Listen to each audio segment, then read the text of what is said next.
Shine लगाएको त्यति नै हो। Asian Paints Ultima Protect Shine, यसमा भएको युभी हाइब्रिड टेक्नोलोजीले घाम, पानी, धुलोबाट दिन्छ वर्ष सुरक्षा। घर रहन्छ सधैँ शाइनदार घर वर्षौं वर्ष।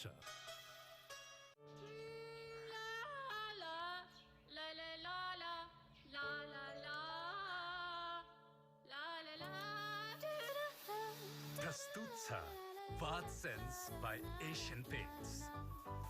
Cutting edge technology जसले दिन्छ perfect bathroom experience in every way. Sense by Asian Paints, engineered to delight. The best in class Royal Classical furniture in Nepal. Creativity from the heart of wood. Made from termite proof solid wood. 100% handcrafted, high-end furniture designed specially for homes, banquet halls, and hotels. Gods of Furniture, a creation that suits your personality. Visit our showroom at Dobighat, Lalitpur, Ring Road, or visit us on www.godsoffurniture.com. खर्चमा बचत गर्ने बानी पनि बसालौ। यस्तै रहे हाम्रो बुढेसकाल कस्तो हुने हो? तिम्रो साथले आजसम्म परिवारमा खुसी छाएको छ। आत्मविश्वास भए सब ठीक हुन्छ। अब हाम्रो रिटायर्ड जीवन सहज हुनेछ।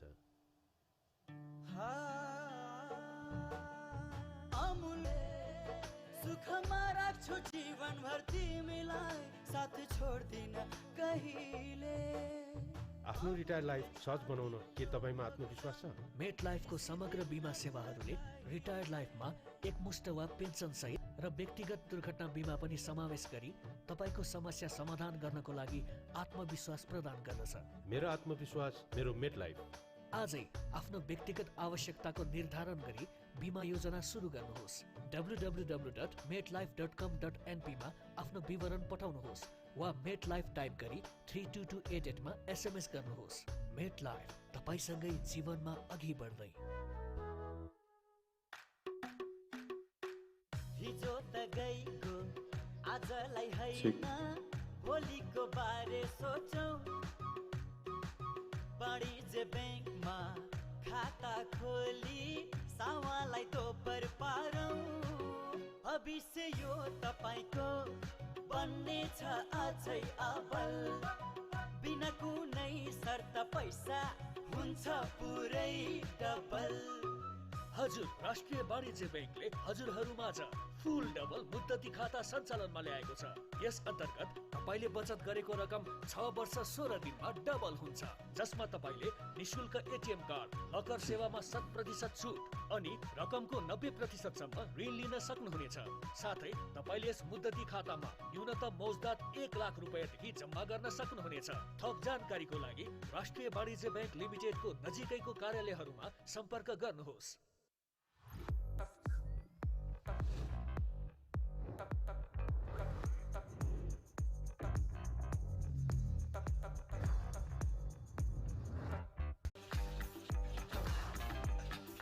Namaste. A very good evening to all of you, distinguished guests, learned speakers, the leaders from business and financial community of Nepal, and all of you who made this event a reality. Welcome you all in this annual event of New Business is NewBiz Business Conclave 2022, followed by the award ceremony. My name is Sama Thapa. I'm your host for this evening. I'm very delighted to be here in front of all of you. As we all are aware, New Business Is Group had begun the tradition of holding annual conclave and announcing education and business awards since 2013. Most of you were with us in those events. We're glad to welcome you in this 7th event in this series. Welcome to the Asian Paints New Biz Business Conclave 2022, supported by Gods of Furniture, MetLife Insurance, Rashtriya Banijya Bank, Tata Nexon EV, Benjan, NLG Insurance, Dis Home Fibernet, Nepali Patro, and president travels. Now, I would like to draw your attention to today's conclave theme, that is, emerging through the crisis. We believe it's an appropriate theme for Nepal to discuss today. As we all know, the COVID pandemic created a serious issue in the business world and in the life of every human being all around the globe. The 2-year-long COVID-19 pandemic hammered the economy and pushed many companies to their knees, but Nepal's economy sustained the COVID impact and rebounded quickly with resilience. So was the case with the April 2015 earthquake. However, Nepal's economy has still not recovered fully from the COVID-19 pandemic shock. Economic activities have begun gradually expanding along with the ease of COVID-19 restrictions and availability of vaccines in recent months. But another crisis has emerged, that's Russia-Ukraine war, creating problems in the fuel and food supplies and pushing the price and interest rates high. So this discussion will help us to understand the degree of resilience of Nepal's various business sectors to fight with challenges posed by the crisis. The New Business Age Group is very much proud to hold this event this evening, and we are extremely delighted and elated to have you all here this evening. Before we start today's program, may I have the pleasure of requesting our technical crew to play the national anthem, and I would like to request all of you to rise while the national anthem is being played. Thank you.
Thank you. I request everyone to be seated.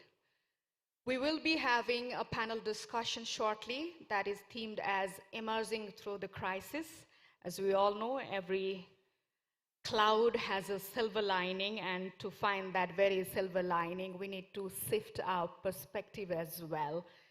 Moving ahead, may I have the pleasure of inviting Mr. Madan Lamsal, the chairman of New Business Age Group, the man who envisioned it all some 23 years ago by founding the New Business Age.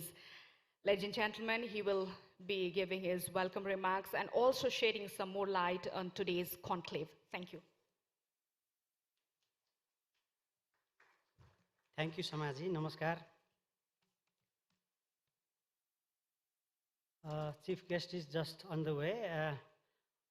Our keynote speaker, Dr. Nagesh Kumar, Director, ISID India, secretaries, joint secretaries, officials of Government of Nepal, panel speakers, chairpersons, and members of the panels of the jury, prominent economists, development and management experts, leaders of Nepal's corporate world, friends from media, ladies and gentlemen. Welcome to you all in this 7th NewBiz Conclave and Business Excellence Award 2022. In line with our mission of promoting free enterprise and innovation in every walk of life in Nepal and recognizing quality work done by people and organizations, We have been organizing business conclave and awards annually since 2013. This is a program to hold in-depth discussions in one important contemporary business or economic issues and honor business excellence. The gracious presence of our keynote speaker and other dignitaries, we are really encouraged and overwhelmed. Welcome all of you from the academic, bureaucratic, regulatory and business fields who accepted our invitation to be present here this afternoon. After the symposium this evening, we are honoring companies from a number of sectors for their management excellence and an individual who worked in Nepal's business world, providing leadership, vision, thus becoming an example of the new generation worth emulating. To select the person and organizations for those honors, we had put a high-powered panels of the jury for different sectors, incorporating business leaders, economists, management gurus, and professionals. New Businesses salutes all the members and the chairpersons of different panels of the jury for their hard work, as well as those who are selected for the honors. I extend special thanks to Asian Paints, the title sponsor of the event, as well as the other supporters for their enthusiastic support in this endeavor of ours. I also thank the entire New Businesses team for the hard work they put together to make this event happen. And I congratulate in advance each of 21 recipients of the special honors, whom you will know one by one after this conclave. They are being honored for being our role models. Actually, we don't call them winners, because there may be many more who deserve to be honored, but we could not reach out to all of them because of our limited resources. Thanks to one and all present here, every speaker of this conclave, every person, every organization who supported our efforts. See you in 2023 again. Let's proceed with today's agenda. Thank you very much.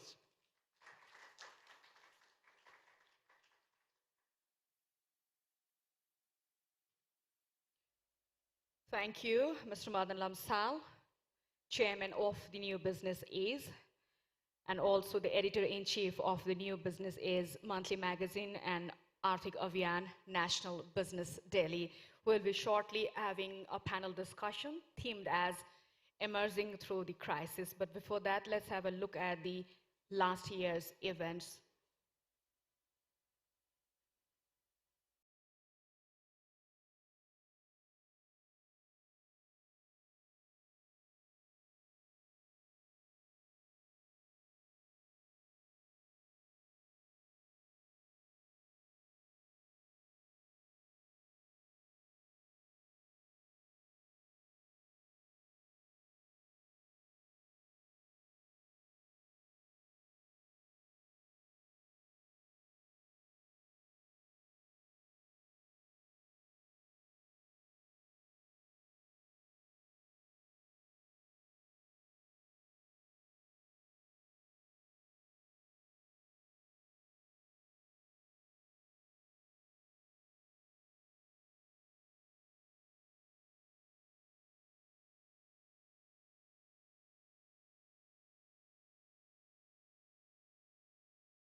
Those were the glimpses of previous year's conclave. Now we're heading for a panel discussion, which is themed as Emerging Through the Crisis. May I have the pleasure of inviting our panel speaker in the dais. I would like to invite now Dr. Posraj Pandey, Chair of SAUTI, Dr. Pandey has more than 25 years of experience working on issues of trade, economy, and development.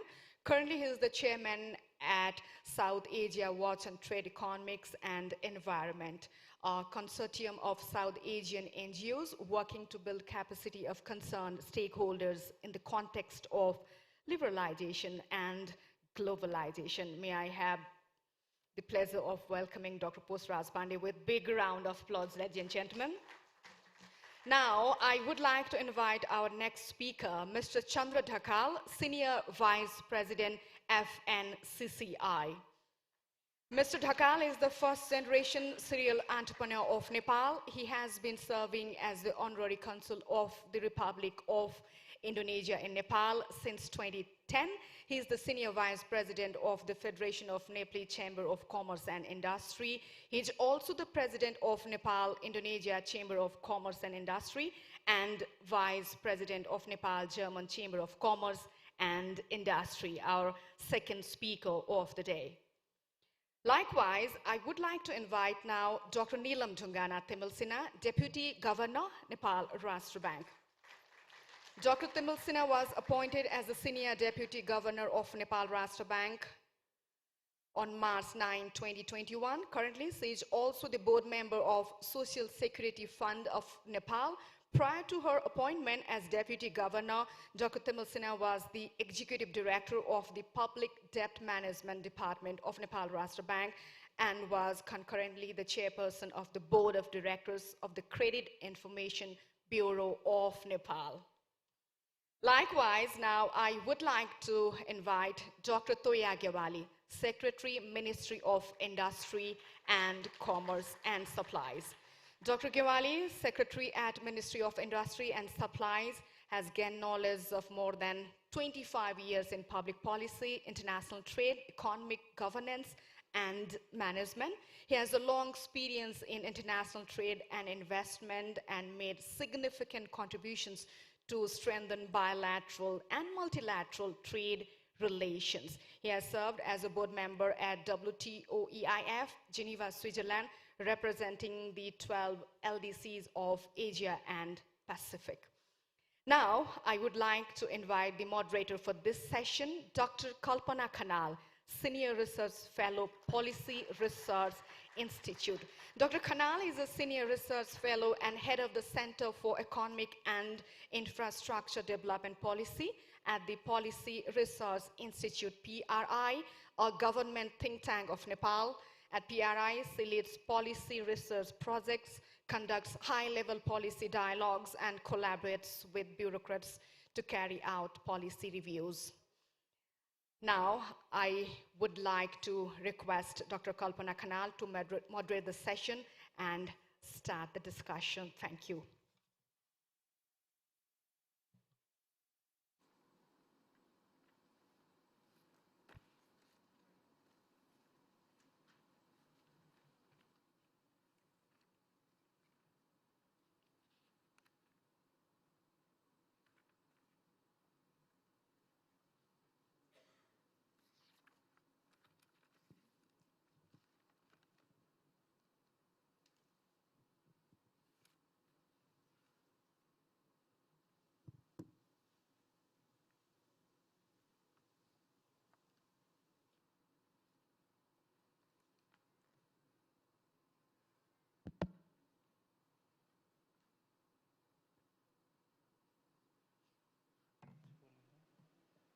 Hello.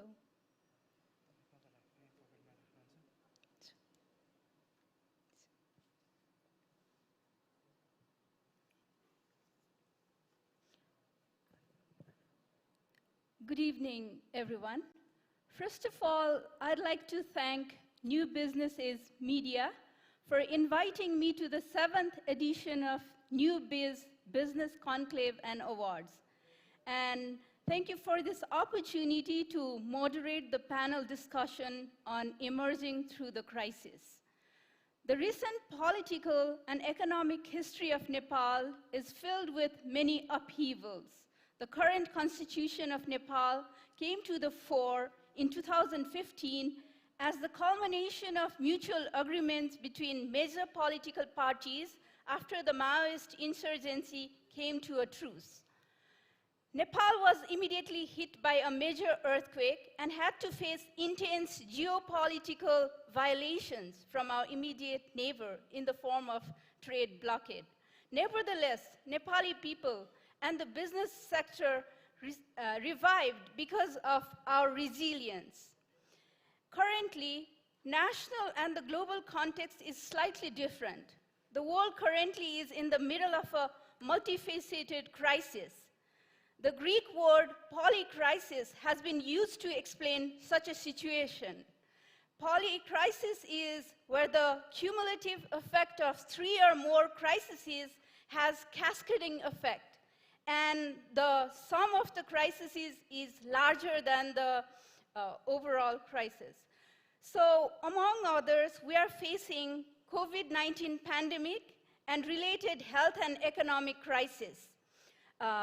And digital transformation due to COVID-19 and the digital divide because of that. Similarly, Russia-Ukraine war, which disrupted the supply chain and the global rise in the rate of inflation. And that led to stagflation type situation. Stagflation is the situation in which inflation rate is high or increasing, the economic rate is slow, unemployment remains steadily high, and this situation presents a dilemma for economic policy makers since actions intended to lower inflation may exacerbate unemployment. Similarly, US-China trade war, which led to a change in geopolitical dimension of trade, and it gave rise to labels or terms such as friendshoring after the term offshoring. Friendshoring, which actually is used to denote a world divided between free market democracies and countries that align with the alternative economic systems, such as China and Russia. So this is a form of new Cold War type situation. And similarly, environmental crisis. We all know about the melting glaciers, drought, frequent floods, mega storms, wildfires, and biodiversity loss. So the global context of polycrisis has a cumulative impact on the global economy, which has led to energy crisis, especially in Europe, multiple interest rate rises, and structural economic problems in the developed as well as the emerging world, which is leading to a global recession. And nearly all part of the global economy is stalling simultaneously. And IMF estimates that roughly half of the global economy will either be entering a recession this year or next year. So prospects for world's largest economies, such as the US, the Eurozone, and China, are all bleak. Inflation is now at its highest in 40 years. And this definitely has impact on Nepal. Nepali macroeconomic challenges we are facing include weak economic growth. Nepal's economy is estimated to modestly expand by 4.7% in 2023, which is down from an estimated growth of 5.8% in 2022. And limited fiscal space amidst rising public borrowing, escalating inflation, and financial sector vulnerabilities, as well as we are also facing threats to external sector stability. So in this context, it is imperative that the government sector, private sector, academia, and research institutions come together and have a discourse to find pragmatic solutions and promote evidence-based policy making in order to emerge strong out of the multifaceted polycrisis-like situation. So today's event, and specifically the panel, is one of the efforts in such direction. Now, without further ado, I would like to continue the panel. Thank you.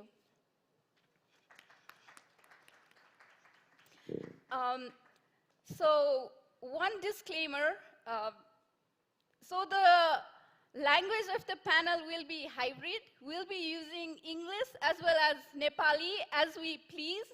I might ask some questions in English, but panelists, please feel free to answer in the language you prefer. Thank you.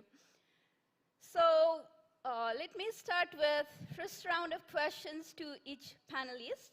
And my first question goes to Dr. Posraj Pandey.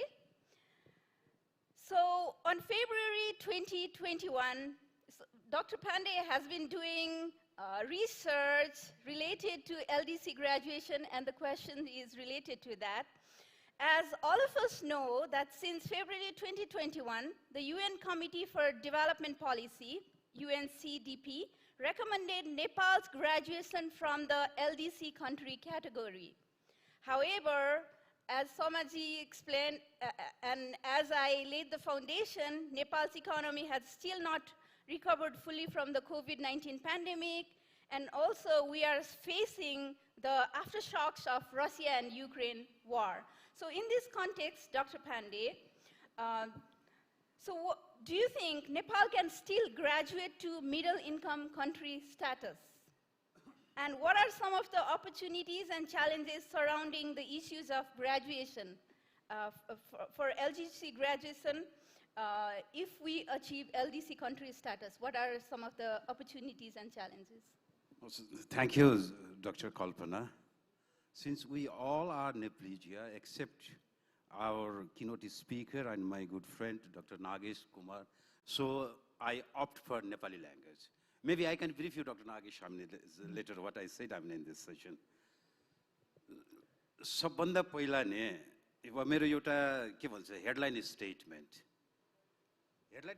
के भनेर भन्दाखेरि LDC graduation भनेको ने एउटा हाम्रो long term development प्रोसेसको एउटा milestone चाहिँ हो के यो एउटा कुनै एउटा विनिङ गोल पोस्ट होइन यसले जति पनि हाम्रो विकासका समस्याहरू हो त्यसलाई सल्भ गर्ने चाहिँ यसले चाहिँ होइन अघि अब त्यो भएर न त यसले त्यो विकासका सबै समस्या सल्भ गर्छ न त यसले कुनै एउटा यस्तो दुनियाँमा लिएर जान्छ मतलब पोस्ट ग्रेजुएसनको जहाँ सबै च्यालेन्जेस होस् त्यसले गर्दाखेरि एलडीसी ग्रेजुएसनलाई त्यो पर्सपेक्टिभबाट हामी हेर्नु चाहिँ पर्छ अब अहिले हाम्रो डाक्टर कल्पनाले चाहिँ भन्यो हाम्रो अहिलेको क्राइसिस ग्लोबल क्राइसिस भन्दाखेरि कोभिड आयो अनि त्यसपछि अहिले ग्लोबल ट्रेड वार पनि छ ग्लोबल जियो इकोनोमिक्स चाहिँ छ अहिले युक्रेन वारको कुरा आयो अब त्यही सँगै चाहिँ अब हामीहरूको के अरे सेन्ट्रल ब्याङ्कले एउटा कन्ट्राक्सनरी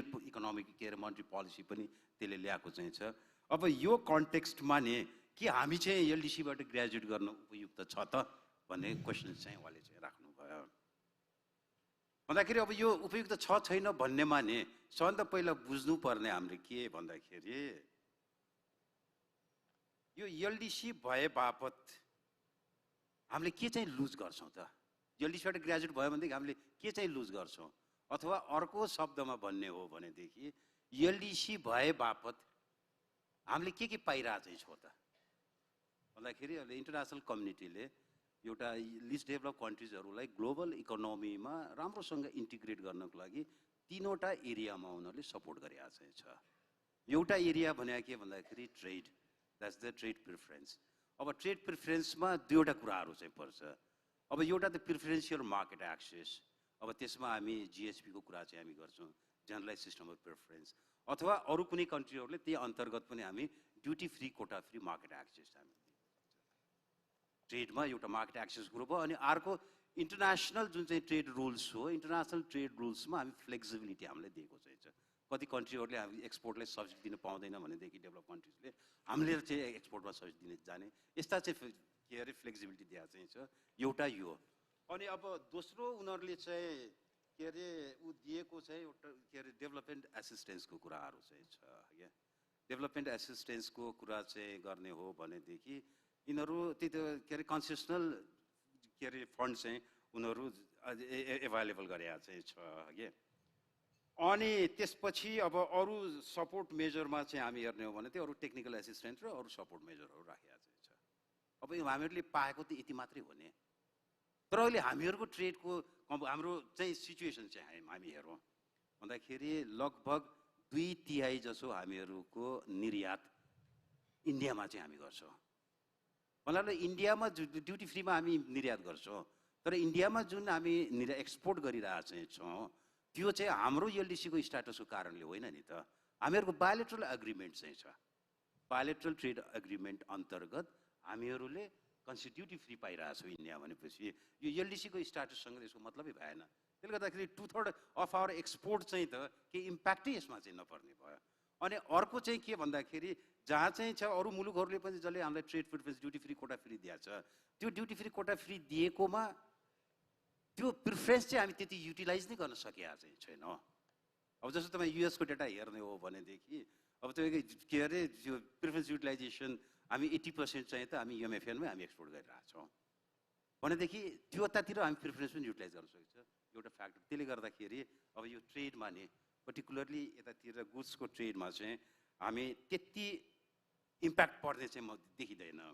तर यसको अब क्वान्टिटेटिभ एसेसमेन्ट पनि गरेका चाहिँ छ हाम्रो एनपिसीले गरेकोमा 3.2% टोटल एक्सपोर्टको 3.2% चाहिँ कम हुनसक्छ है भनेर त्यसले देखाएको चाहिँ छ। अनि त्यस्तै डब्लुटिओले 2.5% भनेर भनेको चाहिँ छ अनि आइटिसीले पनि स्टडी गरेकोमा 4% भनेको चाहिँ छ। गर्दाखेरि म्याक्रो लेभलबाट हेर्दाखेरि चाहिँ खासै हामीलाई इम्प्याक्ट चाहिँ चाहिँदैन, तर सेक्टरल लेभलमा जाने अथवा स्पेसिफिक कन्ट्रीमा चाहिँ एक्सपोर्ट मार्केटमा जाने भने त्यहाँ इम्प्याक्ट चाहिँ पर्न चाहिँ सक्छ। त्यो के भन्दाखेरि हाम्रो गार्मेन्टलाई चाहिँ गार्मेन्ट र टेक्सटाइलमा चाहिँ हामीहरूको अलिकति त्यहाँ इम्प्याक्ट पर्न सक्छ, युरोपियन मार्केटमा हाम्रो इम्प्याक्ट पर्न चाहिँ सक्छ। अनि त्यसले गर्दाखेरि जो कन्ट्रीहरूले प्रिफरेन्स हामीलाई दिइरहेको चाहिँ छ त्यो कन्ट्रीमा हामीहरूको ट्यारिफ चाहिँ अलिकति बढ्न सक्छ अथवा रुल्स अफ ओरिजिन पनि अलि स्ट्रिन्जेन्ट हुन चाहिँ सक्छ। एउटा ट्रेडको चाहिँ इम्प्याक्ट चाहिँ यो चाहिँ भयो ट्रेडमा पर्ने। अब हामी डेभलपमेन्ट फाइनेन्समा चाहिँ जाने हो भनेदेखि जुन चाहिँ के अरे मल्टिल्याटरल फाइनेन्सियल इन्स्टिट्युसन्स भनौँ त्यो वर्ल्ड ब्याङ्क एडिबी आइएमएफ यिनीहरूले त एलडिसी स्ट्याटसलाई रिकगनाइज नै गर्दैन भन्दाखेरि अब उनीहरूको त त्यसले गर्दाखेरि उनीहरूको क्याटेगोरी चाहिँ लो इन्कम कन्ट्री लो मिडल इन्कम कन्ट्री अनि त्यसपछि हाई मिडल इन्कम कन्ट्री अनि हाई इन्कम कन्ट्री त्यो क्याटेगोरी चाहिँ छ। उसले एलडिसी स्ट्याटसलाई नै उसले चाहिँ के अरे रिकगनाइज गर्दैन भनेदेखि त्यहाँबाट पाएको जुन चाहिँ कन्सेसनल लोनहरू हो भने त्यसमा पनि अहिले खासै इम्प्याक्ट चाहिँ गर्दैन। अनि बायोलेटरल लेभलमा चाहिँ हामी चाहिँ जाने हो भनेदेखि बायोलेटरल एड भने कुरो एलडिसीको स्ट्याटस भन्दा पनि यो त जियो पोलिटिक्सले डिटर्माइन गर्ने हो। मतलब उनीहरूसँग कस्तो रिलेसन चाहिँ जियो पोलिटिक्स के छ त्यसले चाहिँ डिटर्माइन गर्छ। त्यसले गर्दाखेरि पनि यो एलडिसी स्ट्याटसमा त्यति हाम्रो नि त्यति इम्प्याक्ट चाहिँ पर्दैन यो डेभलपमेन्ट फाइनेन्समा पनि। तर अब अलिकति के चाहिँ हुन चाहिँ सक्छ भनेर भन्दाखेरि अब जुन ग्रान्ट हो ग्रान्टलाई चाहिँ कन्सेसनल लोनमा चाहिँ कसैले चाहिँ कन्भर्ट गर्न सक्छ बायोलेटरल लेभलमा अथवा कन्सेसनल लोनलाई पनि उनीहरूले रेट अफ इन्ट्रेस्ट चाहिँ अलिकति बढाइदिन चाहिँ सक्छ। त्यसले गर्दाखेरि हाम्रो यो डेभलपमेन्ट फाइनेन्समा पनि हामी खासै त्यति चाहिँ इम्प्याक्ट चाहिँ पर्न चाहिँ यसले पार्दैन। अनि त्यसपछि अनि अब अर्को चाहिँ यसले इम्प्याक्ट पार्ने चाहिँ के भन्दाखेरि जुन चाहिँ एलडिसी स्पेसिफिक फन्डहरू चाहिँ छ अब त्यसमा चाहिँ हाम्रो एक्सेस चाहिँ हाम्रो जान चाहिँ सक्छ। जस्तै पर्टिकुलरली यसमा ठुलो चाहिँ पर्ने भनेको क्लाइमेट फन्डमा चाहिँ अब त्यहाँ चाहिँ एक्सेस चाहिँ हामीहरूको कम हुनसक्छ। अब त्यसले गर्दाखेरि ओभरअलमा हेर्ने हो भनेदेखि हामीहरूको यो नि इम्प्याक्ट चाहिँ हाम्रो नेगेटिभ इम्प्याक्ट चाहिँ एकदमै कम चाहिँ छ।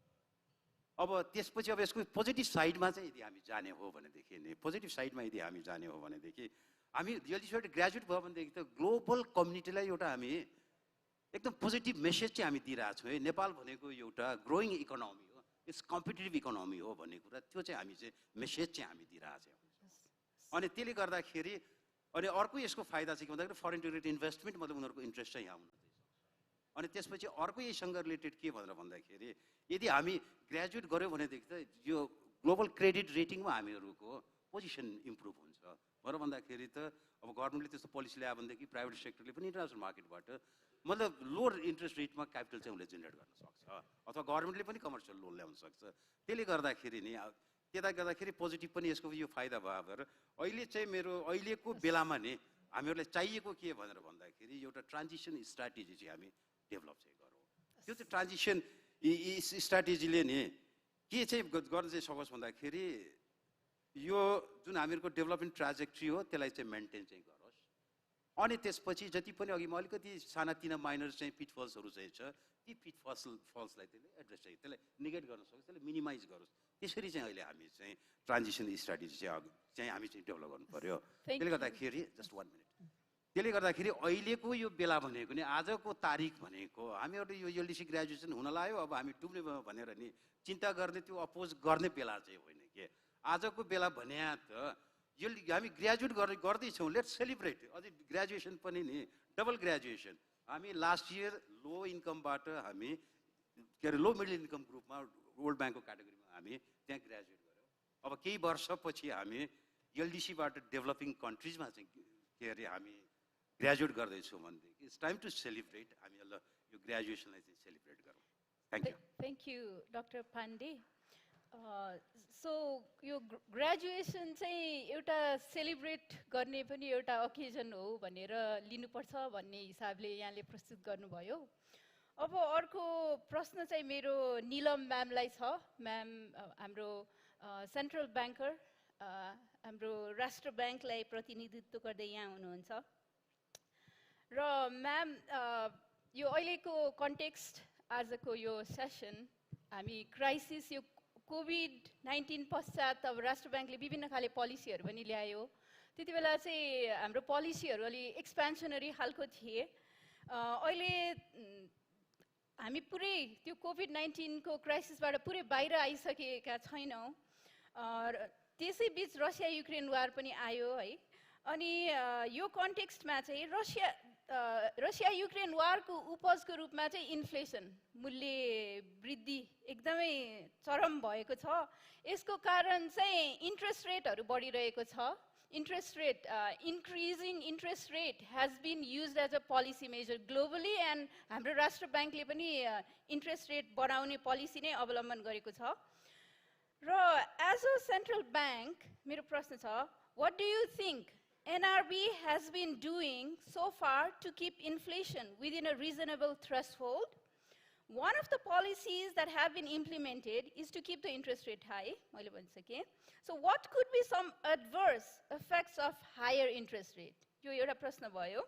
र अर्को प्रश्न छ, on the other hand, the expansionary monetary policy in the past, especially right after the COVID-19 pandemic, led to a high rate of credit expansion.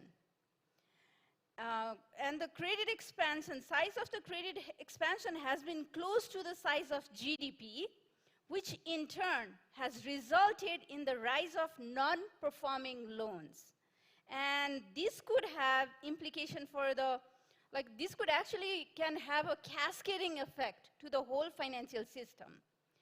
So as a governing body, Rashtra Bank, how will Nepal Rashtra Bank deal with this situation? So these are the two questions for ma'am. धन्यवाद doctor कल्पना। कल्पनाजीले इकोनोमीको सबै aspect touch गर्नुभएको छ यो क्वेशनले। सर्वप्रथम त यो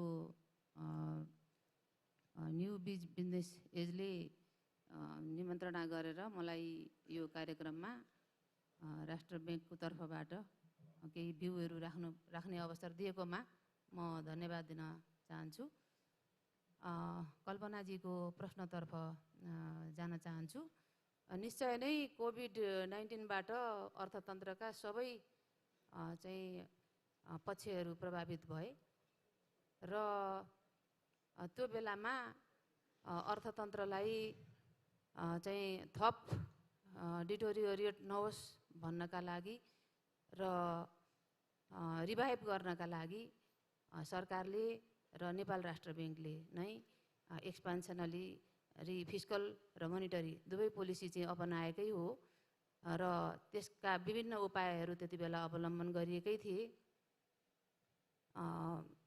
सीआरआरमा कमी ल्याउनेदेखि लिएर ब्याङ्क रेटमा कमी ल्याउनेदेखि लिएर चाहिँ लोनहरू रिस्ट्रक्चरिङ गर्ने, रिस्केड्युलिङ गर्ने खालका सुविधाहरू दिएर चाहिँ उद्योग धन्दा लाई चाहिँ रिभाइभ गराउने, समस्त इकोनोमीलाई नै रिभाइभ गराउने चाहिँ पोलिसी त्यति बेला लिइएको थियो। सरकारको तर्फबाट सहुलियतपूर्ण कर्जाको लागि ब्याज अनुदान दिने, चाहिँ नेपाल राष्ट्र ब्याङ्कको तर्फबाट चाहिँ पुनर्कर्जा उपलब्ध गराउने खालका नीतिहरू लिएका थिए त्यसबाट चाहिँ जस्तो पहिले कोभिडको कालमा चाहिँ तत्काल कोभिड पछाडि चाहिँ नेपाल राष्ट्र ब्याङ्कले गरेको अध्ययन हेर्दाखेरि चाहिँ त्यति बेला चाहिँ कोभिडको बेलामा 4% उद्योग व्यवसाय मात्र पूर्ण सञ्चालनमा थिए, चाहिँ अरू बन्द भएको अवस्था थियो, कतिपय आंशिक मात्रै सञ्चालन भएको अवस्था थियो भने पछि यो सुविधाहरू प्रदान गरिसकेपछि र चाहिँ कोभिडबाट बिस्तारै इकोनोमी रिभाइभ हुँदै जाँदाखेरि चाहिँ 2078 को पुसमा गरेको अध्ययनमा हेर्दाखेरि चाहिँ 86% उद्योग धन्दाहरू चाहिँ पूर्ण रूपमा सञ्चालनमा आएको पाइएको थियो। भनेपछि यो एक्सपान्सनरी पोलिसीले निश्चय नै काम गरेको थियो। त्यति बेलामा मैले कोभिडको प्रभावलाई निरूपण गर्न नेपाल राष्ट्र ब्याङ्कले कस्ता उपाय अपनाएको थियो भन्ने सन्दर्भमा यति भन्न चाहे। कल्पनाजीले आफै भनिसक्नु भएको छ, तत्पश्चात लगत्तै युक्रेन र रसियाको चाहिँ इन्भेजन सुरु भयो र त्यसले चाहिँ हाम्रो आपूर्ति चक्रमा चाहिँ विचलन ल्यायो र त्यसको प्रभावस्वरूप चाहिँ मूल्य बढ्न थाल्यो। विशेष गरी इन्धनको मूल्य वृद्धिको कारणले पनि नेपालमा मूल्य वृद्धि चाहिँ धेरै नै बढेर गयो हैन। अब एकातिर त्यस्तो भयो भने अर्कातिर चाहिँ एक्सपान्सनरी पोलिसी पनि लिएको थियो, जसले गर्दाखेरि इकोनोमी रिभाइभ हुँदै जाँदाखेरि कर्जाको डिमान्ड पनि अत्यधिक हुँदै गयो र बैंक वित्तीय संस्थाहरूबाट पनि उल्लेखनीय रूपमा चाहिँ कर्जा प्रवाह भयो। पोहोरको असार मसान्तमा झन्डै 30% जति नै चाहिँ कर्जा प्रवाह हुन वृद्धि चाहिँ त्यसरी भएको थियो, जबकि मौद्रिक नीतिमा चाहिँ लक्ष्य 19% को मात्रै राखिएको थियो।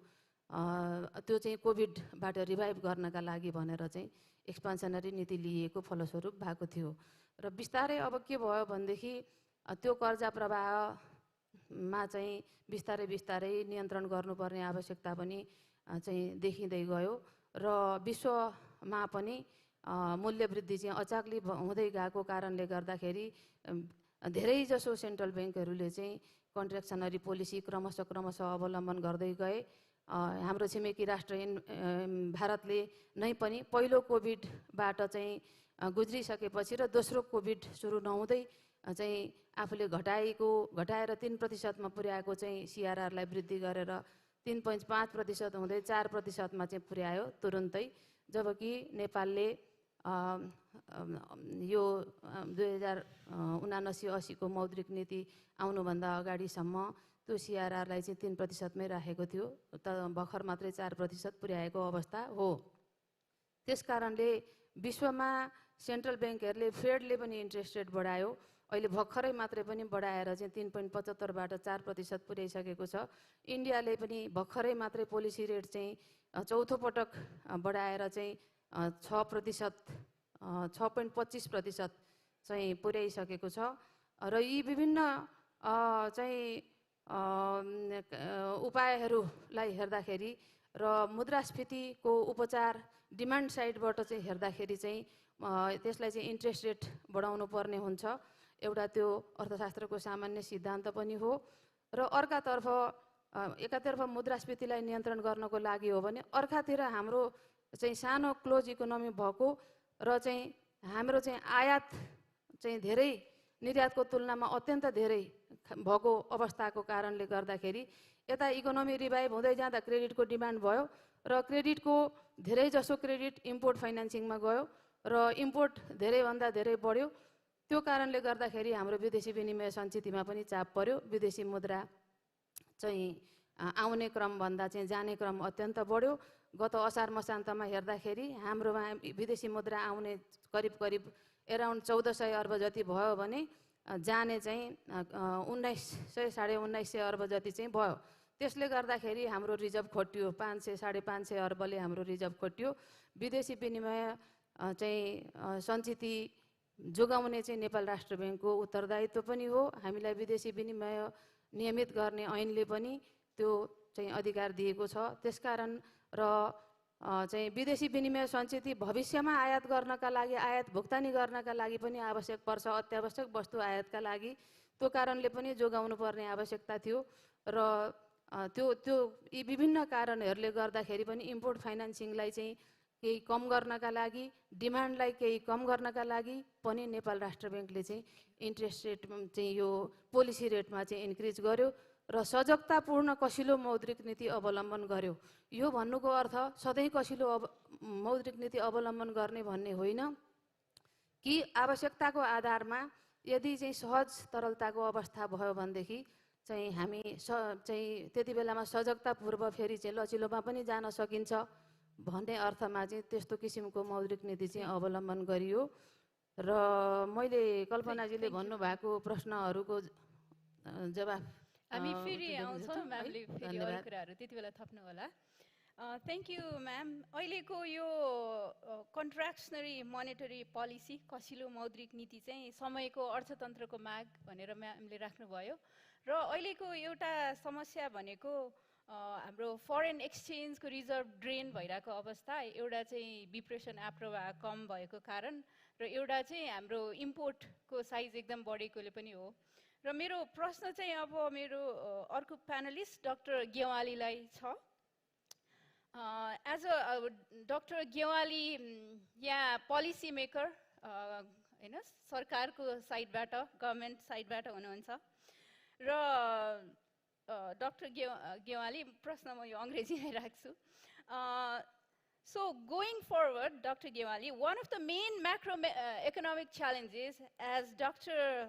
Neelam mentioned, right, one of the main challenges confronting Nepali policymakers as well as private sector is to improve the external sector balance of payment scenario, which has arisen due to draining foreign reserves. So how can we support the external sector challenges by supporting industrial sector growth, particularly the manufacturing sector? And many of us in this economic and business fraternity are aware of the fact that manufacturing sector used to contribute to 10% towards national GDP in the 1990s. However, the figure has declined to 5% now, and Nepali economy has skipped manufacturing and now is moving towards service sector, right? So, as a policymaker, as a bureaucrat, could you please elaborate what are some of the steps taken by the government to break the premature deindustrialization process? And I believe this could be, achieved by overhauling some legal and regulatory hurdles, right? So what has the government been doing? What's the government planning to do in near future to promote industrialization? Thank you, Dr. Kalpana. प्रश्न लामो छ, सकेसम्म म छोटोमा संक्षिप्तमा अनुरोध गर्दछु। उहाँले खास गरी ब्यालेन्स अफ पेमेन्टबाट सुरु गरेर अहिले नेपाल सरकारले लिएको खास गरी अहिलेको जुन म्यानुफ्याक्चरिङ सेक्टरको 5% योगदान छ जीडीपीमा, त्यसलाई बढाउन के गर्नु पर्ला, जबकि 1990 मा that ratio was about 10% भन्नुभएको छ। म त्योबाट सुरु गर्छु। नेपाल जस्तो देशको लागि खास गरी जुन म्यानुफ्याक्चरिङ सेक्टरलाई अगाडि बढाउनको लागि सबभन्दा पहिलो विषय लगानी हो भन्ने मलाई लाग्छ। विदाउट इन्भेस्टमेन्ट हामीले न त उत्पादन गर्न सक्छौँ, न त्यसलाई बजारसम्म पुर्याउन सक्छौँ, अथवा हाम्रो जुन बायोलेटरल रिजनल ग्लोबल जुन भ्यालु चेन लिङ्केजेसहरू छ त्योसँग जोड्न सक्छौँ, अथवा हामीले अहिले गर्ने उत्पादनमा, नेपाल जस्ता देशहरूले गर्ने उत्पादनमा जबसम्म एक्स्ट्रा भ्यालु भन्नाले अरू मुलुकले गरेको भन्दा थप भ्यालु हामीले क्रिएट गर्न सक्दैनौँ, त्यसलाई हामीले ग्लोबल्ली मार्केटसँग लिङ्क अप गर्न सक्दैनौँ, पहिलो विषय। दोस्रो विषय अघि पनि डाक्टर पोस्टले भन्नुभयो, हामी एलएलडीसी को सन्दर्भमा ग्रेजुएट हुँदै गर्दा what would be the possible impact, त्यहाँनिर जोडौँ। खास गरी अहिले 46 वटा एलडीसीहरू छन् जहाँ करिब संसारको 12% पपुलेसन बस्छ।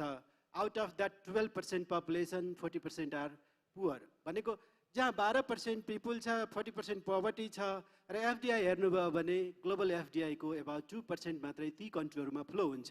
मैले यो किन राखिराखेको छु भने लगानी नभइकन हामीले अरू विषयहरूलाई अगाडि बढाउन सक्दैनौँ। नेपालको सन्दर्भमा राष्ट्रिय बचतबाट गर्ने लगानीको अंश र एफडिआईलाई हेऱ्यौँ भने तुलना गऱ्यौँ भने त्यसलाई बढाउनु पर्ने छ। एज अ पोलिसी मेकर उहाँले राखेको प्रश्नमा मन्त्रालयले पनि अहिले कसरी बढीभन्दा बढी लगानी बढाउन सकिन्छ भन्ने सन्दर्भ हो। नेपालमा लगानी कम आउनुको कारण खास गरी वर्ल्ड इन्भेस्टमेन्ट रिपोर्टलाई हामीले हेऱ्यौँ भने संसारभर लगानी कहाँ जान्छ कहाँ जाँदैन भनेर डिटर्माइन गर्ने करिब करिब 9-10 वटा पिलरहरू छन्। पहिलोमा इन्भेस्टमेन्टको प्रोटेक्सन, दोस्रोमा प्रफिट, मार्केट, लेबरको अवस्था, इकोसिस्टम के छ इन्भेस्टमेन्ट र बिजनेसको, डुइङ बिजनेसको सिनारियो के छ, त्यो देशको कम्पिटिटिभनेस के छ, एलपिआई भन्छौँ हामीले यो लजिस्टिक पर्फर्मेन्स इन्डेक्सको अवस्था के छ, त्यो देश इनोभेसनको अवस्थामा कहाँ छ, हामीले इनोभेसन इन्डेक्स हेऱ्यौँ भने त्यहाँ कन्ट्रीहरूको ऱ्याङ्किङ हुन्छ। त्यो विषयहरूलाई हेरेर मात्रै वैदेशिक लगानी आउने वा नआउने हुन्छ। मैले केही डेटा भनौँ, केही देशहरूको लगानी जिडिपी एफडिआई रेसियो 100+ पनि पाइन्छ, त्यता नजाउँ। हाम्रै एसियाली देशहरूको जिडिपी एफडिआई रेसियो हामी कम्बोडिया नेपालसँगै WTOमा प्रवेश गऱ्यौँ, कम्बोडियाको 14 छ अहिले आजको वर्षमा। र त्यहाँ पनि नजाउँ, मालदिभ्स नजिकको देश, छिमेकी देश, सार्कभित्रको उसको 12 छ। त्यो भन्दै गर्दा नेपालको एफडिआई जिडिपी रेसियो अबाउट 1%, अब स्पष्टै भन्दा लेस देन 1% को सिनारियोमा हामी किन भयो त?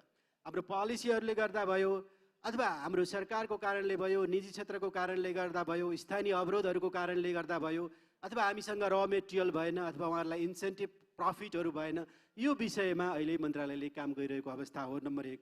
नम्बर 2, अहिले हामीले नेपाल जस्तो देशहरूले क्लासिकल गुड्सहरू उत्पादन गरेर हाम्रा ट्रेडिङ पार्टनरसँग हामीले कम्पिट गर्न इट सिम्स डिफिकल्ट। किन भन्दा अहिले नेपाल 170+ देशसँग व्यापार गर्छ, 175 जति देशसँग हामी व्यापार गर्छौँ नेपालको सन्दर्भमा। र हाम्रा 10 मेजर ट्रेडिङ पार्टनर्स फर्स्टबाट सुरु गऱ्यौँ भने फर्स्ट इन्डिया, अघि पोस्टरले अबाउट 1/3 भन्नुभयो, 2/3 भन्नुभयो। अनि त्यसपछि गएर अभियसली एक्सपोर्टको हिसाबले युएसए, इम्पोर्टको हिसाबले China, then Japan, Germany, Turkey, Indonesia हुँदै हामी अगाडि बढ्छौँ। भनेको ती कन्ट्रीहरू के छन् त भन्दा या त डेभलप्ड छन् या हाइली कम्पिटिटिभ छन्। अब हाम्रो छिमेकी देशहरू India global 5th economy, China global 2nd economy भनिसकेपछि we have to compete with those countries. त्यो भएको हुनाले अहिले हामीले मन्त्रालयले अब यो पुराना वस्तुहरू अथवा हाम्रा पुराना जुन छन् म्यानुअल उत्पादन गर्ने वस्तुहरू, त्यसबाट मात्रै हामी कम्पिट गर्न सक्दैनौँ भनेर अहिले आएको जुन नयाँ कन्सेप्टहरू छ, इनोभेसनको कन्सेप्टहरू, टेक्नोलोजी ट्रान्सफरको कन्सेप्टहरू, हामी इन्डस्ट्री 4, इन्डस्ट्री 5 भन्छौँ। त्यो इन्डस्ट्री 4-5लाई कसरी हाम्रो म्यानुफ्याक्चरिङसँग, एसएमईसँग जोडेर जान सक्छौँ भन्ने विषयमै अहिले मन्त्रालयले काम गरिरहेको अवस्था छ। मैले अलिकति टपिकसँग जोड्न चाहेँ। यो एकदमै महत्त्वपूर्ण टपिक्स इमर्जिङ थ्रु क्राइसिसमा यहाँहरूले हामीलाई बोलाउनु भयो र छलफलको यो अवसर दिनुभयो। वास्तवमा क्राइसिस भन्ने बित्तिकै अहिले हामीले छलफल गरिरहेको सन्दर्भ खास गरी इकोनोमिक क्राइसिसतर्फ अलि बढी झुकाव रहेको मैले देख्छु। क्राइसिस अनएक्सपेक्टेड हुन्छ, हामीले प्लान गरे भन्दा बाहिरको हुन्छ, यसले धेरै थ्रेटहरू ल्याउँछ। र इकोनोमीको सन्दर्भमा त हामी अहिले ग्लोबल्ली कनेक्टेड र अलिकति एक अर्कासँग आबद्ध पनि भएको हुनाले एउटा क्राइसिस अर्को देशसँग सर्ने पनि हुन्छ। कहिलेकाहीँ के पनि भनिँदो रहेछ भने मैले क्राइसिसको लिटरेचर हेर्दै गर्दा a comfort zone is a beautiful place but nothing ever grows there भनेको छ। कम्फर्ट जोनमा बस्ने बानी लागिरह्यो भने हामीले केही पनि उत्पादन गर्न अथवा केही पनि निर्यात गर्न पनि सक्दैनौँ कि भन्ने पनि लिटरेचरहरूको अलिकति फोकस रहेको पाइन्छ। मैले यो विषय पनि अनुरोध गर्न चाहेँ। र अघि समाजीले सुरुमै भन्नुभएको थियो सिल्भर लाइनिङको कुराहरू हामीलाई क्राइसिसले पनि सिकायो। भूकम्पले अलि राम्रा पूर्वाधारहरू बनाउनुपर्छ, बलिया पूर्वाधारहरू बनाउनुपर्छ भन्ने सिकायो भने कोभिडले अलिकति हेल्थ हाइजिनमा, ब्याक टु नेचर भन्ने जस्ता विषयहरू साथै हाम्रा स्वास्थ्यसँग सम्बन्धित संस्थाहरूको पूर्वाधारको विकासमा पनि सघायो भन्ने मलाई लाग्छ। प्रश्नको अर्को पाटोमा जाँदा खास गरी हाम्रो यहाँको प्रश्न कम्पिटिटिभनेससँग सम्बन्धित छ। इज अफ डुइङ बिजनेस ट्रेडको सन्दर्भमा, इन्डस्ट्रीको सन्दर्भमा सधैँ अगाडि आउँछ। यसका जति पनि पिलर्सहरू, इन्डेक्सहरू छन् त्यसमा सबै मन्त्रालयहरूले सुधार गर्ने गरी काम गरिरहेको अवस्था छ। धेरै म इन्डेक्समा जाँदिनँ, तर यो हाम्रो अहिलेको प्राथमिकता हो। कम्पिटिटिभनेस कसरी बढाउने त नेपाल जस्ता देशहरूको भन्ने सन्दर्भमा 4-5 वटा विषयहरू म अनुरोध गर्छु। एउटा त हामीले लजिस्टिक्सको राम्रो व्यवस्था नगरेसम्म कस्ट घटाउन सक्दैनौँ। विश्व बजारमा खास गरी 2 वटा किसिमले वस्तुहरूको बढी ट्रेड हुने गर्छ, या त कस्ट या त क्वालिटी। हाम्रा उत्पादनहरू कस्टमा सस्ता र क्वालिटीमा राम्रा नहुँदासम्म हामी कम्पिट गर्न सक्दैनौँ, यो हामीले जानेको विषय हो।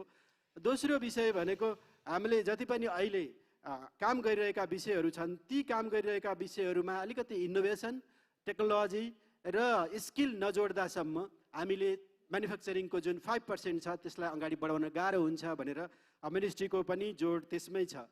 एसएमइजको कुरा पनि आउँछ। एसएमइज नेपालको सन्दर्भमा पनि धेरै इम्प्लोइमेन्ट जेनेरेट गर्ने र प्रोडक्सन प्याटर्नसँग जोडिन्छ। अबाउट 500,000 एसएमइजहरू अहिले दर्ता भएर नेपालमा काम गरिरहेको अवस्था छ। हामी एसएमइजहरूसँग बस्दा उहाँहरूले खास गरी 3टा समस्याहरू ल्याउनुहुन्छ। सुरुमा एक्सेस टु फाइनान्सको गाह्रो भयो हामीलाई।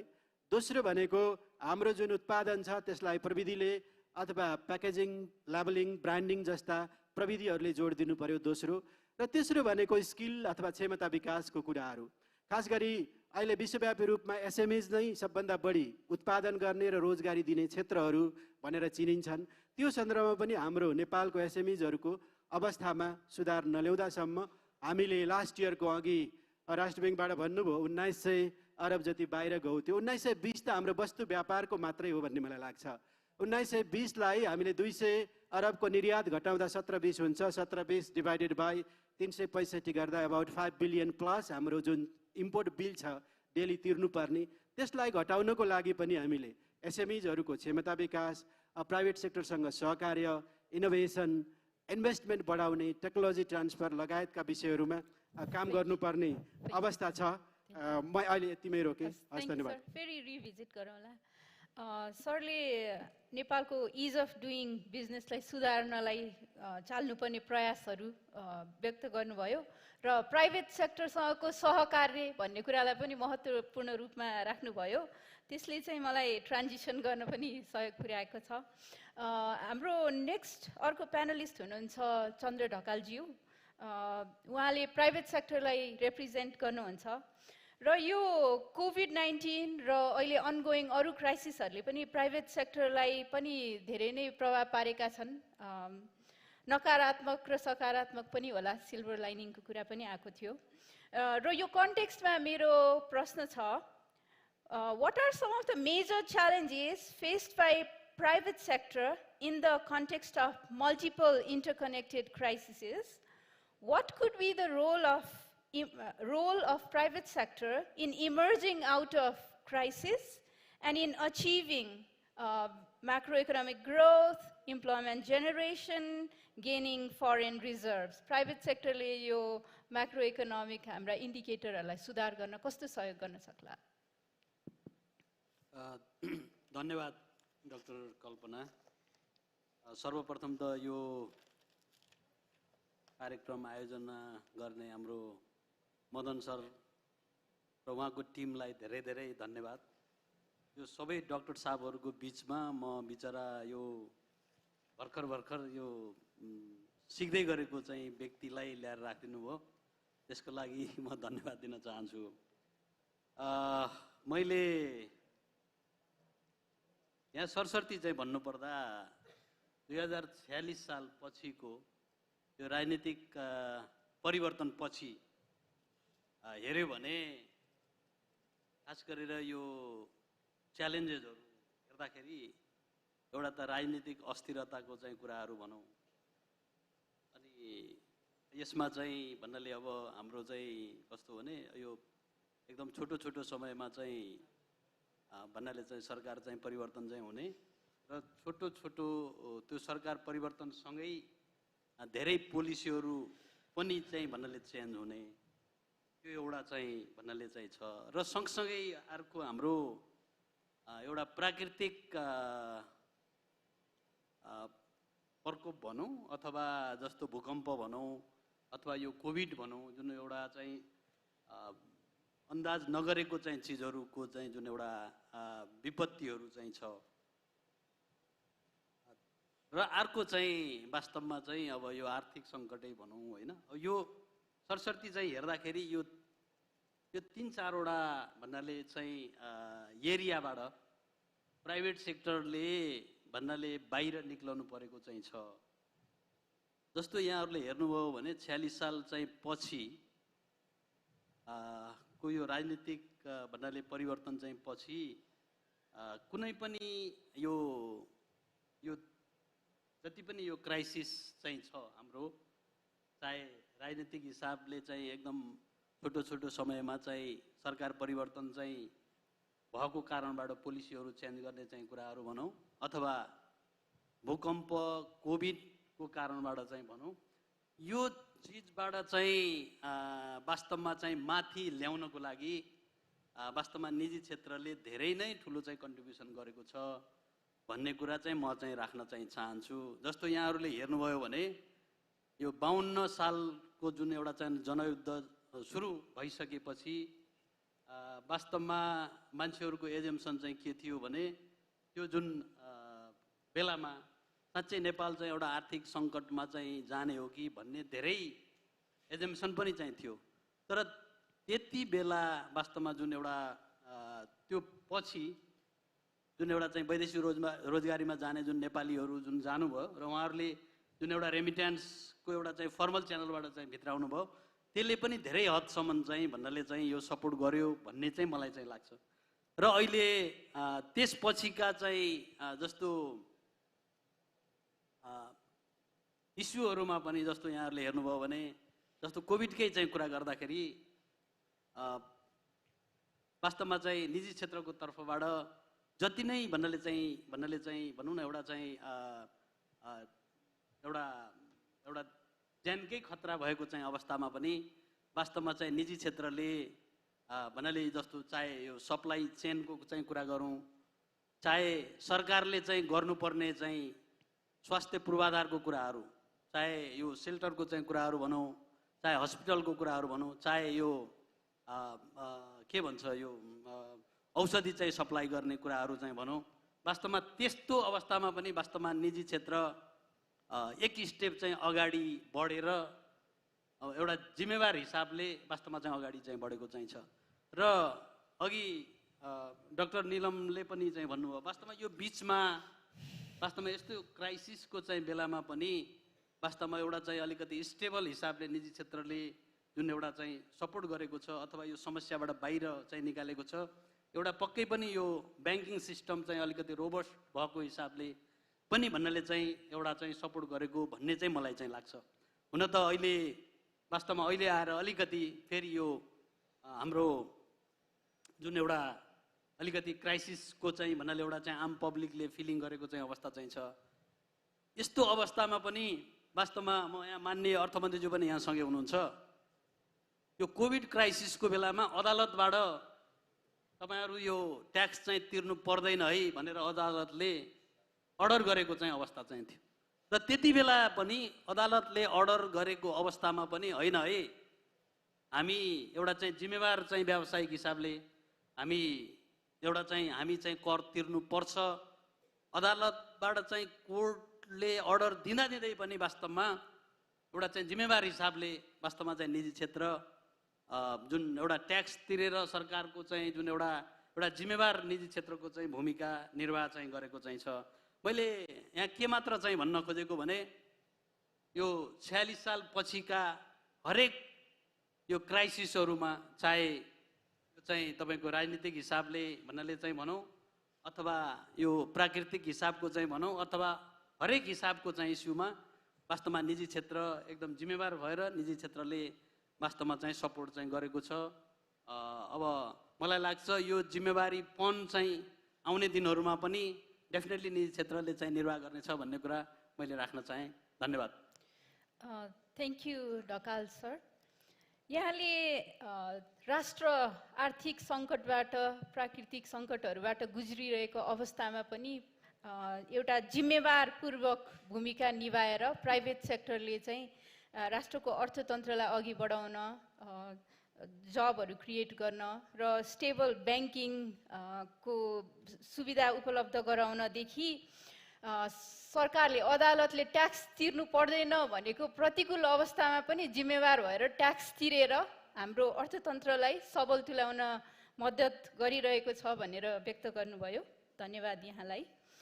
अब हामी हाम्रो डिस्कसनलाई प्यानललाई फेरि अगाडि बढाउँछौँ र हाम्रो प्यानलिस्टहरू सबैजनाले एक राउन्ड आफ्नो कुराहरू राखिसक्नु भएको छ।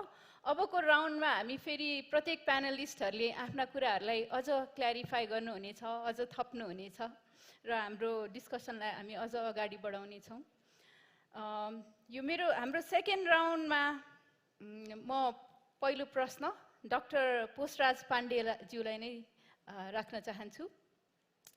डाक्टर पाण्डे एकाडेमिक, रिसर्चर र प्राइभेट सेक्टर र सरकारी सेक्टरको बिच एउटा ब्रिजको भूमिका खेल्ने मान्छे र उहाँलाई मेरो यो प्रश्न डाक्टर पाण्डे यो अङ्ग्रेजीमै राख्छु प्रश्न चाहिँ।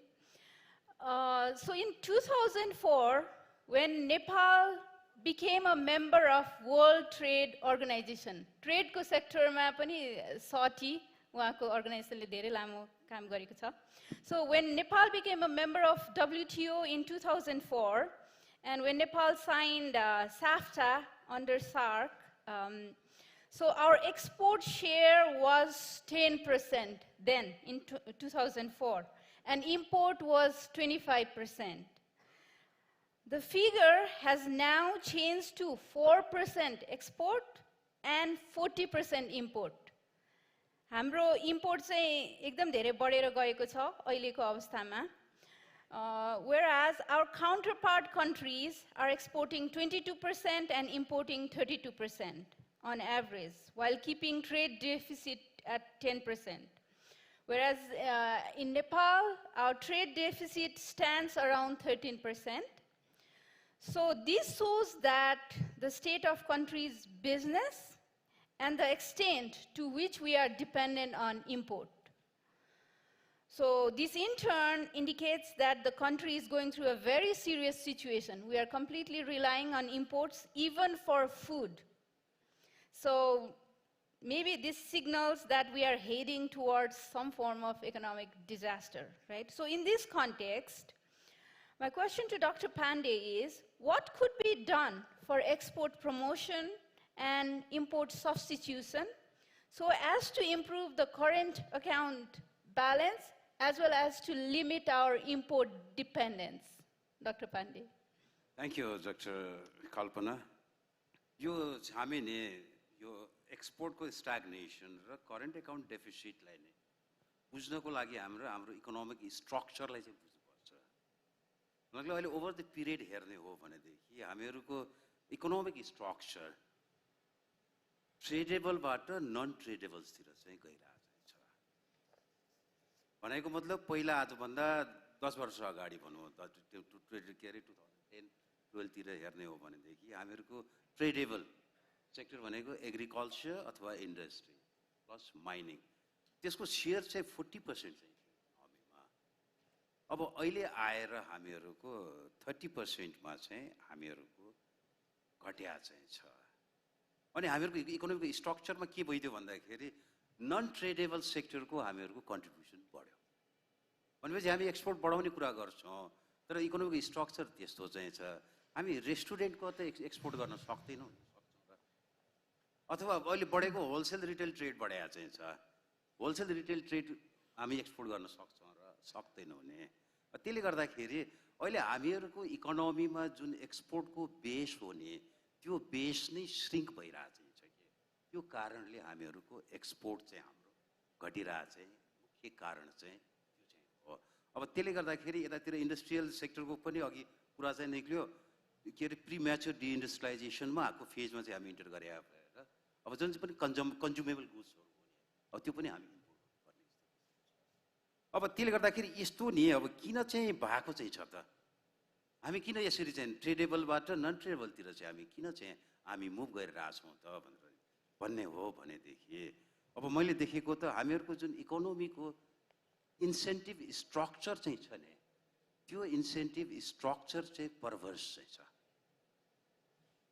भनेको मतलब अब हाम्रो इकोनोमीले अब के हाम्रो इन्सेन्टिभ स्ट्रक्चर कस्तो चाहिँ भइदियो भनेर भन्दाखेरि अब एउटा यतातिर सर्भिस नन ट्रेडेबल भनौँ जस्तो रियल इस्टेट भनौँ अथवा यता क्यापिटल मार्केटको कुरा चाहिँ गरौँ भन्दा त्यहाँ इन्भेस्ट गर्ने हो भने हामी विदाउट एनी ह्यासल्स हाम्रो रेट अफ रिटर्न चाहिँ भनेको त जग्गा किन्यो लालपुर चाहिँ सिरानीमा राखेर सुत्यो 2 वर्षपछि डबल हुन्छ भनेदेखि यतातिर ट्रेडेबलको जुन चाहिँ हामी म्यानुफ्याक्चरिङको कुरा चाहिँ गर्छौँ अथवा एग्रिकल्चरको यतातिर चाहिँ मान्छेले किन इन्भेस्ट गर्छ त्यहाँ जानु भनेको जग्गा किन्नु पर्यो मसिन किन्नु पर्यो र मेटेरियल ल्याउनु पर्यो लेबरलाई म्यानेज गर्नु पर्यो सबै झमेलामा मान्छे किन जान्छ त्यसले गर्दाखेरि इम्पोर्ट गर्दै भइगयो नि इम्पोर्ट गर्यो सामान ल्याएर यहाँ बेच्दियो रिस्क चाहिँ त्यसले गर्दाखेरि पहिलो नि काम चाहिँ हामीहरूको यो चाहिँ इन्सेन्टिभ जुन स्ट्रक्चर छ त्यो पर्भर्स भएको भएर यस्तो भइरहेको छ एउटा कुरा अनि अर्को चाहिँ जुन चाहिँ हाम्रो ट्रेडेबल सेक्टर एग्रिकल्चर हो एग्रिकल्चरकोमा के भइदियो भन्दाखेरि जुन त्यहाँको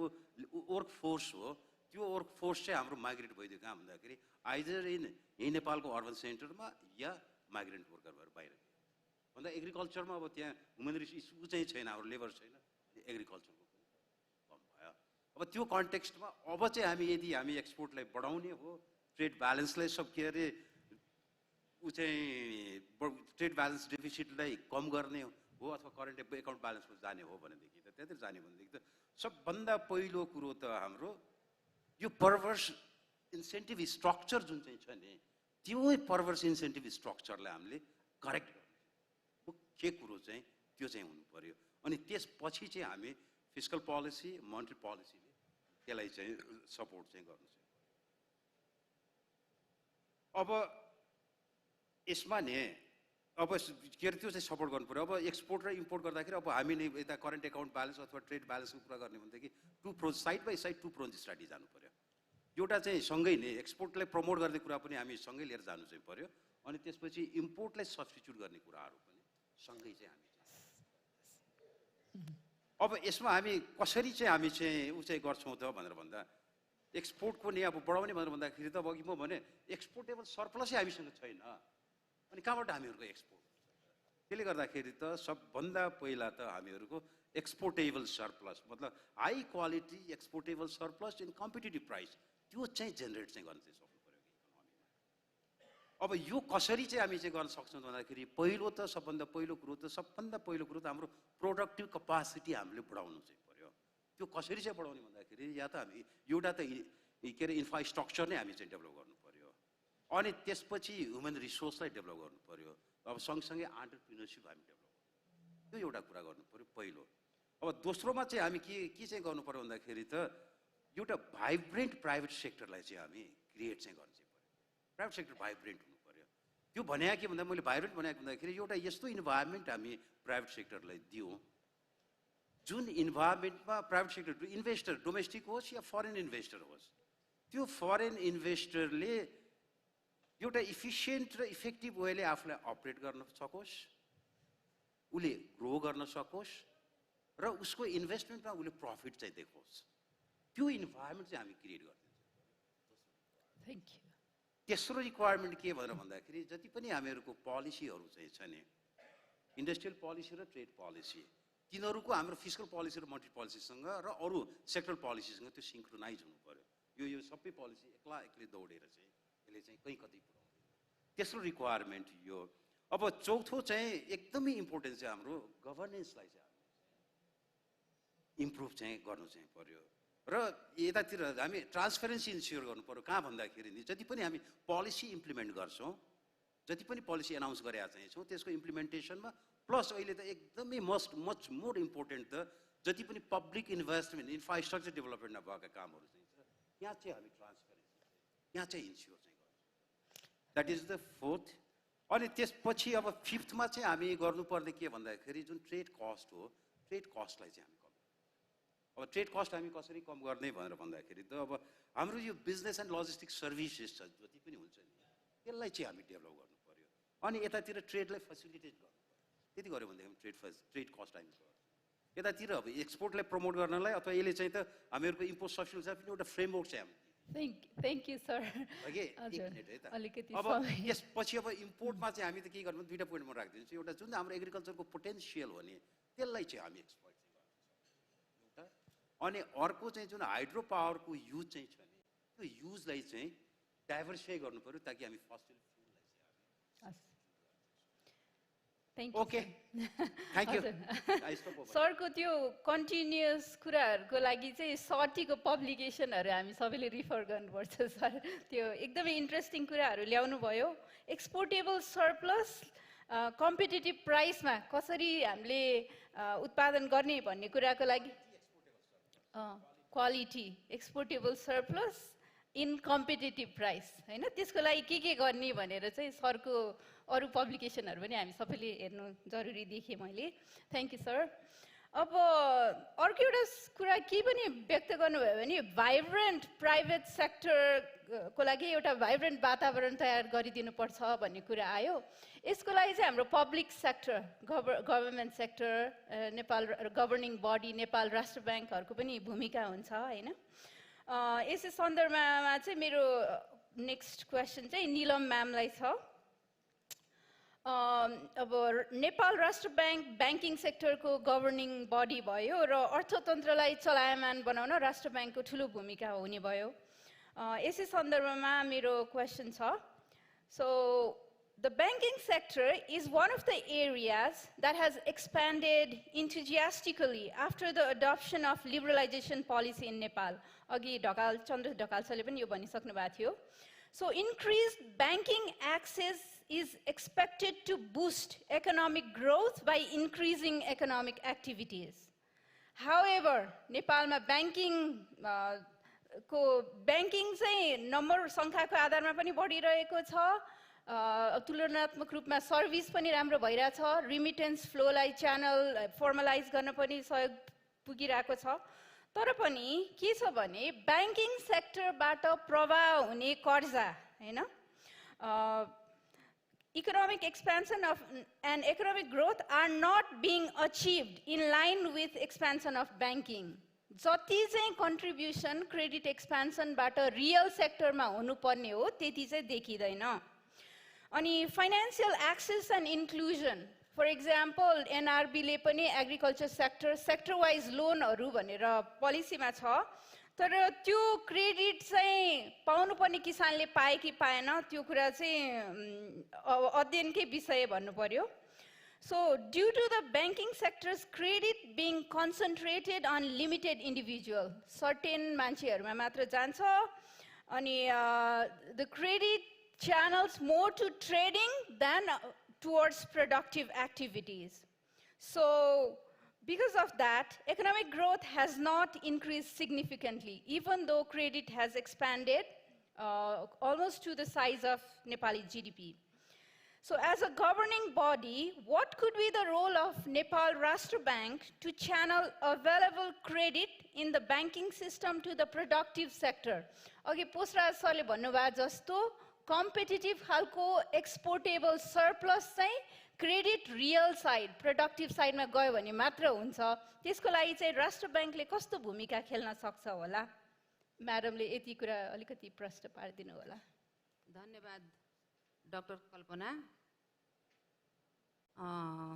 पोषराज सरले पनि भन्नुभयो अघि यो किन ट्रेडमा चाहिँ ट्रेडिङ एक्टिभिटी धेरै भइरहेको छ, किन प्रोडक्टिभ एक्टिभिटी कम भइरहेको छ, ट्रेडेबल र नन ट्रेडेबलको कुरा आइसक्यो अघि नै हैन. त्यो कारणहरू पनि उहाँले भनिसक्नुभयो.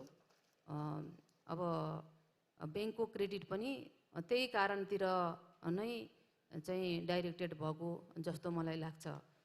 चाहिँ त्यसकारणले ब्याङ्कको क्रेडिट पनि ट्रेडमै धेरै गयो हैन. त्यो भएको कारणले गर्दाखेरि यो क्रेडिटको र जीडीपीको इकोनोमिक चाहिँ ग्रोथ रेटको बीचमा चाहिँ सम्बन्ध प्रत्यक्ष रूपमा चाहिँ रेसिप्रोकल रूपमा चाहिँ इस्ट्याब्लिस नभएको हो जस्तो मलाई लाग्छ. तथापि जुन निजी क्षेत्रलाई भाइब्रेन्ट बनाउनु पर्छ भन्ने खालको कुरा यहाँले गर्नुभयो, त्यसमा चाहिँ नेपाल राष्ट्र ब्याङ्क पनि चाहिँ सर्वसम्मत छ, त्यसमा चाहिँ एग्री गर्छ नेपाल राष्ट्र ब्याङ्कले. त्यही कारण नै निजी क्षेत्रलाई कोभिडको बेलामा पनि नेपाल राष्ट्र ब्याङ्कले चाहिँ धेरै लचिलो मौद्रिक नीति लिएर सहयोग गरेको हो. यस कुरालाई हामीले स्वीकार गर्नै पर्छ. र अब प्रोडक्टिभ सेक्टरमा कर्जा प्रवाह गर्नका लागि चाहिँ नेपाल राष्ट्र ब्याङ्कले के गरेको छ भन्ने खालको कुरा पनि उहाँले सोध्नु भएको छ। निश्चय नै केही एन्सर उहाँले आफै पनि दिइरहनु भएको छ। पोलिसीमा चाहिँ प्रोडक्टिभ सेक्टरलाई इन्करेज गर्नको लागि आवश्यक व्यवस्थाहरू गरेको छ भनेर, त्यो व्यवस्था अवश्य नै गरेको छ। नेपाल राष्ट्र ब्याङ्कले बैङ्कहरूले प्रवाह गर्ने कुल कर्जा चाहिँ मध्ये 40% कर्जा चाहिँ उत्पादनशील क्षेत्रमा प्रवाह गर्नुपर्छ भनेर चाहिँ निर्देशन पनि दिएको छ, जसमध्ये कृषिमा 15%, चाहिँ ऊर्जामा 10% र एसएमएजमा 15% लगानी गर्नुपर्छ भनेर चाहिँ भनेको छ र त्यसको नियमित रूपमा चाहिँ अनुगमन पनि गरिरहेको छ। त्यो चाहिँ फेज वाइज रूपमा गरेको छ। 79-80 को लागि 80-81 को लागि कति र 82 को असार मसान्तसम्म कति भन्ने खालको पर्सेन्टहरू पनि तोकिदिएको छ। सो अनुसार बैङ्क तथा वित्तीय संस्थाहरूले कर्जा प्रवाह गर्नुभएको छ। जसले गर्नुभएको छैन त्यसलाई नेपाल राष्ट्र ब्याङ्कले सुपरिवेक्षकीय दायराभित्र ल्याउने पनि गरेको छ।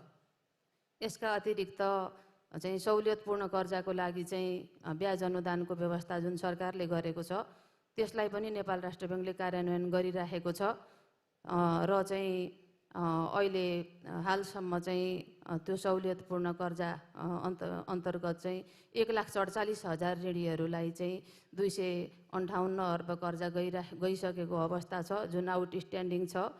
र त्यसमध्ये पनि अझ महिलाहरूलाई पनि चाहिँ 84 लाख जति 84,000 जति महिलाहरूलाई चाहिँ झन्डै 84-85 लाख जति अर्ब जति कर्जा चाहिँ प्रवाह भइसकेको अवस्था छ। यस अन्तर्गत पनि 11-12 वटा चाहिँ क्षेत्रहरू छन्। ती क्षेत्रमा चाहिँ कृषिदेखि लिएर एसएमइजदेखि लिएर अरू चाहिँ विदेशबाट फर्केका नेपालीहरूलाईदेखि लिएर विभिन्न सेक्टरमा चाहिँ कर्जा प्रवाह गर्ने व्यवस्था गरेको छ। अब वास्तविक मान्छेहरूले कर्जा प्रवाह प्राप्त गरे कि गरेनन् भन्ने सम्बन्धमा पनि चाहिँ सर्वेक्षण पनि गरेको थियो। त्यसमा चाहिँ धेरै पोजिटिभ रिजल्ट आएको छ र केही चाहिँ त्यसमा सुधार गर्नुपर्ने पक्षहरू पनि आएका छन् होइन। त्यो चाहिँ धितो नराखिकन दिनुपर्नेमा ब्याङ्कहरूले धितो राखेर चाहिँ कर्जा दिएको, लक्षित कतिपय अवस्थामा चाहिँ महिलाहरूले कर्जा लिनुपर्नेमा चाहिँ महिलाहरूको नाममा चाहिँ पुरुषहरूले नै लिएको, त्यस्ता खालका र लक्षित वर्गले कर्जा नपाएको भन्ने पनि केही स्याम्पल अध्ययन गर्दाखेरि पाएको अवस्था हो। त्यसलाई सुधार गर्ने चाहिँ क्रममा नेपाल राष्ट्र ब्याङ्क छ। बैङ्कहरूलाई पनि आवश्यक, वित्तीय संस्थाहरूलाई पनि आवश्यक निर्देशन दिइसकेको अवस्था छ र चाहिँ यसका अतिरिक्त चाहिँ 102 अर्ब जतिको चाहिँ पुनर्कर्जा अद्यपि पनि चाहिँ आउटस्ट्यान्डिङ रहिरहेको अवस्था छ। चाहिँ बिस्तारै नेपाल राष्ट्र ब्याङ्कले ग्रेजुअल्ली पुनर्कर्जा चाहिँ जुन आफ्नो कोषभन्दा 5 गुणा बढी पुनर्कर्जा दिएर सम्म पनि निजी क्षेत्रलाई रिभाइभ गराउन नेपाल राष्ट्र ब्याङ्कले सहयोग गरेको थियो, जस अन्तर्गत 258 अर्ब कर्जा प्रवाह भइसकेको थियो, जुन अहिले चाहिँ क्रमशः चुक्ता हुँदै गएर 102 अर्ब चाहिँ अझै आउटस्ट्यान्डिङ रहेको अवस्था छ। र पनि कोषमा आधारित पुनर्कर्जा त अझै पनि दिन्छ नेपाल राष्ट्र ब्याङ्कले। यो कोषको 5 गुणा बढी पुनर्कर्जा मात्रै दिन ग्रेजुअल्ली बिस्तारै यसलाई चाहिँ घटाउँदै लगेको हो। यसमा चाहिँ हाम्रो अडिटर साहबलाई पनि मैले यहाँ देखिरहेको छु, उहाँहरूले पनि हामीलाई कमेन्ट लेख्नु भएको छ यो 5 गुणा के आधारमा दिएको, यसरी दिन मिल्दैन भनेर। त्यस कारणले पनि हामीले बिस्तारै घटाउनु पर्ने आवश्यकता छ। र मैले प्रोडक्टिभ सेक्टरको लागि चाहिँ विभिन्न वर्गको कर्जा पनि व्यवस्था गरेको छ, जसले पनि प्रोडक्टिभ सेक्टरलाई नै चाहिँ अन्ततोगत्वा चाहिँ कन्ट्रिब्युट गर्छ।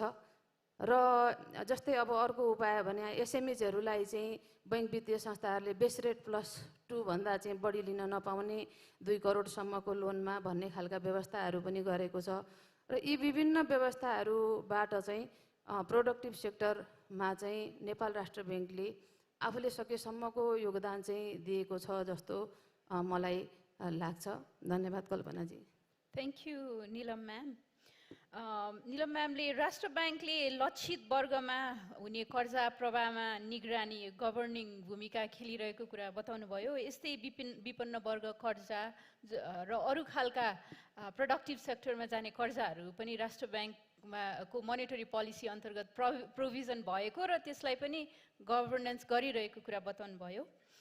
अब हाम्रो अर्को प्यानलिस्ट हुनुहुन्छ चन्द्र ढकालज्यू र मेरो प्रश्न अघि हाम्रो भइरहेको छलफललाई नै कन्टिन्यू हुन्छ। प्राइभेट सेक्टरको कुरा आउँदा एउटा अब भाइब्रेन्ट प्राइभेट सेक्टरले चाहिँ देशको अर्थतन्त्रको जहिले पनि ब्याकबोन हो हैन र देशमा चाहिँ अहिले जुन खालका म्याक्रो इकोनोमिक समस्या भए पनि लङ टर्ममा एउटा जहिले पनि एक्जिस्ट गर्ने समस्या नेपालको लागि चाहिँ अनइम्प्लोइमेन्टको समस्या हो। त्यसैको कारण चाहिँ हाम्रा युवा पुस्ताहरू चाहिँ विदेशिएका छन् र हाम्रो देश चाहिँ अहिले पनि एक्सटर्नल सेक्टर ब्यालेन्सको लागि रिमिटेन्स डिप्रेसनमै धेरै नै डिपेन्ड गर्छ। यो कन्टेक्स्टमा चाहिँ हाम्रो इन्डस्ट्रियल बेसलाई सुदृढ नबनाइकन स्ट्रङ नबनाइकन हामीले चाहिँ देशभित्र चाहिँ इम्प्लोइमेन्ट जेनेरेट पनि गर्न सक्दैनौँ हैन। एउटा प्राइभेट सेक्टरले चाहिँ एउटा भनौँ न भाइब्रेन्ट प्राइभेट सेक्टर आयो भने मात्र हामीले सरप्लस हैन एक्सपोर्टेबल सरप्लस कम्पिटिटिभ प्राइसमा प्रोडक्सन गर्न सक्छौँ र त्यसलाई चाहिँ एक्सपोर्ट गरेर फरेन रिजर्भ पनि ल्याउन सक्छौँ हैन। यो कन्टेक्स्टमा चाहिँ मेरो प्रश्न छ सरलाई, so what would a private sector need in order to create employment, right? Achieve economic growth. So without quality infrastructure, the private sector cannot prosper and create jobs, right? So in this context, what kind of infrastructure is needed in Nepal to promote jobs, to create jobs? And now we are also talking about our bilateral and multilateral development partners are also talking about green jobs, right? Green growth. And also, what could be done to achieve economies of scale in the private sector? That means competitive price, right? And also, what could be the role of private sector in digitization and technological transformation? And Chandra Dhakal sir, as the owner of Global IME, right, you are the entrepreneur, you are you are the leading one in terms of digitization in Nepal, right? So what could be the role, additional role of private sector in that matter? And what could be done to improve Nepal's worsening export performance that we have been discussing so far? धन्यवाद।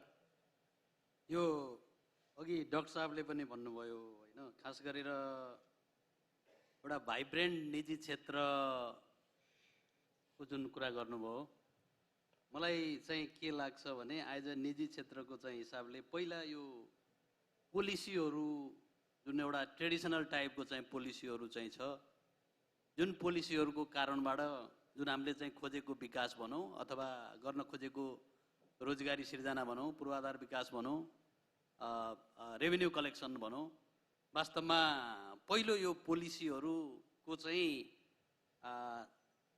Change गर्ने र change भइसकेपछि त्यो पोलिसीको चाहिँ implement चाहिँ सही हिसाबले चाहिँ हुन्छ कि हुँदैन भन्ने कुरा वास्तवमा एकदमै इम्पोर्टेन्ट चाहिँ छ जस्तो लाग्छ।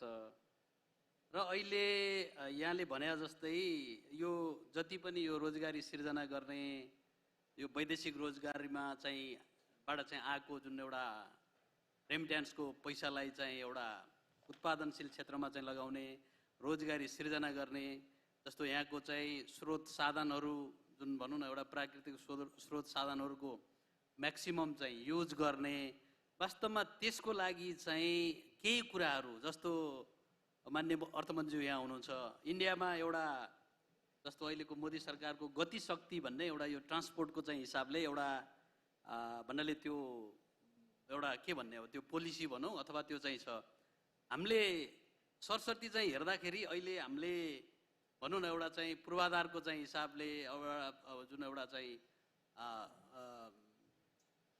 रोड एक्सेसको कुराहरू भनौँ अथवा रोड एक्सेसको कारणबाट चाहिँ हुन सक्ने भनौँ न एउटा जति पनि अपर्च्युनिटीहरू हुन्छ त्यसको लागि ठुल्ठुलो आयोजनाहरू भन्नाले आज पूर्वाधारको चाहिँ हिसाबले अगाडि बढाउनु पर्यो। जस्तो यहाँले भने जस्तै अब यो ग्रिन जुन एउटा जब्सको चाहिँ कुरा गरौँ, ग्रिन अब यो भनौँ न अब यसमा चाहिँ जस्तो अब ठुल्ठुला हाइड्रो पावरको चाहिँ कुराहरू भनौँ, जस्तो ठुल्ठुला चाहिँ टुरिज्म डेस्टिनेसनको चाहिँ कुराहरू भनौँ। अब अहिले चाहिँ धेरै भन्नाले एउटा चाहिँ हामीहरूको चाहिँ प्राकृतिक स्रोत र साधनहरू हामीसँग प्रशस्त भएर पनि वास्तवमा यो कनेक्टिभिटीको चाहिँ कारणबाट वास्तवमा चाहिँ हामीहरूले चाहिँ एउटा भनौँ न त्यसलाई चाहिँ उपयोग गर्न चाहिँ सकिराखेको चाहिँ छैनौँ। हामी कहाँ चाहिँ जस्तो रेमिट्यान्सबाट भनौँ न इयरली चाहिँ 10 खरब चाहिँ जुन पैसाहरू आइराखेको चाहिँ छ, वास्तवमा त्यसलाई चाहिँ अब अहिले धेरै जसो चाहिँ जुन त्यो आइराखेको जुन एउटा चाहिँ पैसा चाहिँ एउटा कन्जम्सनमा भन्नाले धेरै रेसियो चाहिँ कन्जम्सनमा खर्च भएको चाहिँ छ।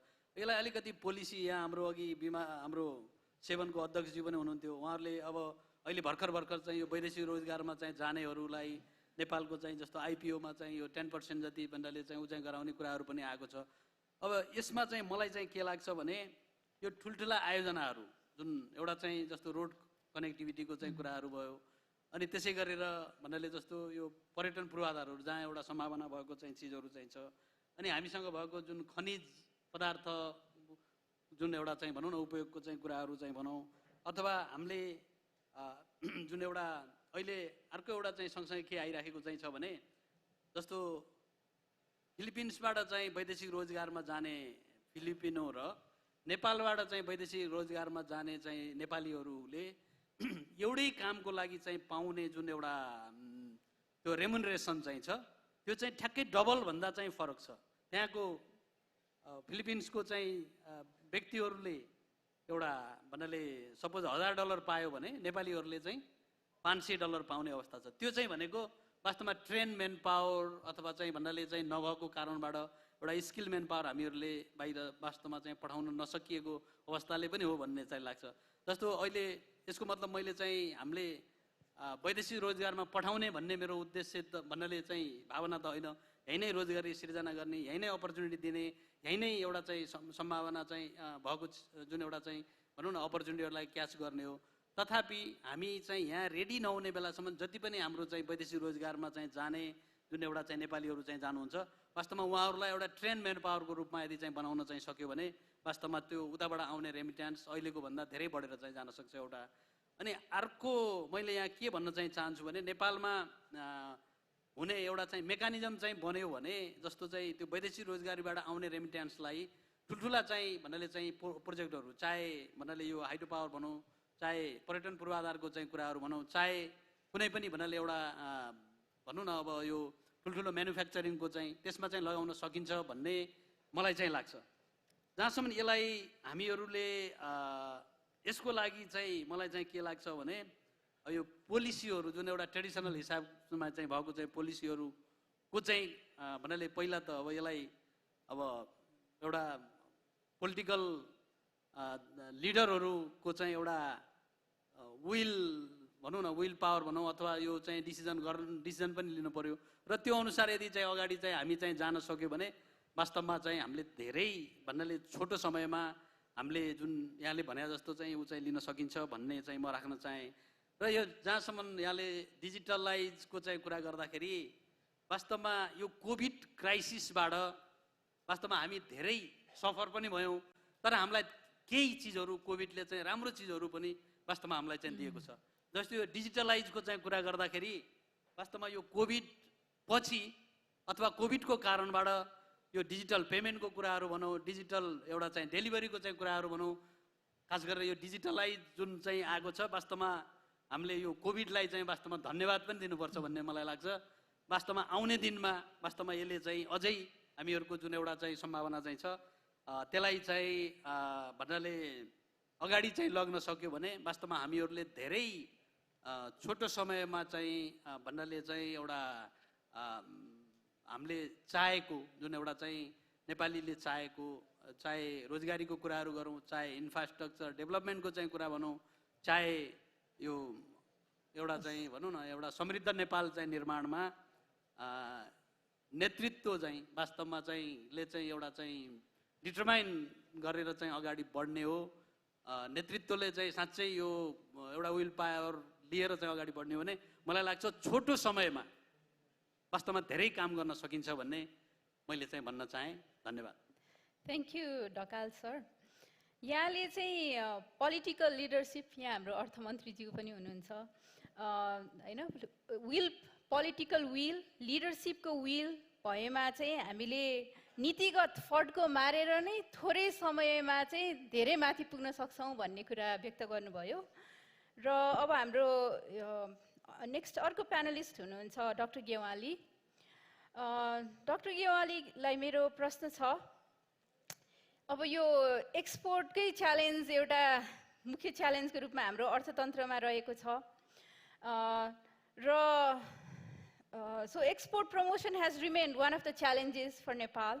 In addition to promoting domestic production, the issue of diversification of products and diversification of export destinations are also equally important issues.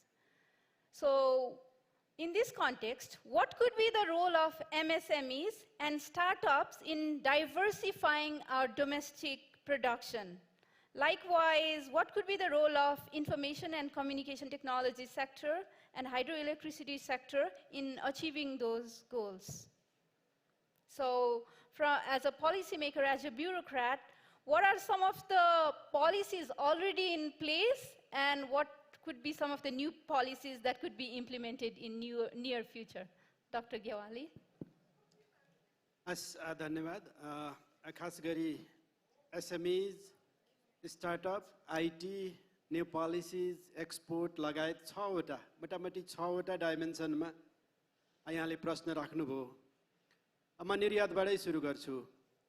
अघि यहाँले 2004 देखिको डेटा राख्नुभयो, मैले 1975 देखि 2020 सम्मको डेटा हेरेको थिएँ। खास गरी 2004 पछि नेपाल विश्व व्यापार सङ्गठनको सदस्य भइसकेपछि, यद्यपि हामीले विश्व व्यापार सङ्गठनको सदस्यता लिनको लागि 1989 तत्कालीन ग्याटबाट नेगोसिएसन सुरु गऱ्यौँ र करिब त्यो 11 वर्ष पछिको 4 वर्ष 15 वर्षको नेगोसिएसन पश्चात हामीले सदस्यता लियौँ।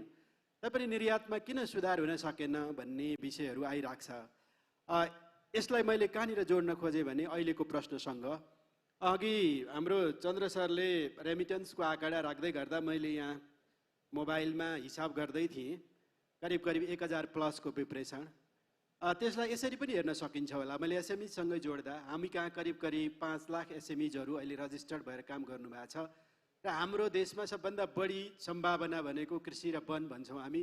अबाउट 45% वन अहिले हामीले हिसाब गरिरहेको र यसलाई अन्त पनि जोडौँ, अहिले भर्खर COP27 सकिएको छ इजिप्टमा र त्यो देशको वन क्षेत्र मैले हेर्दै थिएँ, about less than 1%, about 72,000 hectares. यसलाई मैले किन यसरी राखेको छु भने वनलाई हामीले उद्योगसँग, रोजगारीसँग, रोयल्टी अथवा अरू उत्पादनमूलक विषयहरूसँग जोड्न ढिला भयो कि भन्ने मलाई लागिरहेको छ।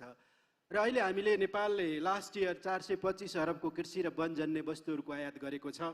त्यसलाई हामीले हेर्दा के देखिन्छ भने दिनको 1 अरब 9 करोड बराबरको हामीले कृषि र वनजन्य वस्तुहरूको आयात गरिरहेका छौँ। हामीले 45% फरेस्ट प्रोटेक्टेड ल्यान्ड अबाउट 10 भन्दा 55 त हामीले हाम्रो नेपालको 55% त हामीले प्रोटेक्सन वा फरेस्टमा लगाउँदै गर्दा किन हामीले यति धेरै कृषिजन्य र वनजन्य वस्तुहरूको आयात गर्नु पर्यो भन्ने विषयको पनि अब छलफल गर्नुपर्छ भन्ने मलाई लाग्छ। अर्को हाइड्रोको कुरा पनि अघि आयो, त्यो कृषिजन्य र कृषिजन्य जुन छ 425 प्लस अनि गएर पेट्रोलियम प्रोडक्ट 300 जति जोड्दाखेरि 725 हुन्छ। हाम्रो रेमिटेन्सको करिब करिब 72.5% त हाम्रो दुईटा एरियामा हामीले तिरिरहेका छौँ। भन्दा हामीले विप्रेसर त ल्यायौँ तर त्यसलाई जोगाउन, सस्टेन गर्न, हाम्रो उत्पादनमा, हाम्रो रोजगारीमा, हाम्रो इन्डस्ट्रीहरूमा जोड्नलाई अलि सकेनौँ कि त त्यहाँनिर पनि थप अध्ययन छलफल गर्नुपर्छ भन्ने मलाई लाग्छ। यसो गर्दा बचेको रेमिटेन्स भनेको अबाउट 300 प्लस हुन्छ। हाम्रो देशबाटै पनि छिमेकी देशहरूमा एउटै सिङ्गल कन्ट्रीमा पनि अबाउट 300 प्लसको रेमिटेन्स इन बिलियन जाने गरेका छ। यहाँहरूले राष्ट्र ब्याङ्कले निकालेको डेटाले त्यो भन्छ। मैले यसलाई किन जोडेको भन्दा एसएमईज यहाँको पहिलो प्रश्न थियो। डेफिनेटली एसएमईज हामी कहाँ सङ्ख्या छ, हामीले उहाँहरूलाई खास गरी गर्नुपर्ने सहयोग भनेको टेक्नोलोजीमा अनि गएर फाइनेन्समा र इनोभेसनमा हो। मिनिस्ट्रीले त्यसमा काम गरेको छ। नेपालको मार्केट एक्सेसमा अघि प्रोफेसरले भन्नुभयो हामी मार्केट एक्सेसमा निकै माथि छौँ, हामीलाई बजार पहुँचको समस्या छैन। हाम्रो समस्या भनेको प्रोडक्सनमा अनि गएर प्रोडक्टिभ क्यापासिटीको कुरा होला अथवा यो इन्डस्ट्रियल बेस भनेर जुन भनिरहनु भएको छ यहाँहरूले, इन्डस्ट्रियल बेसलाई अगाडि बढाउने कुरा होला। अब मैले यसलाई अर्को सन्दर्भमा स्टार्टअपको कुरा पनि यहाँले जोड्नुभयो। स्टार्टअप ग्लोबल्ली हेऱ्यो भने स्टार्टअपले 2-3टा काम गर्छ। एउटा त रिस्क घटाइदिने हो। स्टार्टअपको मूलभूत काम भनेको रिस्कलाई घटाउने, कस्टलाई घटाउने र अलिकति इकोसिस्टम, बिजनेसको इकोसिस्टमलाई बढाएर अगाडि बढाउने सन्दर्भमा स्टार्टअपले काम गर्छ। हाम्रो सन्दर्भमा करिब हामीले उद्योगहरूलाई 8वटा विभिन्न भागमा बाँडेका छौँ, खास गरी सेक्टरको हिसाबले र लगानी वा रोजगारीको हिसाबले हामीले 5वटा सेक्टर गरेको। करिब 8 र 5 गर्दा यो सेक्टरहरू हाम्रो जुन छ त्यसमध्ये पनि हामीले स्टार्टअप, गभर्मेन्टले सुरु गर्ने स्टार्टअप चाहिँ कुन एरियामा कति समयको लागि हामीले पुँजी अथवा प्रविधि अथवा स्किल अथवा क्यापासिटी कुन हो त, त्यसमा एसएमइजको डिमान्ड अनुसार नै मन्त्रालयले काम गर्छ। आइटी आइसिटीको सन्दर्भमा धेरै गइन, यहाँले जोड्नु भएको थियो अघि। नेपाल जस्ता देशहरूको लागि खास गरेर नयाँ क्षेत्र आइटी आइसिटी हो र अघि यहाँले इन्डस्ट्रियल बेसको कुरा 5% भन्दै गर्दा सर्भिसको 60% भयो भनेर जुन राख्नुभयो, यो स्वाभाविकै हो। सर्भिसको बढ्दै जान्छ, सामान्यतया इन्डस्ट्रीको पनि बढ्दै जान्छ, एग्रिकल्चरको घट्दै जान्छ, तर हाम्रोमा म्यानुफ्याक्चरिङको अगाडि बढ्न सकेन।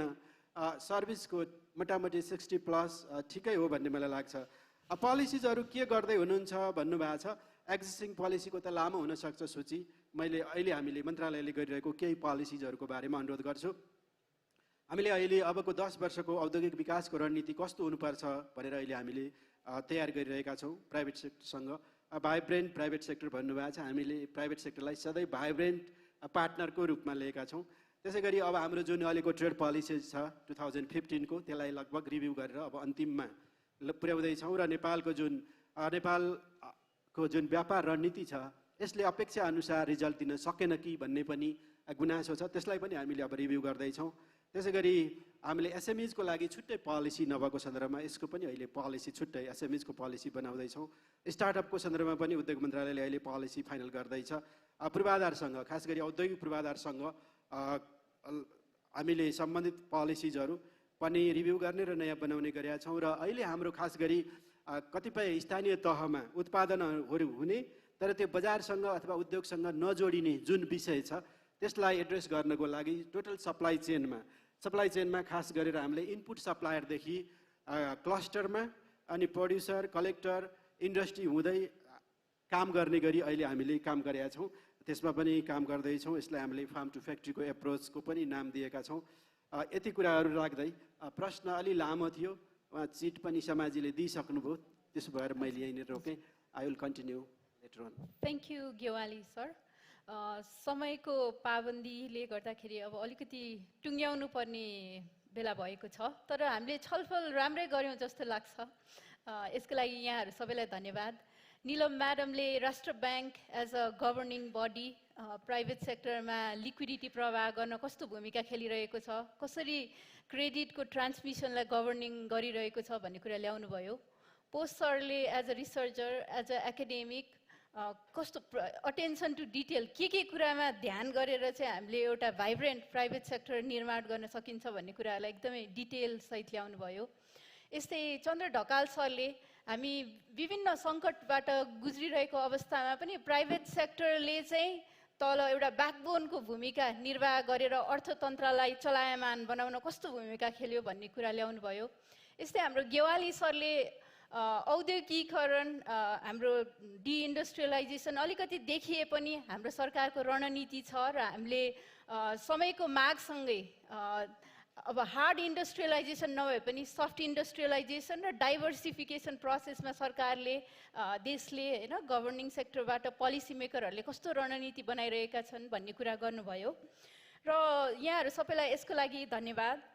अन्त्यमा चाहिँ म जानु अघि एउटा कुरा व्यक्त गर्न चाहेँ। म अब एज अ म्याक्रो इकोनोमिक्समा चाहिँ हामी जहिले पनि म्याक्रो इकोनोमिक्स भन्दा बिजनेस साइकलको कुरा आउँछ र जहिले पनि यो साइकलहरू, क्राइसिसहरू चाहिँ आइ नै रहन्छन्। अहिले पनि हामी विभिन्न क्राइसिसबाट गुज्रिरहेका छौँ र भविष्यमा पनि विभिन्न क्राइसिसहरू आउन सक्छन्। एउटा अब इन्भाइरोमेन्टल क्लाइमेट क्राइसिस पनि हामीले एउटा फर्सी गरिरहेका छौँ, कोपको डिबेटहरू चलिरहेको अवस्था छ। अब यस्तै एक्सटर्नल सक्सहरू जस्तै अर्थक्वेक हुनसक्छ, सिक्युरिटी क्राइसिसहरू फेस गर्न सकिन्छ होला।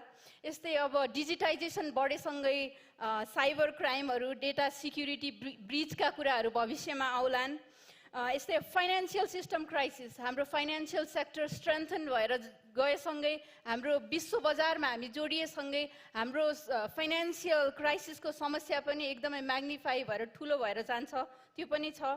यस्तै पेन्डेमिक्सहरू, अब एउटा कोभिड-19 भयो, डेङ्गी हामीले देखिरहेछौँ, भविष्यमा अरू पनि आउन सक्लान्।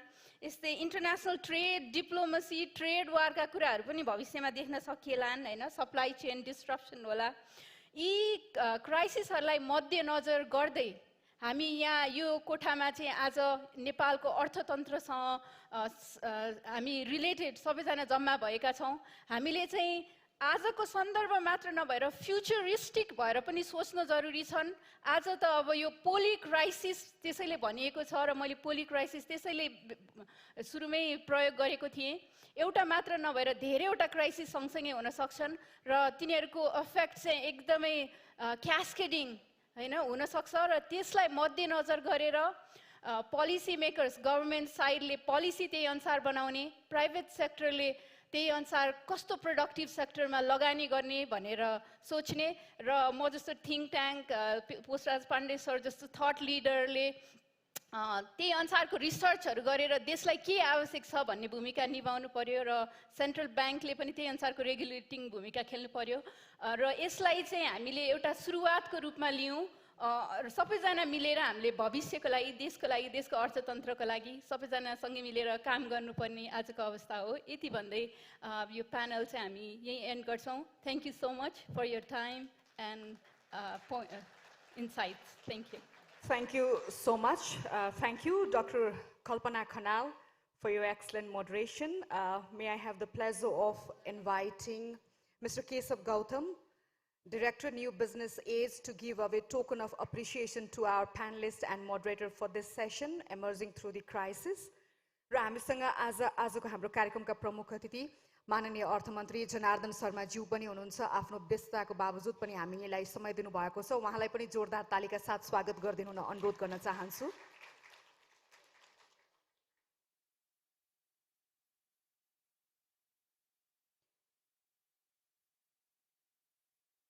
यसैगरी यस सेसनका मोडरेटर डाक्टर कल्पना खनाल हुनुहुन्थ्यो। साथसाथै यस सेसनमा doctor Poshraj Pandey, Chandra Dhakal, vice president FNCCI, doctor Toya Gewali, secretary ministry of industry, commerce and supply हुनुहुन्थ्यो वक्ताका रूपमा। उहाँहरू सबैजनालाई, यसैगरी doctor Nilam Dhungana Timal Sinha, deputy governor हुनुहुन्थ्यो नेपाल राष्ट्र ब्याङ्कबाट, सबैजनालाई टोकन अफ अप्रिसिएसनका साथ धन्यवाद ज्ञापन गरिदिनु हुनका लागि पनि म अनुरोध गर्न चाहन्छु।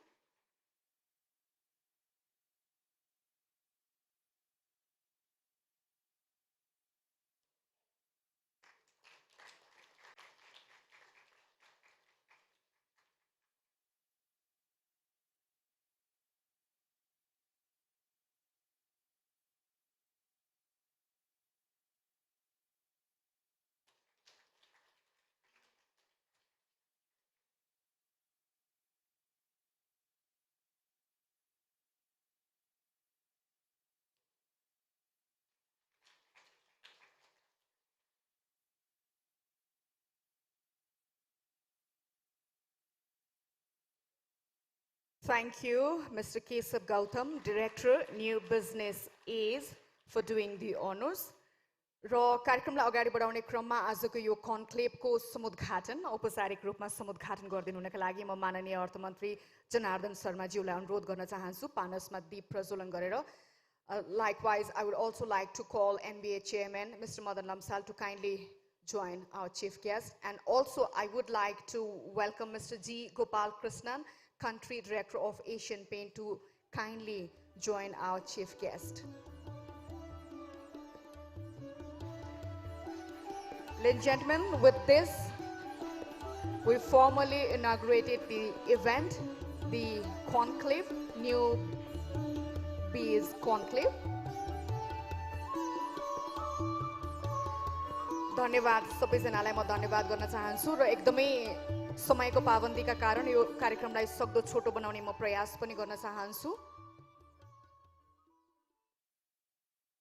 Now, moving ahead, I would like to invite our keynote speaker, of today's program, we have Dr. Nagesh Kumar, Director of Institute for Studies in Industrial Development, India, as a keynote speaker for this event.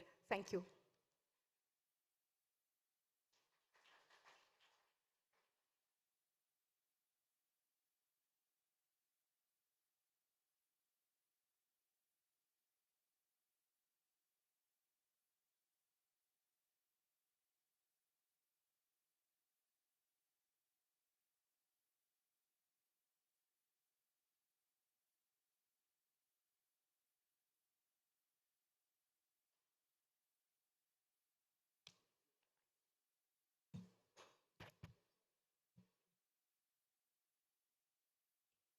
Okay.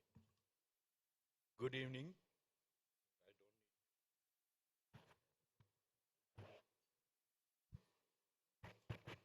Yeah. Good evening, everyone. Honorable Finance Minister of Nepal, our host of this evening, Mr. Madan Lamsal,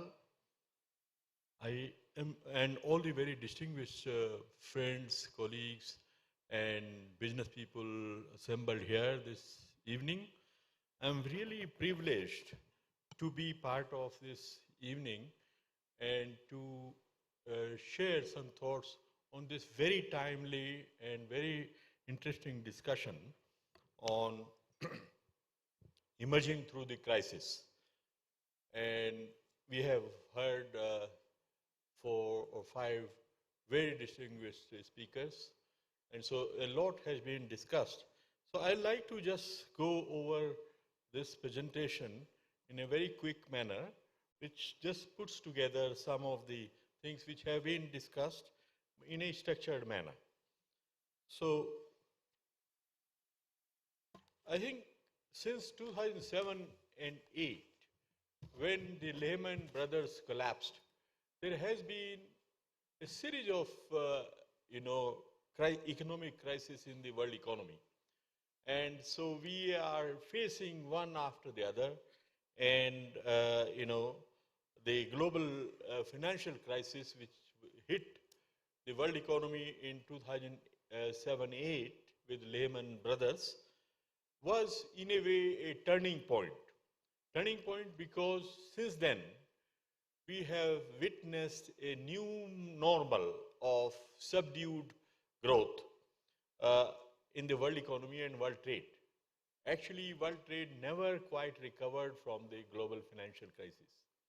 You remember the period of 2003 to 2007 when world trade used to grow up in very high rates, around 7, 8, 10%, which helped developing countries, especially in East Asia, to grow very fast and build their manufacturing sector by exporting to the world, become manufacturing hub of the world.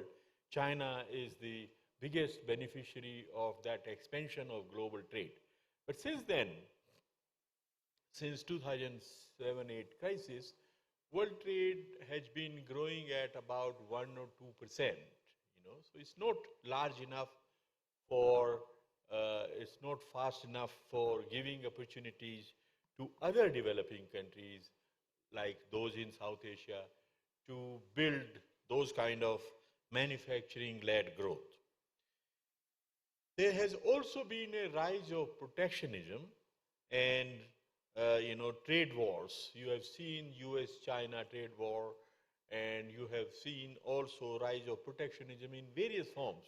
For instance, restrictions in United States on how many H-1B visas they will issue.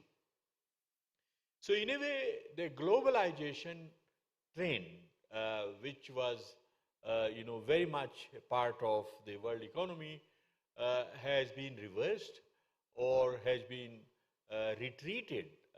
Economist magazine called it slowbalization, globalization turning into slowbalization.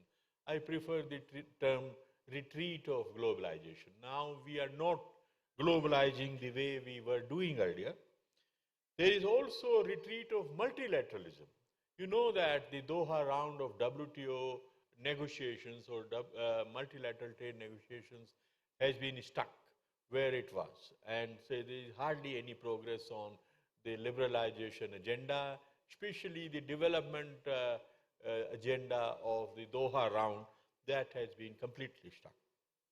Then came the COVID pandemic in 2020, and it has disrupted the world economy like no other in the past century.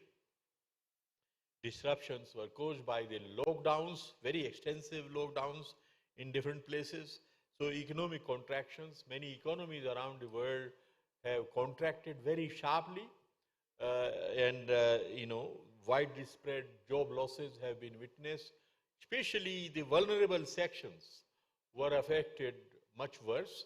MSMEs, for instance, which form the backbone of all different economies, especially in South Asia, especially in Nepal, especially in India. So they were affected very badly. All other vulnerable sections of the society, for instance, the poor, the women, the old people, the disabled people, the children, school-going children, were at the forefront of the impact. So inequalities have actually widened. If the vulnerable sections are affected worse, then the rich people or those who can take care of themselves, obviously inequalities widen.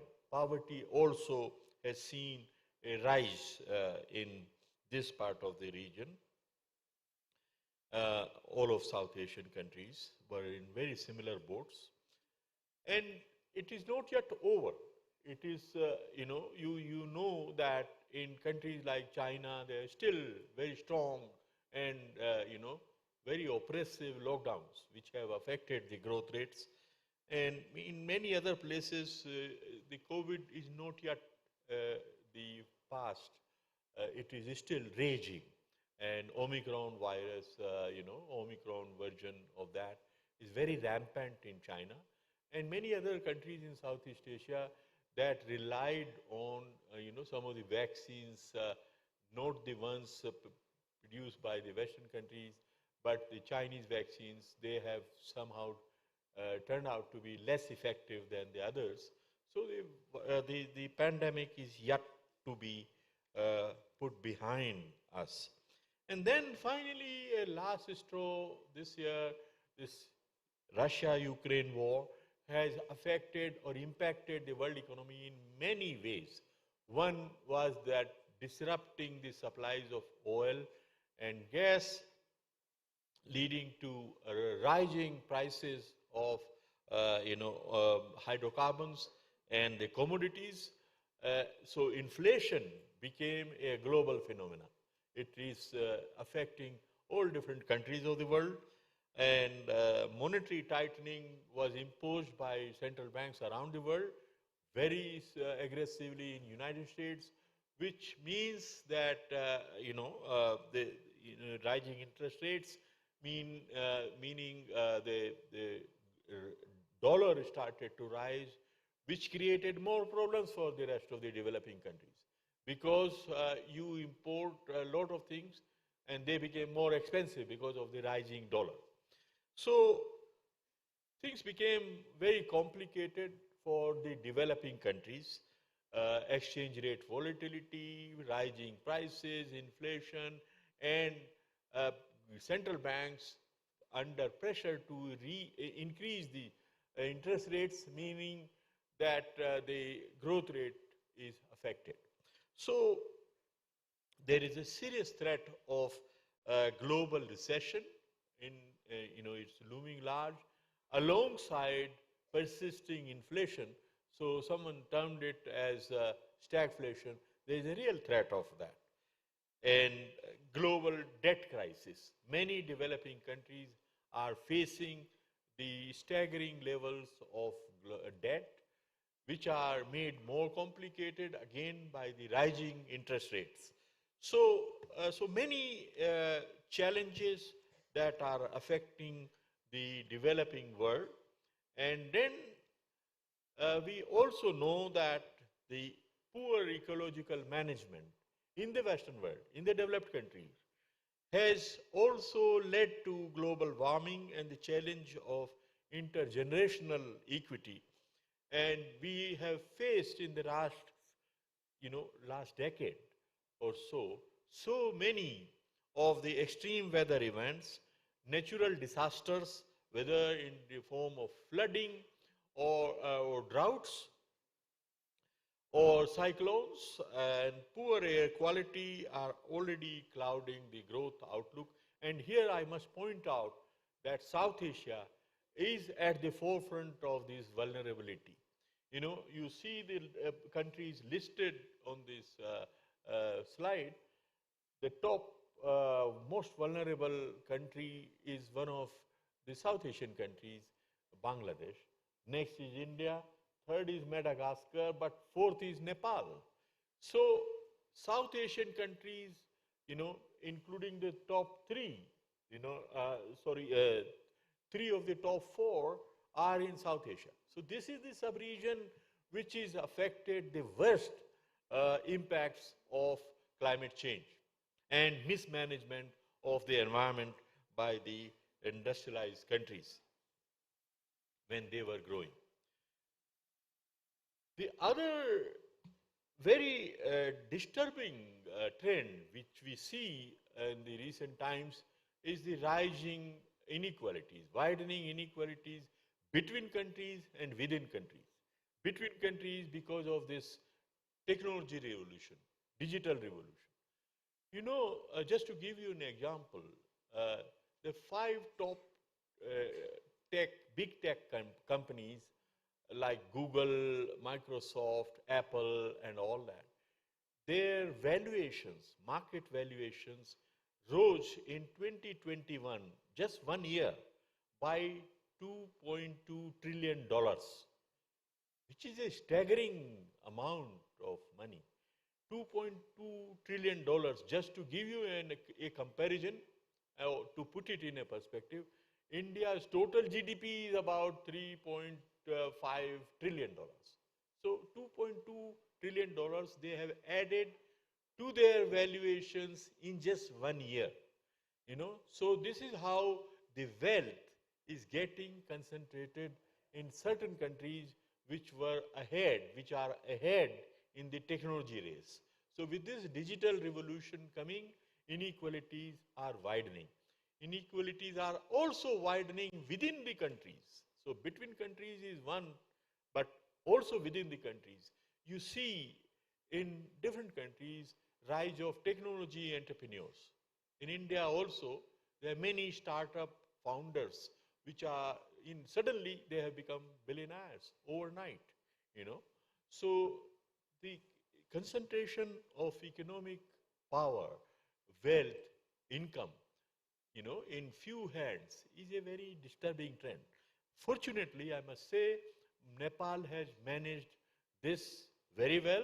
Nepal is one of the countries which is among those where inequalities have actually declined. So you have managed your social protection system very well and have not yet faced this disturbing trend of rising inequalities. So I think rest of the world has to learn from Nepal. The countries in South Asia have to learn from Nepal how you manage to keep inequalities in check. Another persisting problem or challenge which has been actually very much exposed in the COVID pandemic times is persisting inequalities of opportunity. So what are the basic amenities or basic opportunities that empower somebody to exploit his or her potential? These are education, health, drinking water, sanitation, access to electricity, access to internet also, nutrition for children, access to banking services. All of these opportunities or amenities are empowering amenities or opportunities. So anybody who doesn't have access to them like the others will be left behind. So in our region, we face this challenge that, depending upon your social status, your wealth status, your living within the cities or villages, you have differential access to these opportunities. And these access gaps based on rich, poor, urban, rural, or gender lines are very pronounced in South Asia. Again, I must say that Nepal has done better than some of the other South Asian countries like India. So you see that the average rates and access by rich and poor kids, whether in terms of sanitation or educational, access, they are better in Nepal than in India or Bangladesh or Pakistan. But I think we need to close these gaps completely and for full, potential of the youth to be exploited. Now, these gaps in the access to opportunities have been exposed very badly in COVID times. So, whether gaps in public health infrastructure or gaps in social protection or gaps in provision of basic services such as sanitation, digital divide, or financial inclusion affected the ability of people to sustain or protect themselves from the COVID pandemic. So if you had access to very good digital, sort of services, then you could continue with your classes. Your children could continue with their classes online. But the poor, who did not have such access to digital services, internet for instance, they were lost. They completely, they could not access even whatever online classes were available. So, so these gaps in amenities to life have been very much at the forefront of the COVID pandemic impact. The other thing we need to keep in mind is this jobless growth. The past 10, 15 years have shown that the employment elasticity of economic growth has come down. So with every unit of economic growth, we are having less and less of the employment generation.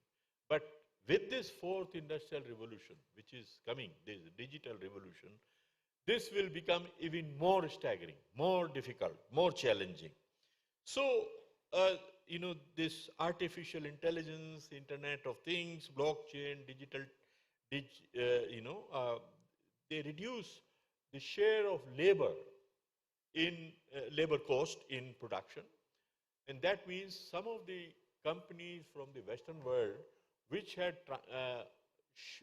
pushed or outsourced their production to save labor costs to developing countries need not do that anymore. So there is a reversal of some of these outsourcing or offshoring to onshoring or nearshoring.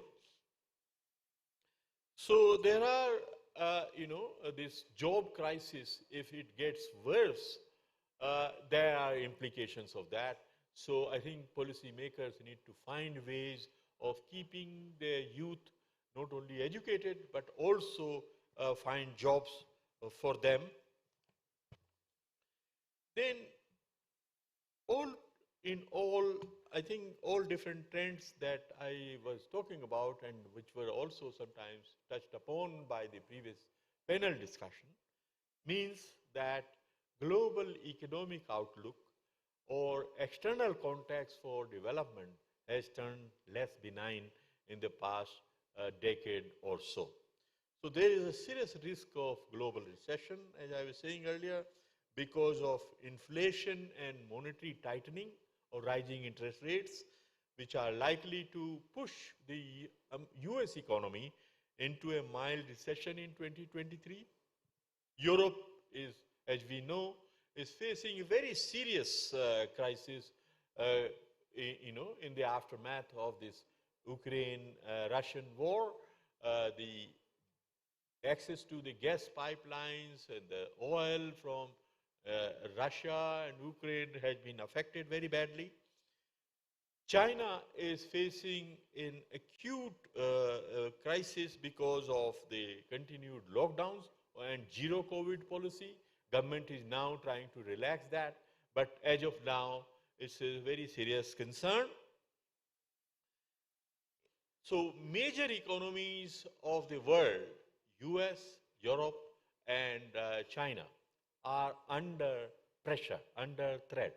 And the only economy among the largest top 10 economies that is still having robust economic growth is actually Indian economy.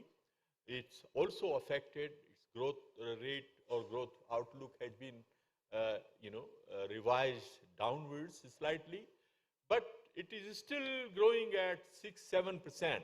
All others have been affected very badly.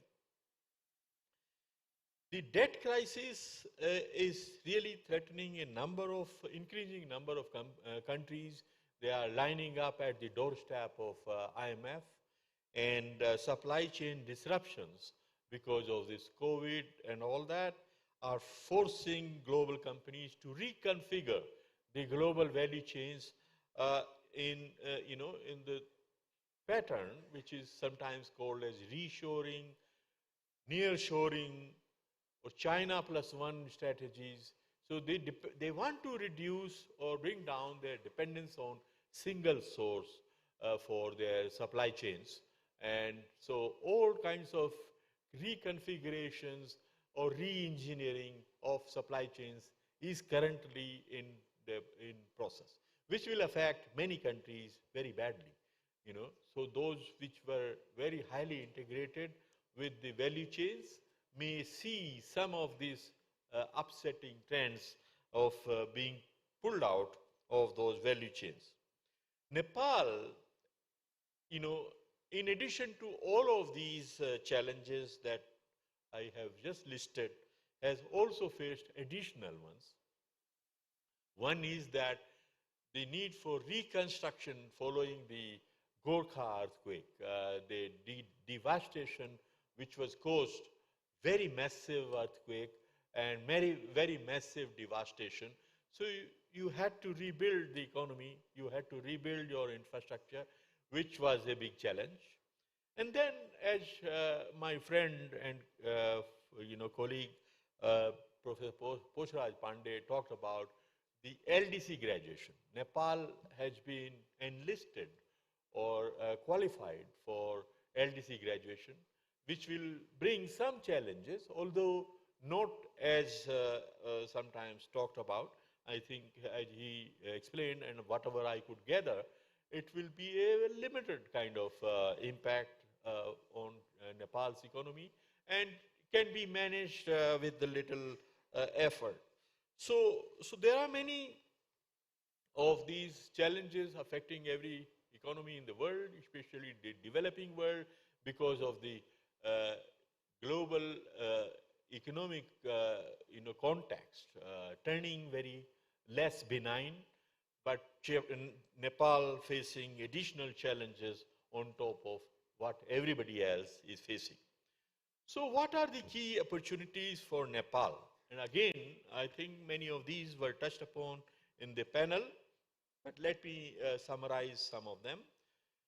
I think in the context of this retreat of globalization, the nearshoring, onshoring, and all different trends associated with Industrial Revolution 4.0, I think what is very critical is to focus on the internal drivers or internal engines of growth, which in my view begin with infrastructure development.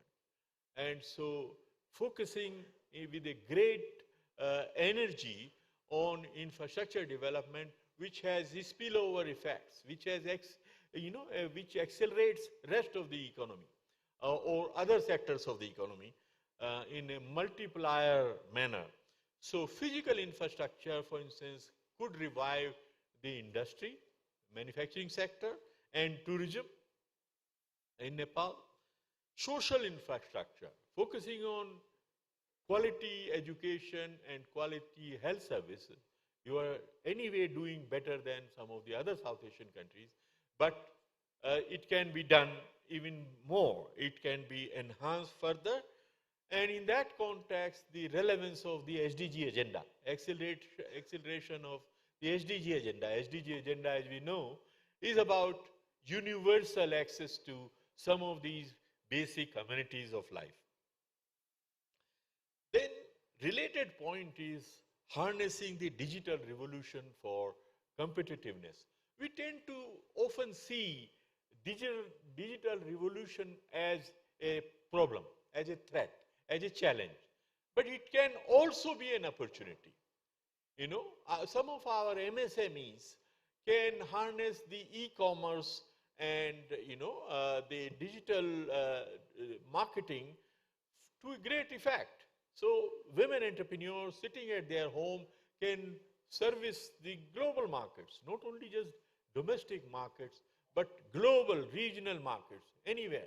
So some of the interesting products that Nepal is famous for could be finding their markets anywhere in the world through digital revolution. So harnessing the digital revolution is, an important thing. We should not shun, that this is something not for us. This is job displacing, not for us. Driverless cars, of course, are job displacing, and we need not bother about that. But all other applications of digital revolution are empowering and enablers, and we should not shun them, we should harness them. The other thing is, this economist based in Geneva, Robert Baldwin, he has written a book, Globatics Upheaval. This book is about futuristic trends that this artificial intelligence and all other Industry 4.0 revolution will bring about. And one of the things, interestingly, he talks about is that when this revolution has fully been harnessed, what will happen is that trade in goods will be affected adversely, but trade in services will be enhanced greatly, because you can deliver services sitting in your homes, virtually. So work from home, work from anywhere. So that way we can exploit these technologies to service the world. And this is something which is possible only with higher education. We train our youth in artificial intelligence, in coding, in machine learning, then we can, exploit the fruits of this revolution. Then fostering industrialization based on domestic strengths. I think this is something which came up in the panel discussion. How on earth the share of manufacturing in Nepal's GDP, which was 10% in 1990s, is now 5%. So this premature deindustrialization is a fact of life. We need to reverse that trend. How do we reverse that trend? We should see where our strengths are and become a big player in those, industries.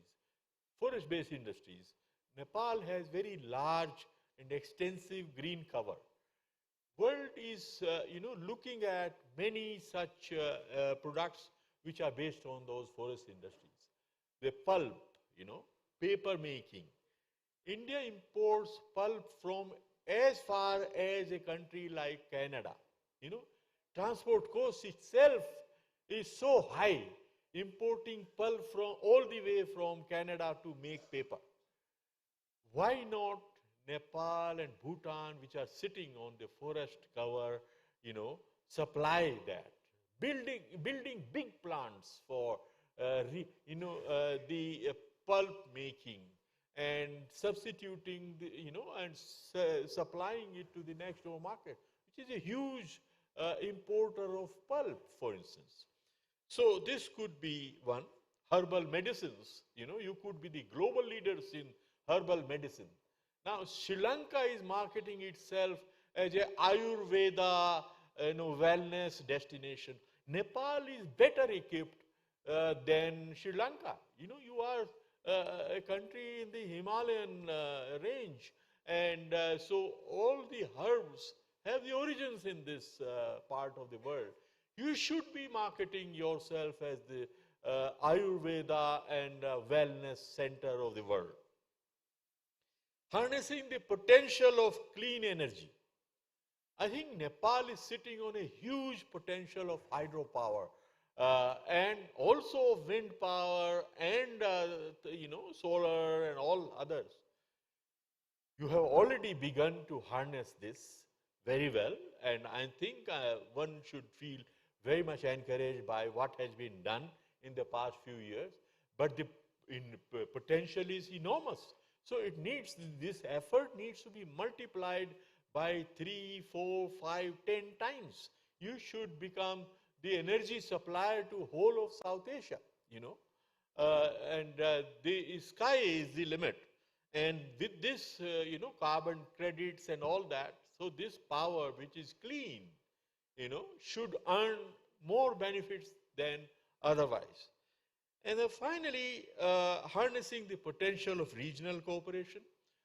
I was looking at a table of, numbers, some projections which we had done when I was, director of South Asia office of UN ESCAP. We had looked at the potential of intra-regional exports and what actually is happening. And what was found for Nepal, 76% of Nepal's potential remained underutilized or unutilized. 76% of Nepal's potential export to South Asian countries could not have been realized. And the region, we looked at the regions, why not? The reason was that the supply capacities to supply things that South Asia consumes were lacking or were short, or they were not competitive, as Poshraj mentioned. So I think we need to focus attention on how do we create supply capacities for the things that are needed in the neighborhood and fulfill and exploit this potential of intra-regional exports and all other aspects of regional economic integration. I think Poshraj is a great expert of some of these issues, and we have worked together for many years, many decades actually. So we should exploit all of these opportunities. With that, let me close this presentation. Thank you very much. We are all looking forward to listening to the Honorable Finance Minister. Thank you very much.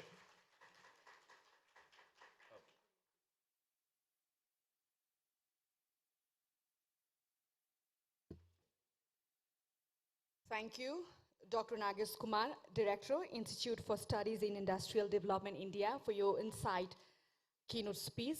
To offer token of appreciation to our keynote speaker, may I have the pleasure of inviting Mr. Rudra Khadka, Executive Editor of Arthik Abhiyan, National Delhi.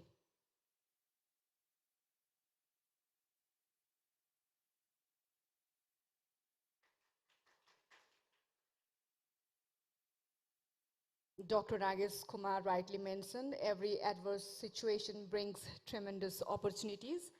There's silver lining in every dark cloud. Now, moving ahead, may I have the pleasure of inviting Mr. Bishnu Agrawal, President CNI, for his remarks. Thank you.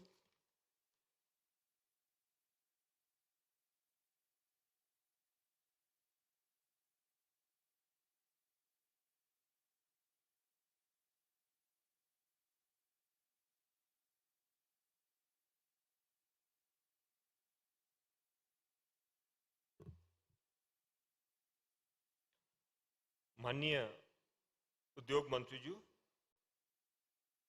आदरणीय उद्योग सचिव जी, deputy governor जी, new business as का अध्यक्ष मदन लम्साल जी, सेबोनका अध्यक्षज्यू, एफएनसीसीआईका अध्यक्षज्यू, उद्योगी व्यवसायीहरू, मिडियाका साथीहरू, महिला तथा सज्जनवृन्द, म सीएनआई को तर्फबाट सबैलाई सादर नमस्कार गर्न चाहन्छु। आज यस कार्यक्रममा आमन्त्रण गरेर मलाई जुरीमा राखेको म आजका आयोजकहरूलाई म धन्यवाद दिन चाहन्छु र आफ्नो मन्तव्य राख्ने पनि जुन मौका दिनुभएका छन् र स्पेशली आजको जुन सन्दर्भ छ, आजको जुन टपिक छ इमर्जिङ फ्रम द क्राइसिस, त्यसमा मलाई बोल्न दिनुभएकोमा म धन्यवाद पनि दिन चाहन्छु। आजको जुन टपिक छ त्यो उद्योगी व्यवसायी र मलाई लाग्छ कि सबैको लागि र सम्पूर्ण अर्थतन्त्रको लागि एकदम सान्दर्भिक टपिक छ, किनकि जुन तरिकाले उद्योगी व्यवसायीहरूलाई समस्याको सामना गर्नु परिराखेको छ, जुन तरिकाले आजका जुन च्यालेन्जेसहरू, चुनौतीहरू अगाडि आइराखेका छन्, त्यसमा एकदमै आवश्यक छ कि यसमा छलफल हुनु पर्यो, यसमा के सल्युसन्सहरू हुन सक्छ र अगाडिको मार्ग प्रशस्त गर्ने के कुराहरू हामीहरूले गर्न सक्छौँ। अरू यति राम्रो आज वातावरण बनाइदिनको लागि र यति राम्रो छलफल गराइदिनको लागि पनि म आयोजकप्रति आभार र धन्यवाद दिन चाहन्छु।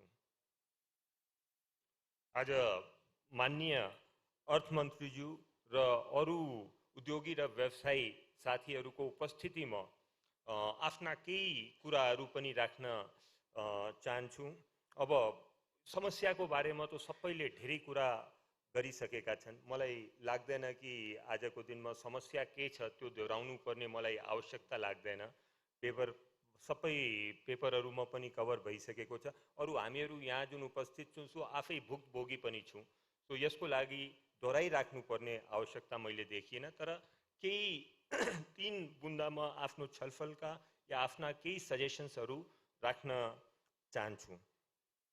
एउटा सबभन्दा महत्त्वपूर्ण कुरा के छ कि आज यो जुन समस्यामा हामीहरू फसेका छौँ त्यसबाट सबभन्दा प्रभावित एउटा इन्डस्ट्री छ, त्यो छ कन्स्ट्रक्सनको इन्डस्ट्री। आज कन्स्ट्रक्सनको इन्डस्ट्रीसँग सम्बन्धित जति पनि उद्योगहरू छन् या जति पनि व्यवसायहरू छन् त्यो सबै आजको दिनमा कमसेकम 50, 60, 70, 80% सङ्कुचनमा परेका छन्। चाहे त्यो एउटा कन्ट्र्याक्टर्सहरू पनि लिनुहोस् या फेरि त्योसँग सम्बन्धित चाहे सिमेन्ट लिनुहोस्, चाहे डन्डी लिनुहोस्, चाहे हामीहरूको बालुवाको इन्डस्ट्री लिनुहोस् या ब्रिकको इन्डस्ट्री लिनुहोस्, कन्स्ट्रक्सन इक्विपमेन्टको इन्डस्ट्री लिनुहोस्, सबै इन्डस्ट्री यति ठुलो सङ्कुचनमा परेका छन् कि त्यसको कुनै व्याख्या गर्ने स्थिति छैन। अरू सबैले यसको प्रब्लमहरू पनि फेस गरिराखेका छन्। यसका विभिन्न कारणहरू छन्। एउटा त के छ कि पुँजीगत खर्च पनि हुन पाएको छैन। दोस्रो कुरा के छ कि जग्गाको पनि कारोबार हुन पाएका छैन। जग्गाको कारोबार नहुनको पछाडि कित्ता काटको पनि समस्या छ। धेरै जस्ता लोकल गभर्मेन्टहरूले अलरेडी अनाउन्स पनि गरिसके। अब उहाँको जुन वर्गीकरणको जुन इस्युज छ त्यसलाई एड्रेस पनि गरेका छन्। तर धेरै जस्ता मतलब ओन्ली 15-20% मस्ट हेभ अनाउन्स। तर के छ कि बाँकी 600 जना 500-600 ले अहिलेसम्म वर्गीकरणको बारेमा पनि क्ल्यारिटी लिएर आएका छैन, जसले के छ कि झन् ठुलो समस्या आएको छ। जग्गाको कारोबार अलमोस्ट क्लोज छ। यो जति पनि कन्स्ट्रक्सनसँग सम्बन्धित अपार्टमेन्टको सेल या इन्डिपेन्डेन्ट हाउसिङको सेल यो अलमोस्ट निलमा आएर बसिराखेको छ। यो एउटा इन्डस्ट्री छ जसले सबभन्दा ठुलो समस्या झेलिराखेको छ। अरू कहीँ न त कहीँ हामीहरूलाई लाग्छ कि यसको जुन समाधान पनि छ यो इन्डस्ट्रीलाई रिभाइभ गर्नमा ठुलो समाधान को भूमिका खेल्न सक्ने हामीहरूको विश्वास छ। अब यसमा धेरै कुराहरू छन् जसमा म त्यसको डिटेलमा जान चाहन्न, तर कन्स्ट्रक्सनको साथीहरूले अगर बाइ द वे राम्रो एकदम खुल्ला तरिकाले छलफल अगर सरकारसँग हुन सक्यो भने यो समस्याहरू फुकाल्ने बाटो पनि हुन्छ। सो यो एउटा इन्डस्ट्रीलाई तुरन्तै समस्या यसलाई समाधान गर्नको लागि म सरकारसँग पनि रिक्वेस्ट गर्न चाहन्छु र सबैमा यसको जागरुकता पनि अवेरनेस पनि क्रिएट गर्न चाहन्छु। आज तरलताको समस्या छ त्यो त सबैलाई थाहै छ तर यस्तो समस्याको बेलामा पनि वर्किङ क्यापिटल गाइडलाइन्स आइराखेका छन्। म राष्ट्र ब्याङ्कलाई धन्यवाद पनि दिन चाहन्छु कि उहाँले समीक्षाको लागि अगाडि बढेका छन्, त्यसमा सबैसँग सजेसन्स पनि मागिराखेका छन्। तर मेरो दुईवटा धारणा म राख्न चाहन्छु। यो समस्या यति गह्रो भइसकेका छ कि यसको जस्ट अमेन्डमेन्टले मलाई लाग्दैन कि यो समस्याको समाधान हुन्छ होला। एटलिस्ट हामीहरूको के एउटा धारणा छ कि जुन पुराना ग्राहकहरू छन् उनीहरूको रिन्युअलको लागि र उनीहरूको लागि एटलिस्ट के छ कि यो वर्किङ क्यापिटल गाइडलाइन्सलाई 2 वर्षसम्मको लागि हामीले पोस्टपोन गर्नै पर्छ। अरू जुन पनि तरलता हामीहरूको इन्डस्ट्रीमा आइराखेको छ, ब्याङ्किङ सेक्टरमा आइराखेको छ, त्यसलाई प्रोडक्टिभ तरिकाले अगाडि कसरी बढाउन सकिन्छ र त्यसलाई प्रोडक्टिभ इस्युजहरूमा इन्भेस्टमेन्ट कसरी गर्नुपर्छ त्यसमा हामीहरूले ध्यान दिनुपर्छ। त्यो हामीहरूको दोस्रो सुझाव छ र अनुरोध पनि छ। आज जुन हाम्रा किनोट स्पिकरले पनि भन्नुभयो कि विगतका 2 दशकमा जुन तरिकाले इन्डस्ट्रीको जीडीपीमा कन्ट्रिब्युसन 10%बाट आज 5%मा आएको छ, त्यो पनि एकदम चुनौतीपूर्ण कुरा छ। त्यसलाई बढाउनु पर्ने आवश्यक छ दुईवटा कारणले गर्दा। एउटा त के छ कि त्यसले आयातको प्रतिस्थापना गर्छ, फरेन एक्सचेन्जको रिजर्भलाई हामीहरूको बढावा दिन्छ, अरू साथै यसले रोजगारीको पनि सृजना गर्छ। सो इन्डस्ट्रियलाइजेसन गर्नको लागि, इन्डस्ट्रियलाइजेसनलाई बढावा दिनको लागि एकदमै आवश्यक छ आजको दिन। अरू म माननीय अर्थमन्त्रीज्यूलाई पनि धन्यवाद दिन चाहन्छु कि उहाँले जुन बजेट लिएर आउनुभएका थिए त्यसमा औद्योगिकरण केन्द्रित बजेट लिएर आउनुभएका थिए र बजेटमा धेरैवटा प्रावधान यस्ता पनि थिए जसले के छ कि औद्योगिकरणलाई बढावा दिन मद्दत मिल्छ। अब यसैको लागि सबभन्दा ठुलो कुरा के छ कि बजेटमा त हामीहरूको कुरा आएको छ, तर आज सबभन्दा ठुलो अर्को चुनौती जुन छ बजेटमा आएका कुरालाई कार्यान्वयन गर्ने पनि सबभन्दा ठुलो चुनौती छ। सो प्राइभेट सेक्टरको तर्फबाट सिएनआईले पहिलोचोटि के छ कि पहिलोचोटि यो बजेटमा सजेसन्स त दिनै गरेको छौँ, तर बजेटको कार्यान्वयनपट्टि पनि हामीहरूले आफ्नो ध्यान पुगाएको छौँ र एउटा कार्यक्रम लिएर आएको छौँ जसलाई हामीहरूले बजेट वाच भनेर त्यसको नामकरण गरेको छौँ, बजेट वाच भनेर। त्यसमा के छ कि 55वटा एकदम स्पेसिफिक बुन्दा हामीहरूले लिएको छौँ कि यो 55वटा बुन्दा हामीले कार्यान्वयन गर्नुपर्ने हो यो वर्षमा जुन बजेटमा लेखिराखेको छ। त्यो 55वटा बुन्दालाई अलिकति सजिलो गर्नको लागि र सन्दर्भ मिलाउनको लागि 8वटा क्लस्टर्समा हामीहरूले आइडेन्टिफाई गरेको छौँ। त्यो 8वटा क्लस्टर्सलाई इन्डिभिजुअल तरिकाले हामीले छलफलमा अगाडि बढाइराखेको छौँ। यसको सन्दर्भमा केही दिन अगाडि मात्रै हामीले एउटा बजेट वाचको कार्यक्रम पनि गरेको थिएँ। त्यसमा मुख्य सचिवजीको मुख्य अतिथित्वमा हामीले यो कार्यक्रम गरेको थिएँ। त्यसबाट केही कुराहरू म यहाँ राख्न चाहन्छु। बजेटको जति पनि करसँग सम्बन्धित कुराहरू छ त्यो अलरेडी बजेटमा आइसकेको छ र कार्यान्वयनमा पनि गइसकेको छ। त्यस्तै गरेर यो एक्सपोर्ट इन्सेन्टिभको जुन इस्युज छ त्यो पनि हामीहरूको बजेटको कार्यान्वयनमा पनि गइसकेको छ। एउटा अरू मुख्य कुरा के थियो कि हामीहरूको एफडीआईको जुन थ्रेसहोल्ड घटाउने कुरा त्यो पनि कार्यान्वयनमा गइसकेको छ। तर अरू केही पनि कुरामा केही पनि प्रोग्रेस छैन, एकदम मामुली प्रोग्रेसहरू छन्। औद्योगिकरणको लागि जुन सबभन्दा ठुलो चुनौती जग्गाको प्राप्ति छ त्यसमा केही पनि प्रगति भएको छैन। त्यही तरिकाले एप्रेन्टिससिपको प्रोग्राम, अरू यो स्टार्टअपको लागि कार्यविधि भनेको छ तर अहिलेसम्म पनि कार्यक्रम हुन पाएको छैन। त्यस्ता अरू पनि धेरै कुराहरू छ जसको हामीहरूले लिस्ट बनाएर, मेरो एउटा मात्रै रिक्वेस्ट के छ कि त्यो बजेटको कुराहरूलाई कुनै तरिकाले हामीहरूले कार्यान्वयन गर्न पायो भने यसले ठुलो अर्थतन्त्रलाई मद्दत मिल्छ।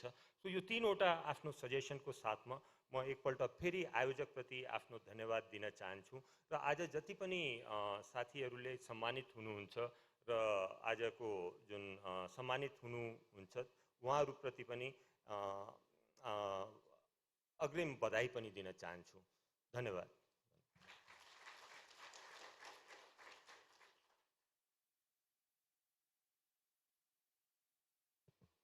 धन्यवाद। विष्णु अग्रवालज्यू प्रेसिडेन्ट CNI आफ्नो मन्तव्यका लागि हामी पूर्व निर्धारित समयभन्दा ढिलो गरी चलिरहेको कारणले गर्दा आफ्नो संक्षिप्त मन्तव्यका लागि अब म आमन्त्रण गर्न चाहन्छु शेखर गोल्छाज्यूलाई प्रेसिडेन्ट FNCCI आफ्नो संक्षिप्त प्रतिक्रियाको लागि। धन्यवाद।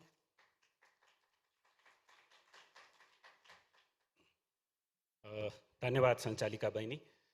यस कार्यक्रमलाई अध्यक्षता गर्नुभएका न्यू बिजनेस एजका अध्यक्ष मदन लम्सालज्यू, आजका प्रमुख अतिथि मान्य अर्थमन्त्रीज्यू, यहाँ उपस्थित सबै उद्योगी व्यवसायी मित्रहरू, मिडियाका साथीहरू, महिला तथा सज्जनवृन्द, सबैभन्दा पहिला त मलाई संक्षिप्तमा बोल्न भनिएको छ। म जति संक्षिप्तमा सकिन्छ त्यतिमै आफूलाई सीमित राख्ने प्रयास गर्छु। पहिला मैले मदन लम्सालज्यूलाई धन्यवाद दिनै पर्यो। मैले दुईटा कारणले उहाँलाई धन्यवाद दिँदैछु। एउटा पहिलो, जुन उहाँले टपिक चुज गर्नुभएको छ, जुन आजको जुन मुख्य चुनौतीको रूपमा रहेको छ, इमर्जिङ क्राइसिस। हामी क्राइसिसमा छौँ, यसमा विभिन्न तर्कहरू हुन सक्छन् होला, तर त्यहाँबाट इमर्ज गर्नुपर्छ भनेर यसमा कुनै तर्क छैन होला। हामी सबै इमर्ज गर्नै चाहेका छौँ। अर्को, उहाँलाई मैले धन्यवाद किन दिन चाहन्छु भने उहाँले यो कार्यक्रममा यस्ता व्यक्तिहरूलाई सम्मान दिँदै हुनुहुन्छ जुन हाम्रो लागि एउटा we look up to them. उनीहरूले गर्दाखेरि आज हाम्रो अर्थतन्त्र एउटा सबल स्थितिमा पुगेको छ र उहाँहरू जुन चेन्जका ड्राइभर्स हुनुहुन्थ्यो, आफ्नो आफ्नो पालामा चेन्जका ड्राइभर्स हुनुहुन्थ्यो। म पनि त्यो ज्युरीमा थिएँ र म अहिले नाम त भन्न सक्दिनँ, तर उहाँलाई मैले हृदयबाट धेरै सम्मान गर्छु, किनभने उहाँ चेन्जको मलाई लाग्छ एउटा भाइटल इन्ग्रेडियन्ट हुनुहुन्थ्यो। हामी पछि उहाँलाई सम्मान गर्ने नै छौँ। मैले चुनौतीको कुरा गर्दाखेरि पक्कै पनि हामी चुनौतीबाट गुज्रिरहेका छौँ। यो चुनौती नेपालमा पहिलो पटक होइन, तर यस किसिमको चुनौती चाहिँ पहिलो पटक आएको छ। मैले केही चुनौतीहरूको उदाहरण गर्छु, त्यो बाह्य कारणले हामीहरूलाई आएको थियो। जस्तै उदाहरणको लागि राजनीतिक कारणले आएका चुनौतीहरू थिए, जसले गर्दाखेरि श्रम सम्बन्ध बिग्रेको थियो, हाम्रो अर्थतन्त्र धरापमा परेको थियो। तर हामी त्यसबाट पार पाउन सक्यौँ, किनभने त्यसमा हामी एउटा सहमतिमा पनि पुग्न सक्यौँ र त्यसपछि निजी क्षेत्रको एउटा जुन पोजिटिभ आउटलुक थियो त्यसले गर्दाखेरि पनि त्यो चुनौतीहरूलाई हामीले सामना गर्न सक्यौँ। त्यस्तै गरेर हामी यस्ता चुनौतीहरू पनि देखेका थियौँ जब बिजुलीको ठुलो आउटेजले गर्दाखेरि 14देखि 16 घन्टासम्मको हाम्रो लोड सेडिङको समस्या भएको थियो। उद्योगहरू चल्न नसक्ने अवस्थामा थियो। धेरैले भनेका थिए अब उद्योगहरू अब सबै पलायन हुन्छन्। धेरै उद्योगहरू पलायन पनि भए, त्यसको अहिलेसम्म पनि हामीले असरहरू देखिरहेका छौँ। तर त्यसबाट पनि हामी पार पाउन सक्यौँ, किनभने त्यो समस्या पनि समाधान कालान्तरमा भयो। अहिले हामी बिजुली बेच्ने अवस्थामा रहेका छौँ। हामी त्यसपछि भूकम्पको पनि समस्या देख्यौँ, तर भूकम्पपछि पनि हामीले के देख्यौँ भने धेरै बाह्य राष्ट्रहरूले पनि हामीलाई सहयोग गरे, राज्यले पनि धेरै त्यसमा लगानी गर्यो र भूकम्पबाट पनि हामीले धेरै चाँडै नै, हामीले सोचेको भन्दा पनि चाँडै हामी त्यसबाट बाहिर निस्कन सक्यौँ र हाम्रो अर्थतन्त्र फेरि लयमा आयो। त्यस्तै गरेर हाम्रो नाकाबन्दी भयो। नाकाबन्दी हुँदाखेरि पनि झन्डै 1 वर्षको लागि हामी नकारात्मक, हामी नेगेटिभ ग्रोथ पोइन्टमा गएका थियौँ, तर त्यसबाट पनि हामी पार पाउन सफल भयौँ, किनभने त्यसमा सेटलमेन्ट भयो। त्यसपछि हामी त्यो नाकाबन्दी खुलिसकेपछि इनफ्याक्ट राम्ररी ग्रोथ गर्न सक्यौँ। र त्यसपछि कोभिड आयो र कोभिडमा पनि पुरै विश्वमा एउटा ठुलो चुनौतीको रूपमा कोभिड आएको थियो। नेपालमा पनि चुनौतीको रूपमा आयो। जब कोभिड आयो हामीले धेरैले नेपालको अर्थतन्त्र अब लामो समयसम्म सङ्कुचनमा जान्छ भनेर भनेका थिए। हो, हामी सङ्कुचनमा गयौँ, तर हुनसक्छ राष्ट्र ब्याङ्कको जुन लगानी थियो खास गरेर पुनर्कर्जामा र नेपालको निजी क्षेत्र र सरकारले गरेको जुन नीतिहरूले गर्दाखेरि हामीले कोभिडबाट पनि पार पाउन सफलतापूर्वक पार पाउन सक्यौँ। तर यो सबै बाह्य कारण थिए। अहिले पहिलो पटक अर्थतन्त्रमा भित्री समस्या आएको छ। भित्री समस्या कस्तो भन्नाले हाम्रो तरलताको समस्या। अहिले हाम्रो तरलताको समस्या आएको छ र त्यसले गर्दाखेरि ब्याज दर पनि बढेको छ। यो समस्याबाट पनि पक्कै पनि हामी पार पाउन सक्छौँ, तर यसको लागि आवश्यक के छ भने एकअर्कालाई विश्वास गरेर सहकार्य गरौँ। हाम्रो विभिन्न पक्षहरू छन्, सरकार छ, राष्ट्र ब्याङ्क छ, हामी निजी क्षेत्र छौँ। अब हामीले यो एउटा त समस्यालाई स्वीकार गरौँ, यो समस्याहरू छ भनेर, र यो समस्यालाई समाधान गर्न सकिन्छ भन्ने विश्वास पनि ल्याउँ र त्यसपछि अब सहकार्यको लागि हामी अगाडि पनि बढौँ। मलाई पक्का विश्वास छ यो समस्यालाई पनि हामी समाधान गर्न सक्छौँ, किनभने इन्डिकेटर्सहरू केही छन् जसलाई विश्वासमा लिएर हामी ल यो समाधान गर्न सकिन्छ भन्ने पनि हामीले सोच्न सक्छौँ। जस्तै उदाहरणको लागि एउटा टुरिज्म हाम्रो अर्थतन्त्रमा एउटा झन्डै 6 देखि 7% त्यसले एउटा आफ्नो रोल खेल्छ, आफ्नो कन्ट्रिब्युसन राख्छ। टुरिज्मको हेर्ने भने हामी प्री कोभिड पिरियडमा आइसकेका छौँ। त्यसले गर्दाखेरि अब झन् बढी हामी कोभिडबाट यो टुरिज्मबाट हुने बेनिफिट्सहरू अब इकोनोमीमा आउँछ भन्ने विश्वास गर्न सकिन्छ। त्यस्तै गरेर ब्याज दरको अब वृद्धि स्थिर भएको जस्तो हामीलाई लागेको छ। लिक्विडिटी पनि केही सुधार भएको हो कि जस्तो पनि लागिरहेको छ भने र अन्य पनि केही आज बिहान मात्रै न्युज थियो, विदेशी लगानीहरू पनि अब देशमा एकदमै आश्चर्यजनक रूपमा बढेको जस्तो आएको छ। हाम्रो केही भ्यालु एडेड निर्यातहरू पनि बढेका छन्। समग्रमा हेर्ने हो भने केही पोजिटिभ इन्डिकेटर्सहरू छन्, तर हामी समस्यालाई समाधान गर्नुको भन्दा अहिले धेरै टाढा छौँ। अहिले हामी सहकार्य गरेर समस्यालाई समाधान गर्न सक्छौँ। मलाई विश्वास छ हामी यो समस्यालाई पनि समाधान गरेर अझ बढी बलियो भएर अर्थतन्त्रमा हामी अगाडि बढ्न सक्छौँ। र यही विश्वासको साथ मैले यो थिमलाई आफ्नो त्यसमा सर्ट आफ्नो कुरा राखेँ। Theme emerging crisis, we will emerge out of this crisis very soon. अनि I wish you all the best. र आज जुन सम्मानित व्यक्तित्वहरू हुनुहुन्छ, म उहाँहरूलाई हृदयदेखि नै सम्मान गरेर आफ्नो कुरा यहीँ टुङ्गाउँछु। धन्यवाद।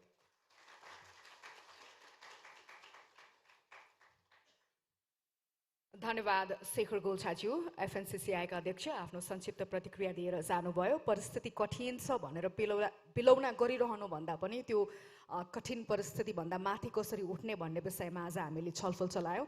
इमर्जिङ थ्रु द क्राइसिस, किनकि कठिन परिस्थितिमै नेतृत्वको सही परीक्षण पनि हुन्छ। अब कार्यक्रमको अन्त्यतर्फ, पहिलो भागको अन्त्यतर्फ आइसकेका छौँ। दोस्रो भागमा हामी अवार्ड सेरेमनीलाई अगाडि बढाउनेछौँ र आफ्नो व्यस्तताको बावजुद पनि माननीय अर्थमन्त्री जनार्दन शर्माज्यूले हामीलाई समय दिनुभएको छ, ध्यानपूर्वक उहाँको उपस्थिति रहेको छ। त्यसका लागि हामी हृदयबाटै आभार प्रकट गर्दै आफ्नो मन्तव्य राखिदिनुका लागि म माननीय अर्थमन्त्री जनार्दन शर्माज्यूलाई हार्दिक अनुरोध गर्न चाहन्छु। धन्यवाद।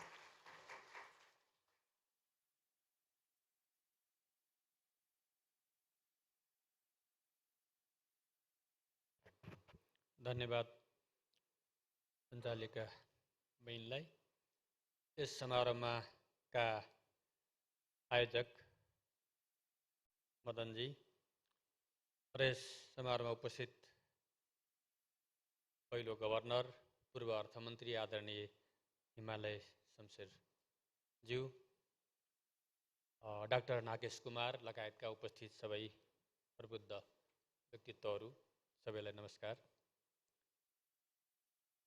धेरै विषयहरू आइसकेका छन् र यो जुन कार्यक्रम भएको छ, जुन विषय छनौट भएको छ, अन्तर्क्रिया भएको छ, प्यानलिस्टहरूले जुन विचारहरू राख्नु भएको छ र कि नोट स्पिकरले जो विषयवस्तुहरूलाई संश्लेषण गरेर हाम्रा चुनौतीहरू, नेपालका सम्भावनाहरू र विश्व अर्थतन्त्रमा देखिएका विषयहरूलाई समेत राख्नु भएको छ। यी सबै कुराहरू सुन्न, बुझ्न, हेर्न एउटा अवसर दिनुभयो। त्यसबाट म धेरै लाभान्वित भएको छु। म आयोजकलाई धेरै धेरै धन्यवाद दिन चाहन्छु। र यहाँसम्म आइपुग्दा अर्थतन्त्र के रहेछ भन्दा यो आत्मनिर्भर भन्ने कुरा, यो शब्द पुगेन जस्तो लाग्छ मलाई। अन्तर्निर्भर, अर्थतन्त्र अन्तर्निर्भर हुँदो रहेछ। अहिलेको पछिल्लो युक्रेन वारसम्म आइपुग्दा र एउटा कन्टेनरको भाडा बढ्दाखेरि त्यसले विश्वमा पार्ने प्रभाव, त्यसले भ्यालु चेनमा पार्ने प्रभाव हामीले हेऱ्यौँ भने, एउटा वारमा एउटा कुनै सप्लाई पाइपको साँचो बन्द गर्यो भने त्यसले पार्ने प्रभावबाट केही स्पष्ट अन्तर्निर्भर हुँदो रहेछ अर्थतन्त्र। कोही पनि एक्लै विश्वमा कुनै पनि देश एक्लै चल्न सक्ने अवस्था छैन। त्यस कारणले यो मान्यताबाट हामी अगाडि बढ्नुपर्ने आवश्यकता रहेछ भन्ने कुरा मैले महसुस गरेको छु। र नेपालको सन्दर्भमा हामीले धेरै त्यस्ता सङ्कटहरूको पार गर्दै आएका छौँ।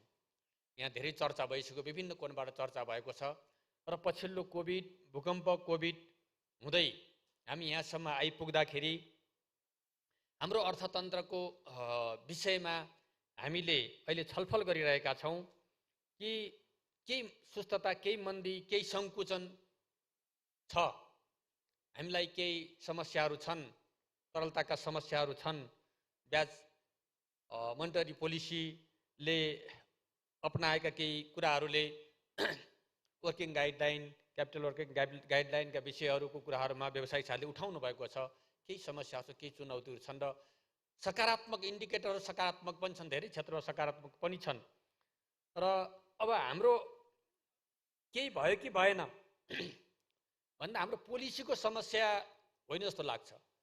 पोलिसी प्रशस्त छ, धेरै पोलिसीहरू बनेका छन्। अहिलेको बजेटले पनि धेरै कुरा ल्याएको छ। म धन्यवाद दिन चाहन्छु हाम्रो विष्णुजीलाई, अघि उहाँले केही कुरा राख्नु पनि भएको छ। पोलिसीहरू धेरै राम्रो आएका छन्। समस्या हाम्रो के हो भन्दा कार्यान्वयनको समस्या हो। मुख्य समस्या कार्यान्वयनको समस्या देखिएको छ। ती पोलिसीहरूलाई कार्यान्वयन गर्न सक्दा हामी धेरै समस्यालाई समाधान गर्न सक्छौँ। कार्यान्वयनमा आएर समस्या देखिएको छ। तपाईँले गएर एउटा अब मन्त्रालयको म्यानेजमेन्ट गर्ने मान्छेको व्यवस्थापन गर्ने, प्रशासकीय नेतृत्व गर्ने व्यक्तिलाई सोध्नुभयो भने त्यो पोलिसी बारेको कुरातिर ध्यान भएको मैले पाउँदैन। अहिले भएका पोलिसीहरूको ध्यान त्यसलाई कार्यान्वयनतिर भएको मैले ध्यान पाउँदैन। मैले केही अनुभवहरू गरेको छु यो बिचमा, त्यतातिर ध्यान अन्तैतिर छ। त्यस कारणले कार्यान्वयनको समस्या, राजनीतिक नेतृत्वमा त्यो पोलिसीतिर ध्यान भएको मैले पाउँदैन। कार्यान्वयनको समस्या यहाँ छ र समग्रमा मैले यसलाई के भन्ने गरेको छु भने हाम्रा संरचनागत संस्थागत क्षमताहरूको समस्या हो। त्यो क्षमता वृद्धि गर्ने समस्या आज हाम्रो अगाडि छ भन्ने मलाई लाग्दछ। त्यो क्षमताको विकास गर्ने कुरामा हामीले जोड दियौँ भने, यी पोलिसीहरू कार्यान्वयन गऱ्यौँ भने हाम्रा अर्थतन्त्रमा देखिएका चुनौतीहरूको हामी सजिलै समाधान गर्न सक्छौँ भन्ने मलाई लाग्दछ। र नियमनकारी संस्था वा कार्यान्वयनकारी संस्था वा निजी क्षेत्र बिचको एउटा सहकार्य सम्बन्ध, एक अर्काका समस्या र आवश्यकतालाई बुझ्ने कुरामा पनि अलिकति थोरै समस्याहरू छन्। त्यसलाई बुझेर समाधान गर्ने होइन, आफ्नो पनमा त्यसलाई लागू गर्न खोज्ने कुराले पनि, त्यसलाई हामी संस्कारगत भनौँ अथवा प्रवृत्तिगत भनौँ, यो खालको प्रवृत्तिले पनि हाम्रो अर्थतन्त्रमा केही समस्याहरू ल्याएको मैले महसुस गरेको छु।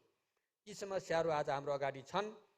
अब यहाँ उठेका प्रश्नहरूको एउटा जवाबमा म एउटा हेडलाइन भन्न चाहन्छु जो बजेटमा मैले अगाडि सारेको थिएँ। त्यसले सम्बोधन गरेको छ आयातबाट उत्पादनतर्फ, जोखिमबाट समष्टिगत स्थिरतातर्फ र वञ्चितीकरणबाट समावेशीकरणतर्फको प्रस्थान बनाउनुपर्छ अबको नेपालको अर्थतन्त्रलाई, बजेटलाई भनेर मैले प्रस्तुत गरेको थिएँ। यसभित्रको छलफल, यो भित्रको बहस, यसको मर्म, यसले लिएका नीति र पोलिसीहरूको छलफल र बहसमा कमी भयो भन्ने मलाई अहिले आएर महसुस भएको छ। निर्वाचन लगायत विभिन्न कुराहरूले पनि त्यहाँ आएर यसलाई भने जस्तो गर्न पाएन। अब एउटा फेरि नयाँ ढङ्गले निर्वाचन सम्पन्न भएको छ। हामीले लोकतन्त्रलाई सुदृढीकरण गर्ने सन्दर्भमा दोस्रो कार्यकाल, सङ्घीय लोकतान्त्रिक गणतन्त्रको कार्यान्वयन गर्ने सन्दर्भमा दोस्रो कार्यकाल निर्वाचन गरेका छौँ। अब यो कुरालाई हामी सशक्त बनाएर लैजान सक्छौँ भन्ने एउटा आत्मविश्वास र परिस्थिति पनि निर्माण भएको छ। यतातिरको बहस र छलफलकोतिर पनि म विज्ञहरूलाई ध्यान आकर्षण गर्न चाहन्छु। मुख्य कुरा आज हामीले नेपालमा सबै कुरा गरेर सम्भव छ जस्तो मलाई लाग्दैन। प्रतिस्पर्धी क्षेत्रहरूको पहिचान, छनौट र कार्यान्वयन हो जस्तो मलाई लाग्छ। प्रतिस्पर्धी क्षेत्रहरू अब आजको आवश्यकतामा, आजको विश्व बजारको मागको आवश्यकतामा आज हामीले कुन क्षेत्र हुन सक्छन् भन्ने कुरा नै मुख्य विषयहरू धेरै आइसकेको छ। ती क्षेत्रहरूलाई हामीले गर्दाखेरि हाम्रो अघि डाक्टर नागेश कुमारले भन्नुभएको छ यहाँका सम्भावनाहरूबारे।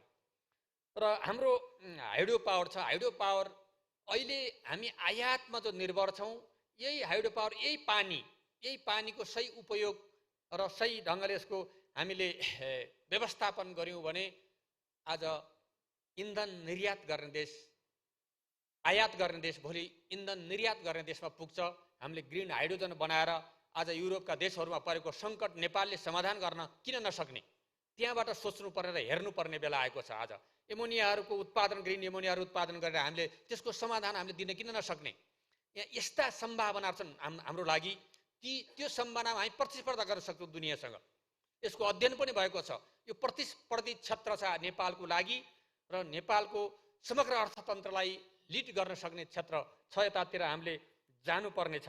त्यसको प्रारम्भिक सुरुवात भएको छ। केही व्यवसायी साथीहरूले यसमा एउटा के भन्छ यसमा चाख राख्नु भएको छ र अगाडि बढ्नु भएको छ। उहाँलाई प्रोत्साहित गर्नुपर्ने कुरा छ। र आइटी सेक्टर हाम्रो अर्को प्रतिस्पर्धी सेक्टर छ नेपालको लागि। त्यतातिर पोलिसीमा धेरै कुराहरू दिइएको छ तर ध्यान आकर्षण भएको छैन। त्यतातिर अझै ध्यान आकर्षण भएको छैन। त्यसबाट आय आर्जन हुने, बाहिरबाट आउने मतलब के भन्छ आम्दानीको 1% मात्रै कर लगाउने भने नीति बनाउँदा पनि ध्यान आकर्षण नभइरहेको मैले पाइरहेको छु। आइटी सेक्टर हाम्रो प्रतिस्पर्धी अर्को क्षेत्र हो। र टुरिज्म क्षेत्र हाम्रो जुन स्केलमा छ यसलाई धेरै विस्तार गरेर यो प्रतिस्पर्धी अर्को क्षेत्र हाम्रो लागि बनेको छ। हामीले कम लगानीमा प्रतिस्पर्धा गर्न सक्ने क्षेत्रहरू रहेका छन्। त्यस्तै हर्बल लगायतका अन्य क्षेत्रहरू पनि छन्। ती क्षेत्रहरूलाई हामीले छान्नुपर्छ। अर्को हाम्रो इन्डस्ट्रियल क्षेत्रहरूमा पनि हाम्रा खानीहरू, हाम्रा वन जङ्गलहरू यी सबैलाई सही ढङ्गले प्रयोग गरेर कृषि क्षेत्रलाई पनि विश्व बजारको आवश्यकतामा आज श्रम शक्ति छैन तर प्रविधिले त्यसको पुरा गर्न सक्छ। म निर्वाचनमा एउटा अत्यन्त दुर्गम ठाउँमा गएको थिएँ। भिरको बाटो भएर हिँड्नु पर्थ्यो। एउटा सेक्टर, एउटा भाग 15-20 किलोमिटरको एउटा भाग, त्यहाँ अझै मोटर पुगिरहेको थिएन। म पैदल हिँड्दै थिएँ। पाखामा मेसिनले खर काटिरहेको देखेँ। अनि म त्यहाँ झरेँ। त्यो ठाउँमा गएँ, काटिरहेको किसान कहाँ गएँ। अनि तपाईँले किन काटिराख्नु भएको छ यहाँ? यो भन्दा छैन, खर काट्ने मान्छे छैन। अनि यो मेसिन एउटाले किनेको रहेछ, 3000 प्रतिदिन उसको भाडा लाग्दो रहेछ। यसका दुईटा पक्षहरू मैले त्यहाँ विश्लेषण गरेँ। एउटा हाम्रो जनशक्ति पलायन भइरहेछ, यहाँ छैन हामीसँग। अर्कोतिर प्रविधिले त्यो कामलाई पनि पूर्ति गरिरहेको छ। दुवै कोणबाट हेर्दाखेरि त्यो सोचेकै थिएन त्यहाँ त्यो पुगेको होला भनेर। कालनाभरिको सबै पाखोभरिको खर काट्दै हिँडिरहेको अवस्था भन्दा प्रविधिले अब हामीले त्यसको आपूर्ति गर्नुपर्छ। विदेश गएका युवालाई अहिले फर्केर आऊ भनेर हामी ल्याउन सक्दैनौँ। हामीले जबसम्म हामी प्रतिस्पर्धी बढी आय आर्जन हुने रोजगारी सृष्टि गर्न सक्दैनौँ। यो ग्लोबल विश्वमा अब हामी नजाऊ भने कसरी रोक्न पनि सक्दैनौँ। तर बढीभन्दा बढी आय आर्जन गर्ने अवस्था नेपालमा भयो, अन्त जाँदैन। यदि हुँदैन भने जान्छ। त्यस कारणले प्रविधिको सहारा र त्यसको प्रयोग आजको आवश्यकता भन्ने मलाई लाग्छ। यसरी अब केही भएको छैन भनौँ भने हिजोको गरिबीको अवस्थाबाट 42% गरिबीको अवस्थाबाट आज हामी आएर हामीले 16%को डेटा हामीले आज हाम्रो नेपालको कुरा अगाडि बढाइरहेका छौँ। हाम्रो आयु हिजोको 52 मतलब वर्ष थियो भने आज 72 वर्षको कुरा हामीले गरिरहेका छौँ। बाल मृत्यु दरको कुराहरू हिजो एउटा थियो भने आज त्यसमा सुधार भएको छ। तमाम कुराहरू सुधार भएका छन्, नभएको होइन। इन्फ्रास्ट्रक्चर बनेका छन्, नबनेका छन्, तर अपर्याप्त छन्, पूर्ण छैनन्। आजको आवश्यकताको स्तरमा, आजको प्रतिस्पर्धाको युगमा त्यो स्तरमा आज भइरहेका छैनन्। त्यस कारणले हामीले त्यहाँ जोड दिनुपर्ने आजको आवश्यकता छ। हाम्रो आर्थिक वृद्धिको कुरा लोड सेडिङ अन्त्य गर्दा 7% पुगेको थियो। त्योभन्दा पहिले कति थियो यहाँहरू विज्ञ हुनुहुन्छ। त्यसपछि कोभिड लगायतका समस्याहरू आउँदाखेरि 76-77मा 2.37%मा झरेको थियो त्यो सङ्कटमा। र त्यसपछि 77-78मा 4.25मा आएर 77-78मा फेरि आएर 77-78मा आएर फेरि 5.84%मा आइपुगेको छ। र पछिल्लो 5 वर्षमा 4%ले विस्तार भएको छ अर्थतन्त्र। हुन त भएको छ, तर त्यसले हाम्रो समाधान दिन सकिरहेको छैन। हामीलाई अझ तीव्र आर्थिक वृद्धिको आवश्यकता छ। त्यतातिरबाट हामीले सबै हाम्रा क्षमताहरूलाई, सबै साधन स्रोतहरूलाई सबैलाई केन्द्रीकृत गरेर, एकीकृत गरेर, सहकार्य गरेर अगाडि बढ्ने कुरा आजको आवश्यकता हो भन्ने कुरा म यहाँ राख्न चाहन्छु। अब हाम्रो एग्रिकल्चर जो क्षेत्र छ त्यसलाई आज हामीले आलु आयात गरेर खाइरहेको अवस्था छ। त्यसलाई आपूर्ति गरौँ, तरकारी ताजा तरकारीलाई आपूर्ति गरौँ भनेर मैले एक्स्ट्रा 10 अरब बजेट अहिले छुट्याएँ। आजको दिनसम्म त्यो कार्यान्वयनमा लग्न सकेको छैन। कस्तो छ हाम्रो अवस्था, हाम्रो क्षमता? त्यो उम्रिएर फलेर खाइसक्नु पर्थ्यो अहिलेसम्म, तर अहिले त्यो विन्यास भइरहेको छैन। समस्या यहीँनिर छ। त्यो समस्यालाई समाधान गर्ने कुरामा विशेष ढङ्गले सोच्नुपर्छ भन्ने कुरा भइरहेको छ। त्यसकारणले हाम्रो श्रम शक्ति जो छ, श्रम शक्तिलाई, श्रमयोग्य सबै शक्तिलाई हामीले एउटा ट्रेन गरेर तिनको क्षमता वृद्धि गर्ने आज हाम्रो मुख्य चुनौती हो र त्यसमा हामीले दिनुपर्छ। उत्पादन वृद्धि गर्न बाँझो जमिनको प्रयोग गर्नका लागि स्थानीय आज पनि स्थानीय गाउँपालिकाहरूको के अरे सम्मेलन भइरहेको थियो महासङ्घको। मैले भने स्थानीय सरकारले उत्पादन क्षेत्रको नेतृत्व गर्यो भने ठुला ठुला विकास निर्माणको कुरा नगरौँ, उत्पादन क्षेत्रको नेतृत्व तपाईँहरूले गर्नुभयो भने हाम्रो गरिबी पनि अन्त्य हुन्छ र हाम्रो कमसेकम खाद्यान्नमा अथवा हामीलाई आवश्यक पर्ने तरकारीहरूमा हामी आत्मनिर्भर हुन्छौँ भनेर मैले उहाँहरूलाई भनेको पनि थिएँ। यसरी र अर्को चुनौती हाम्रो उत्पादन लागत घटाउने कुरा हो र एउटा गुणस्तरीय विकास, गुणस्तरीय पूर्वाधार निर्माण गर्ने कुरा हो। पूर्वाधार अर्थतन्त्रका सहयोगी हुनु पर्यो। आज पूर्वाधार भएका छन्, आज जति बाटो निर्माण गरेका छौँ, निर्माण गरेका बाटोले त्यति कतिपय ठाउँ योगदान नगर्ने गरी गरिएको छ। अर्थतन्त्रलाई योगदान गर्ने गरी, हामीले उत्पादनलाई योगदान गर्ने गरी नगर्दाखेरि धेरै लगानी हुँदा पनि भइरहेको छैन, त्यसले प्रतिफल आइरहेको छैन। यस्ता समस्यालाई समाधान गर्नका लागि पोलिसीहरू बनेका छन्, नीतिहरू बनेका छन्, त्यसलाई कार्यान्वयन गरेर हामी अगाडि जाँदाखेरि यी समस्यालाई गर्न सक्छौँ। अर्थतन्त्र नेपालको अर्थतन्त्र टिक्दैन, श्रीलङ्का बन्छ भन्ने कुराहरू बार बार आएर हामीलाई चुनौतीको रूपमा, एउटा त्रासको रूपमा, एउटा आतङ्कको रूपमा गर्ने प्रयत्न गरियो। हाम्रो मौलिक खालको अर्थतन्त्र थियो।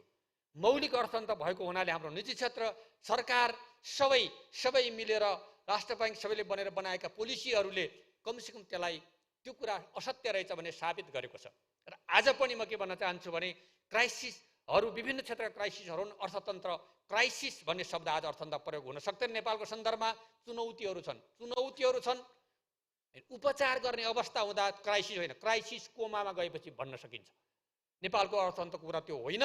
र अब उपचार गर्नुपर्ने क्षेत्रहरू छन्, यहाँ अघि विषयहरू आएका छन्। ती विषयहरूलाई उपचार गरेर, हाम्रो सहकार्य गरेर हामीले यसलाई गतिशील बनाएर अगाडि जान सक्छौँ। धेरै अपर्च्युनिटीहरू छन् भनेर अघि हाम्रो डाक्टर नागेशले जो भन्नुभएको छ, नेपालको विभिन्न डेटाहरूमा उहाँले यहाँ स्पष्ट गर्नुभएको छ। ती कुराहरू हाम्रो अगाडि धेरै सम्भावना, यी सम्भावनालाई समातेर त्यसलाई अगाडि बढाउने सबैले साहस गरौँ, आँट गरौँ। सरकार पोलिसीहरू निर्माण गर्न र कार्यान्वयन गर्न अझ बढी प्रतिबद्ध हुने, जिम्मेवार हुनुपर्ने मुख्य कुरा हो। मुख्य कुरा यहाँ छ। त्यो कुरा मैले मेरो तर्फबाट यहाँहरूसँग स्वीकार गर्दै यो अवसर मलाई यहाँ दिनुभयो। मैले धेरै नभने यहाँ विज्ञहरूको अगाडि मैले यहाँ धेरै चर्चा गर्न जरुरी पनि छैन। मैले लागेका केही प्रश्नहरू मात्रै यहाँ राखेको हुँ। भावी दिन व्यवस्था कार्यक्रममा यी प्रश्नहरूले पनि स्थान पाउन् भन्ने मात्रै मेरो उद्देश्य हो। धेरै धेरै धन्यवाद। नमस्कार।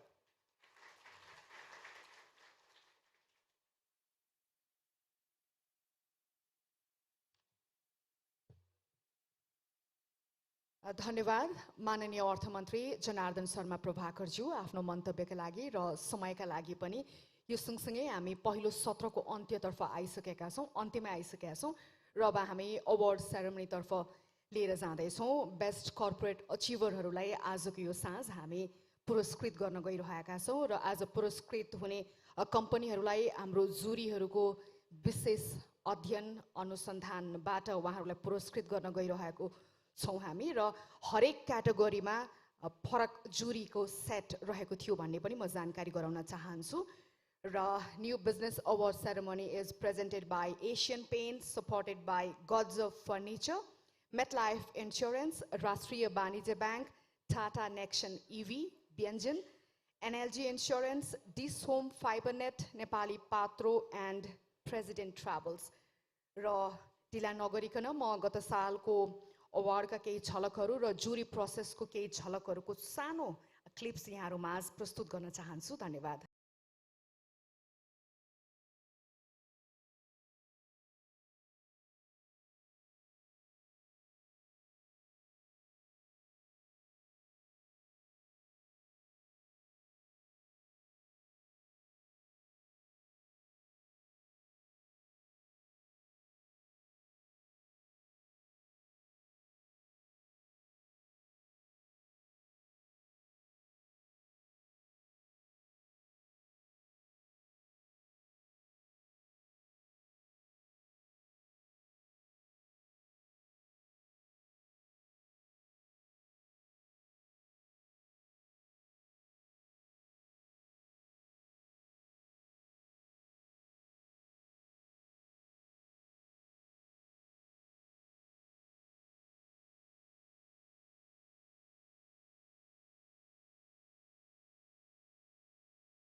धन्यवाद।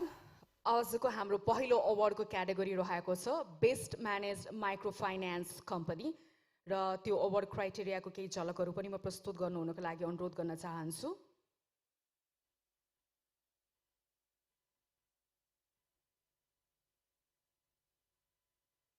कुन क्राइटेरियाबाट हामीले यो अवार्डहरू दिन गइरहेका छौँ, यसका लागि के मापदण्डहरू तय गरिएको थियो भनेर छोटो अंश।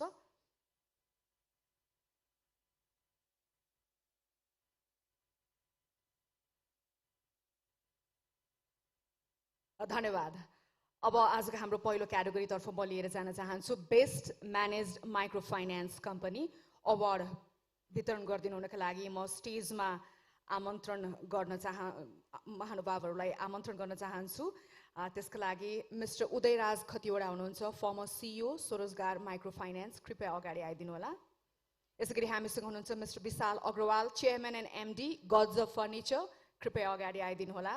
र Sunil Ballabh Pant CEO NLG insurance, सम्भवतः उहाँ हुनुहुन्न, आउनुभयो। आज जामका कारण धेरै अतिथिहरू आउन सक्नु भएको छैन समयमा, यसका लागि पनि हामी क्षमा चाहन्छौँ। सुनिल बल्लभजी आउनु भएको छैन। म आमन्त्रण गर्न चाहन्छु उर्मिला श्रेष्ठज्यूलाई, GM salt trading. Best managed micro finance कम्पनीतर्फको अवार्ड हामी वितरण गर्न गइरहेका छौँ।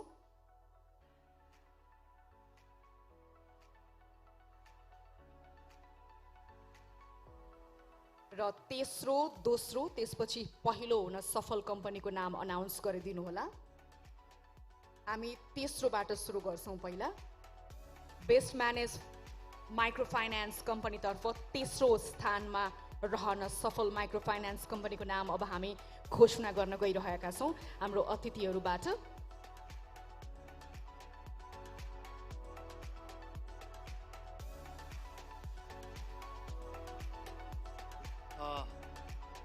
धन्यवाद उद्घोषिका। माइक्रो फाइनान्स डेभलपमेन्ट बैंक तर्फ यस वर्षको तेस्रो पुरस्कार प्राप्त गर्ने संस्था रहेको छ डेप्रोक्स लघु वित्त वित्तीय संस्था लिमिटेड। डेप्रोक्स लघु वित्त वित्तीय संस्था लिमिटेड तेस्रो स्थान हासिल गर्न सफल बेस्ट म्यानेज्ड माइक्रो फाइनान्स कम्पनीतर्फ कृपया डेप्रोक्स लघु वित्त वित्तीय संस्था लिमिटेडका प्रतिनिधि अगाडि आइदिनु होला। तेस्रो स्थान हासिल गर्न सफल भएको छ।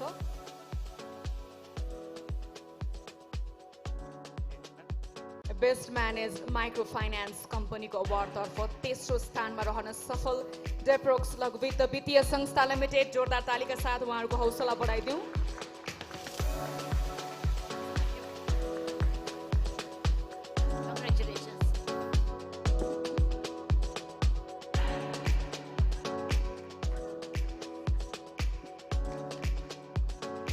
धेरै धेरै बधाई डेप्रोक्स लघु वित्त वित्तीय संस्था लिमिटेडलाई। अब म दोस्रो स्थानमा आउन सफल माइक्रो फाइनान्स कम्पनीको नाम पनि घोषणा गरिदिनुको लागि अनुरोध गर्न चाहन्छु। दोस्रो स्थान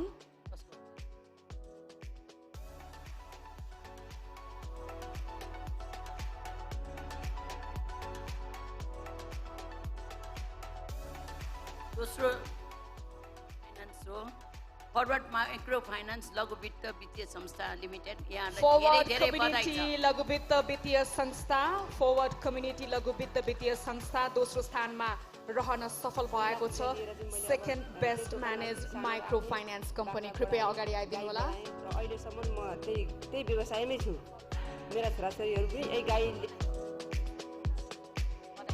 र ग्रुप फोटोको लागि पनि एकछिन स्टेजमै अडिदिनु होला।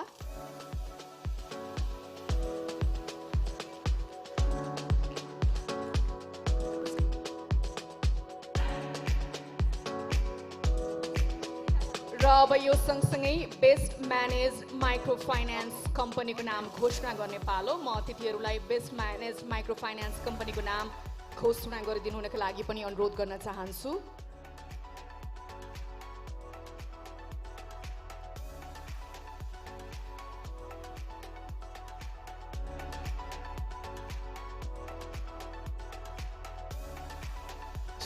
लघु वित्त वित्तीय संस्था limited. Best manage microfinance company Chhimek लघु वित्त राष्ट्रको वित्तीय गरिबी संस्था निवारणमा 2058 सालदेखि अनवरत देशैभरि शाखा सञ्जाल लघु वित्तहरूमा सबैभन्दा ठूलो पुँजी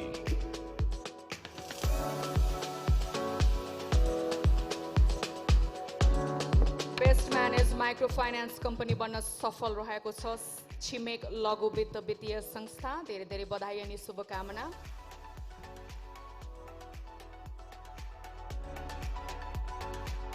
पुरस्कार वितरण गर्न पाल्नुभएका अतिथिहरूलाई पनि म धन्यवाद ज्ञापन गर्न चाहन्छु धन्यवाद र अब हामी सेकेन्ड सेट अफ अवार्ड्स तर्फ जाँदैछौँ best manage general insurance company र अवार्ड वितरणका लागि म अनुरोध गर्न चाहन्छु स्टेजमा आइदिनु हुनका लागि मिस्टर श्रीमान काकी former executive director insurance board miss Lata Baral Sharma director Sharma and company त्यसै गरी mister Gokunraj Awasthi DG FNCCI र त्योभन्दा अगाडि पिक्चर अफ जुरी प्रोसेस र क्राइटेरियाको छोटो भिडियो म बजाइदिनु हुनका लागि पनि अनुरोध गर्न चाहन्छु प्राविधिक साथीहरूलाई सम्भवतः गोकर्ण आउनु भएको छ Gokunraj Awasthi DG FNCCI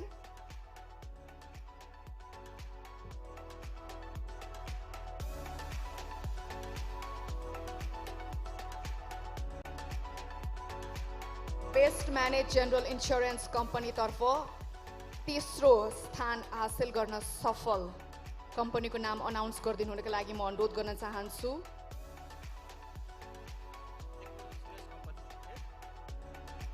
नेको insurance company limited Neco insurance company limited तेस्रो स्थानमा आउन सफल धेरै धेरै बधाई अनि शुभकामना कृपया अगाडि आइदिनु होला पकेट मनी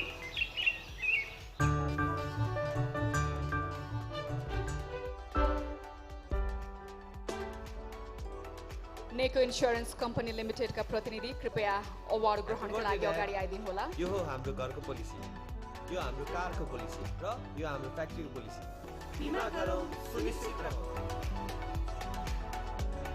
नेको इन्स्योरेन्स लिमिटेड बीमा गरौँ सुनिश्चित रहौँ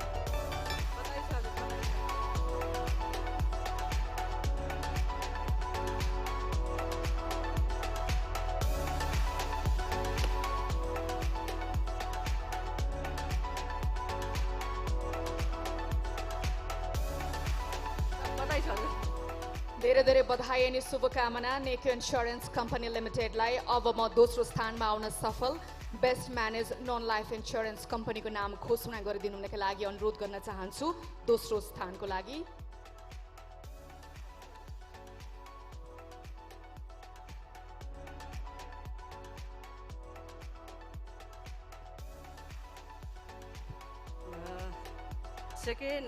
सेकेन्ड अवार्ड चाहिँ Sagarmatha insurance cooperate limited Sagarmatha insurance company limited कृपया अगाडि आइदिनु होला दोस्रो स्थानको पुरस्कार ग्रहणका लागि second best managed non life insurance company जहाँ 7 देखि 10 लाख रुपियाँसम्मको व्यक्तिगत दुर्घटना जोखिम 1 देखि 5 लाख रुपियाँसम्मको स्वास्थ्य औषधि उपचार जोखिम र 1 देखि 10 लाख रुपियाँसम्मको गम्भीर प्रकृतिका रोग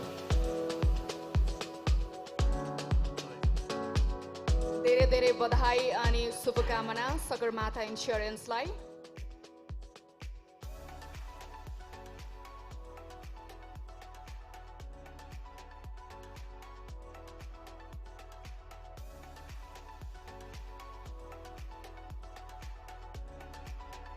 अब म बेस्ट म्यानेज जनरल इन्स्योरेन्स कम्पनीको नाम घोषणा गरिदिनु हुनका लागि अतिथिहरूलाई अनुरोध गर्न चाहन्छु best manage general insurance company 2022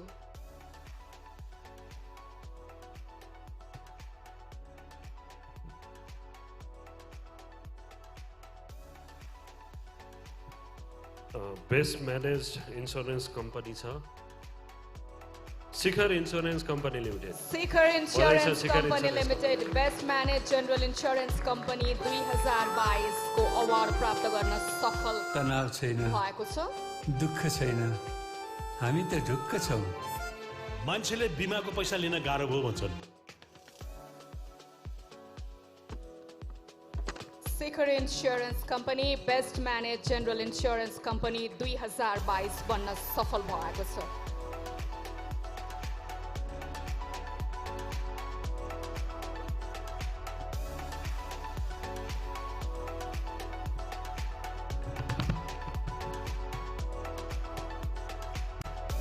धन्यवाद। पुरस्कार दिन पाल्नुभएका अतिथिहरूलाई पनि म धन्यवाद ज्ञापन गर्न चाहन्छु। धेरै धेरै धन्यवाद। अबको क्रममा थर्ड सेट अफ अवार्ड रहेको छ best managed life insurance company. त्योभन्दा अगाडि म क्राइटेरिया के थियो भनेर छोटो एउटा भिडियो प्रसारण गर्न गइरहेको छु। लाइफ इन्स्योरेन्सको क्राइटेरिया अवार्डका लागि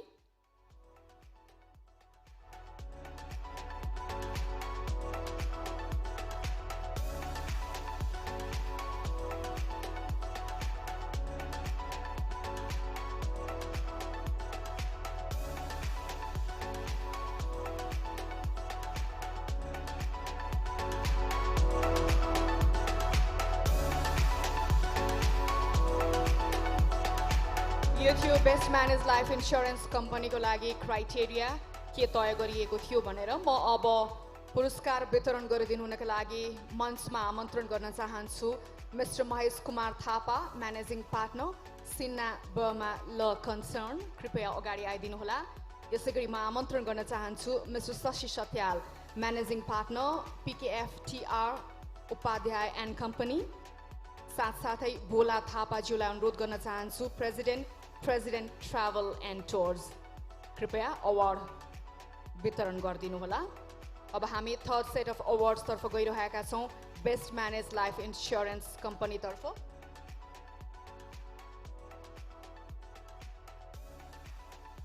अब म मञ्चमा आसीन अतिथिलाई third best manage life insurance कम्पनीको नाम घोषणा गरिदिनु हुनका लागि अनुरोध गर्न चाहन्छु।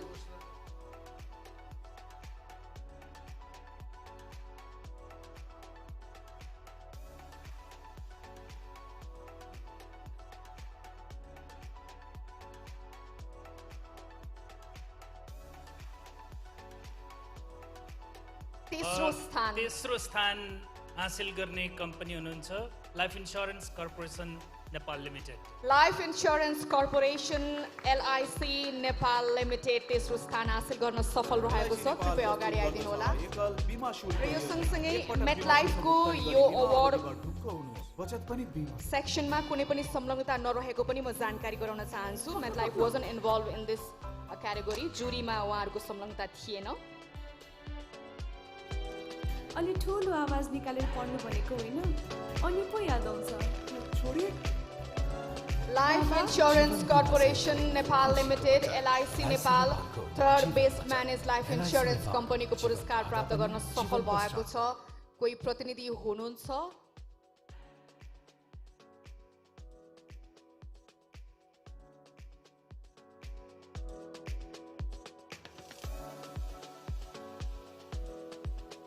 LIC नेपाल तेस्रो स्थान हासिल गर्न सफल भएको छ best manage life insurance company तर्फ।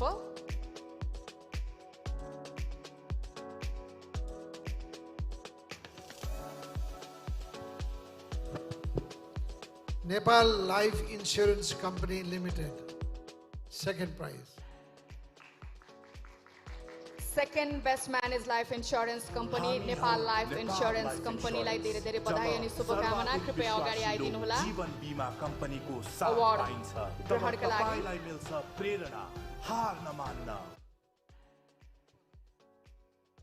Nepal life insurance company NLIC second best manage life insurance company बन्न सफल भएको छ। धेरै धेरै बधाई ज्ञापन गर्न चाहन्छु।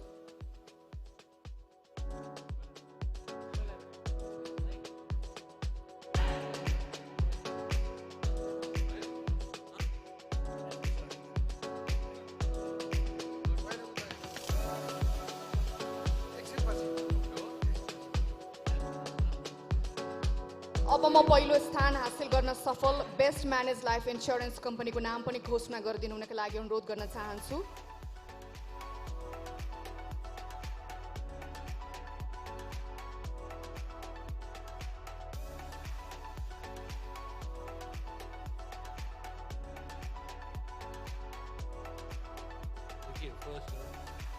Best managed life insurance company, National Life Insurance Company Limited. Best manage life insurance company national life insurance company तेस्रो स्थानमा रहन सफल थियो एलआइसी नेपाल दोस्रो best manage life insurance company थियो नेपाल लाइफ इन्स्योरेन्स कम्पनी 2044 सालमा स्थापना भएको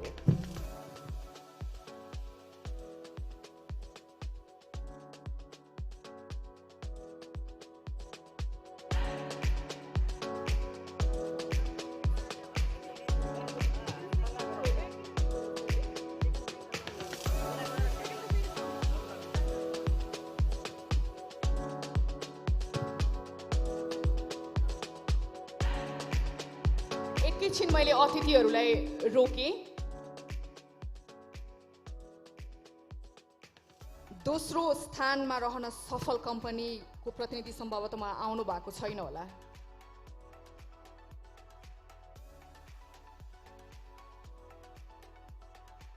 एलआइसी आउनुभयो एलआइसी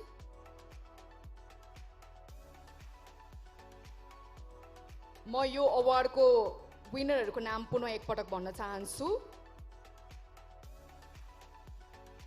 तेस्रो स्थानमा रहन सफल थियो life insurance corporation LIC Nepal limited second best manage life insurance company थियो एनएलआइसी यसै गरी पहिलो स्थानमा रहन सफल थियो नेसनल लाइफ इन्स्योरेन्स कम्पनी र हाम्रो दोस्रो स्थानमा रहन सफल आउनु भएको छैन सम्भवतः कृपया अगाडि आइदिनु होला नेपाल लाइफ इन्स्योरेन्स कम्पनीका तर्फबाट प्रतिनिधि नेपाल लाइफ इन्स्योरेन्स कम्पनी दोस्रो स्थानमा रहन सफल second best manage life insurance company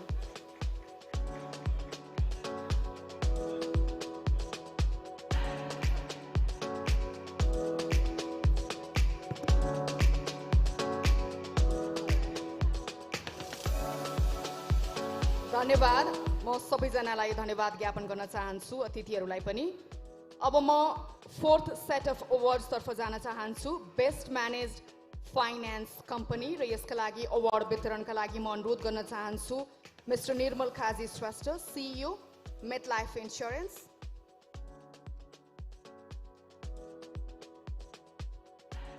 mister Ramesh Sharma chairman Sharma and company missus Prema Rajya Laxmi Singh chairperson national life insurance कृपया अगाडि आइदिनु होला अब हामी चौथो सेट अफ अवार्ड्स तर्फ गइरहेका छौं बेस्ट म्यानेज्ड फाइनान्स कम्पनी क्राइटेरियाको छोटो झलक पनि देखाइदिनुका लागि अनुरोध गर्न चाहन्छु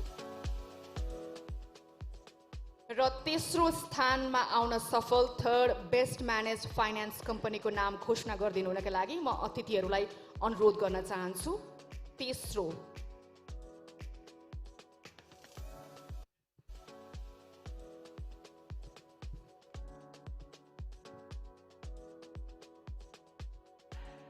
Best managed finance company is Goodwill Finance Limited.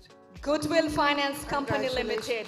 Third Best Managed Finance Company को अवार्ड प्राप्त गर्न सफल रहेको छ धेरै धेरै बधाई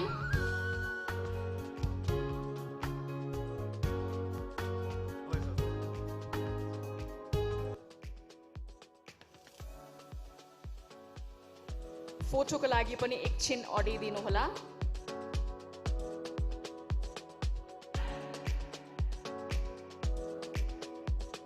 third best manage finance company पछि सेकेन्ड बेस्ट म्यानेज फाइनान्स कम्पनीको नाम पनि घोषणा गरिदिनुका लागि म अतिथिहरूलाई अनुरोध गर्न चाहन्छु second best managed finance company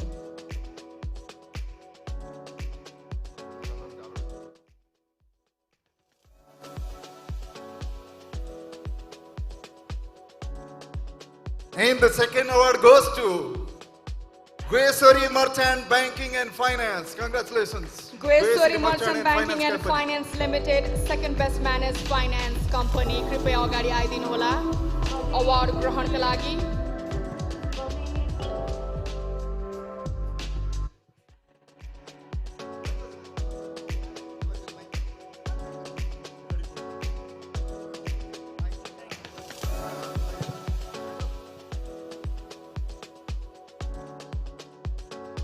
धेरै धेरै बधाई अनि शुभकामना second best manage finance company बन्न सफल Guheshwari merchant banking and finance लिमिटेडलाई। अब म बेस्ट म्यानेज फाइनान्स कम्पनीको नाम घोषणा गरिदिनु हुनका लागि अनुरोध गर्न चाहन्छु अतिथिहरूलाई। Best manage finance company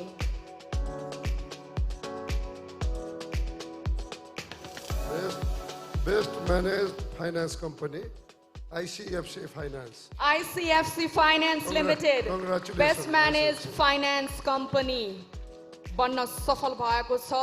award ग्रहणका लागि ICFC Finance Limited बाट प्रतिनिधि कृपया अगाडि आइदिनु होला। बेस्ट म्यानेज फाइनान्स कम्पनी बन्न सफल भएको छ।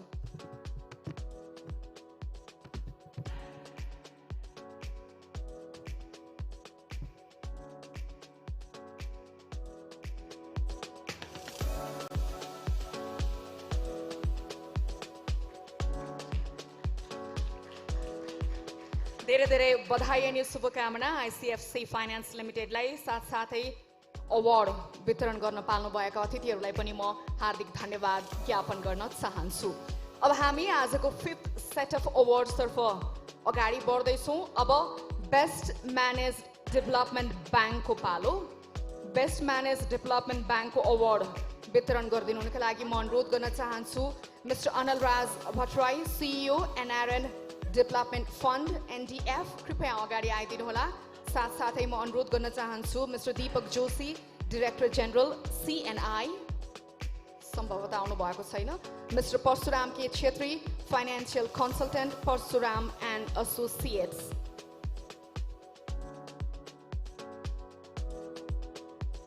दीपक जोशीज्यू डाइरेक्टर जेनरल CNI कृपया अगाडि आइदिनु होला अवार्ड वितरणका लागि। अब हामी 5th सेट अफ अवार्ड्स तर्फ अगाडि बढ्दैछौँ।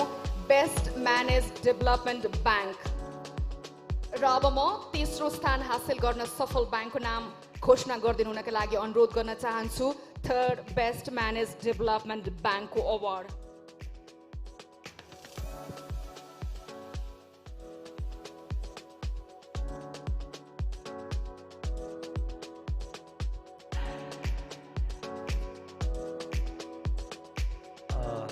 Third best managed development bank चाहिँ नि जोइन्ट विनर हुनुहुन्छ कामना सेवा विकास ब्याङ्क एन्ड लुम्बिनी विकास bank. Third best manage development bank बन्न सफल लुम्बिनी विकास ब्याङ्क र कामना सेवा विकास ब्याङ्क लिमिटेडलाई अगाडि आमन्त्रण गर्न चाहन्छु। तेस्रो स्थान हासिल गर्न सफल हुनुभएको छ। Third best manage development bank अन्तर्गत लुम्बिनी विकास ब्याङ्क र कामना सेवा विकास ब्याङ्कका प्रतिनिधिज्यू कृपया अगाडि आइदिनु होला अवार्ड ग्रहणका लागि।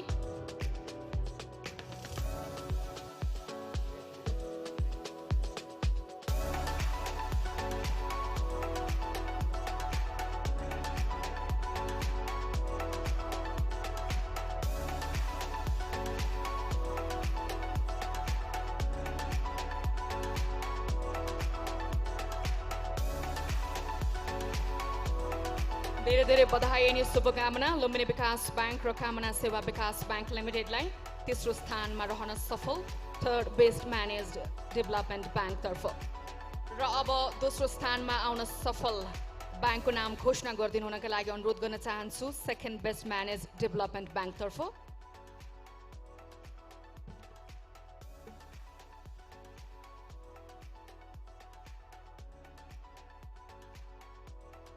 Second best managed development bank. Any guess?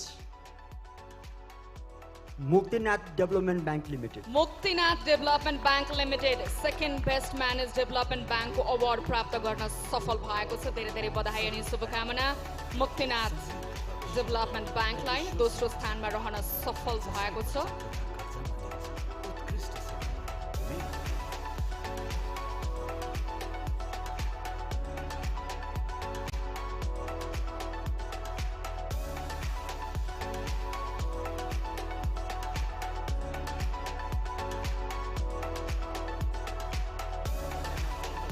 अब यसपछि बेस्ट म्यानेज डेभलपमेन्ट ब्याङ्कको अवार्ड घोषणा गर्ने पालो रहेको छ। म अतिथिहरूलाई अनुरोध गर्न चाहन्छु बेस्ट म्यानेज डेभलपमेन्ट ब्याङ्कको अवार्ड घोषणा गरिदिनु होला। नाम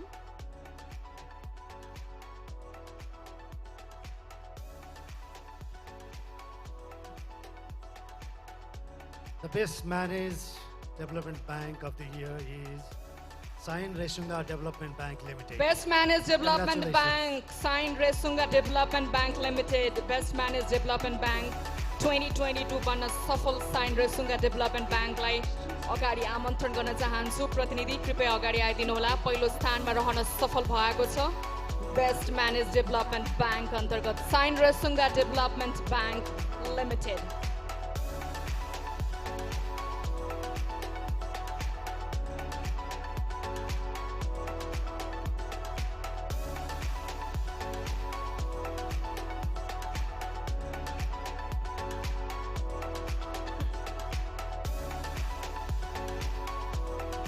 धन्यवाद। म अतिथिहरूलाई पनि धन्यवाद ज्ञापन गर्न चाहन्छु Congratulations to you all. ग्रहण गरिदिनु भएकोमा। Best manage development bank Shine Resunga development bank बन्न सफल भएको छ।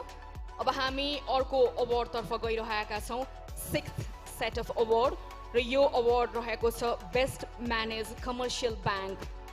र बेस्ट म्यानेज कमर्सियल ब्याङ्कतर्फको विजेताहरूलाई नाम अनाउन्स गरिदिनुका लागि म अनुरोध गर्न चाहन्छु, आमन्त्रण गर्न चाहन्छु mister Kamlesh Kumar Agrawal, senior VP Nepal chamber of commerce, कृपया अगाडि आइदिनु होला।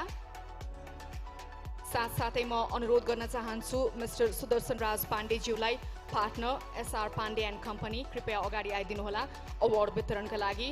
साथसाथै अनुरोध गर्न चाहन्छु मिस्टर रमेश हमाज्यूलाई, चेयरम्यान सेवन, कृपया अगाडि आइदिनु होला। अब हामी 6th सेट अफ अवार्ड्स तर्फ गइरहेका छौँ, best managed commercial bank. Best manage commercial ब्याङ्कको अवार्डको तेस्रो स्थान हासिल गर्न सफल थर्ड बेस्ट म्यानेज कमर्सियल ब्याङ्कको नाम घोषणा गरिदिनुका लागि म अतिथिहरूलाई अनुरोध गर्न चाहन्छु।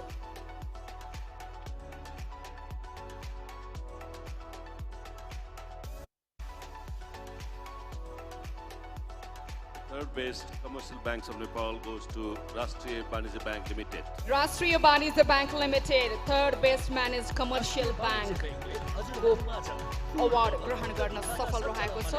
राष्ट्रिय वाणिज्य ब्याङ्कबाट प्रतिनिधि कृपया अगाडि आइदिनु होला। तेस्रो स्थान हासिल गर्न सफल बेस्ट म्यानेज कमर्सियल ब्याङ्क तर्फ तेस्रो स्थानमा राष्ट्रिय वाणिज्य ब्याङ्क।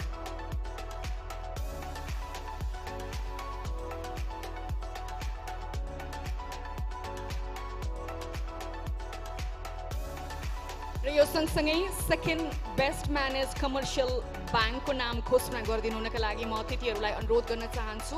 दोस्रो स्थान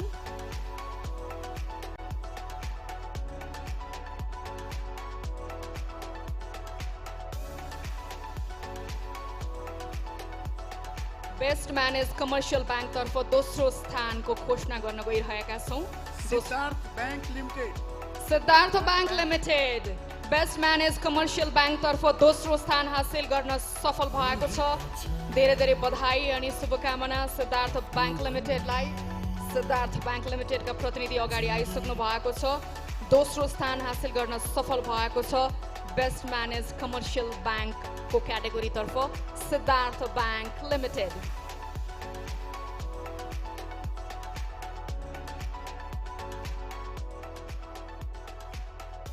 र अब यो सँगसँगै बेस्ट म्यानेज कमर्सियल ब्याङ्कको नाम घोषणा गरिदिनुका लागि म अतिथिहरूलाई अनुरोध गर्न चाहन्छु। अबको category best manage commercial bank.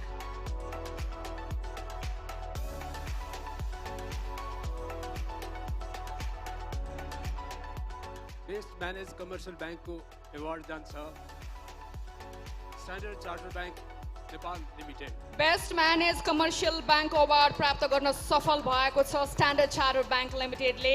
Standard chartered bank Nepal लिमिटेडलाई अगाडि आमन्त्रण गर्न चाहन्छु।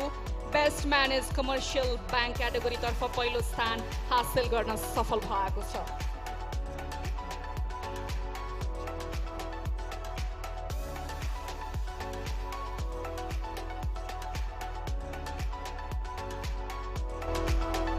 with this, I would like to welcome the winner of Best Managed Commercial Bank to say a few words.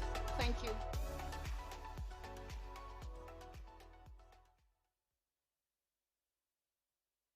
Just wondering why the others weren't asked to say anything, so I'm a bit unprepared, but humbling moment for us, and just wanted to thank the jury for considering us and recognizing our standards and the part we play in the banking industry, and a lot of known faces around this room.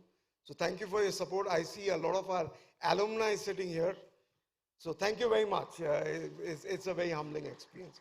And obviously this goes out to the 500 staff which we have who make it possible for us. Thank you.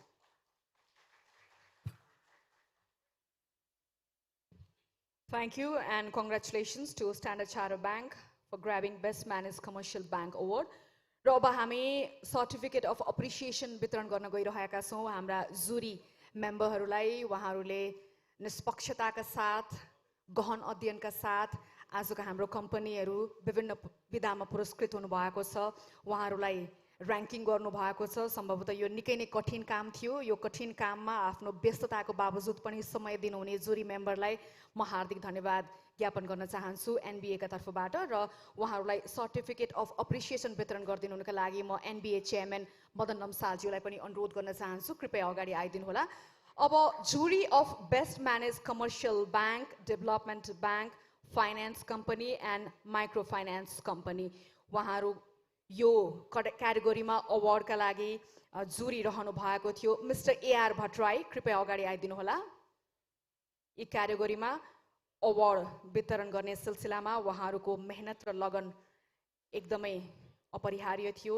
निष्पक्षता उहाँहरूको प्रमुख कडी थियो। Mister AR भट्टराईलाई म अनुरोध गर्न चाहन्छु।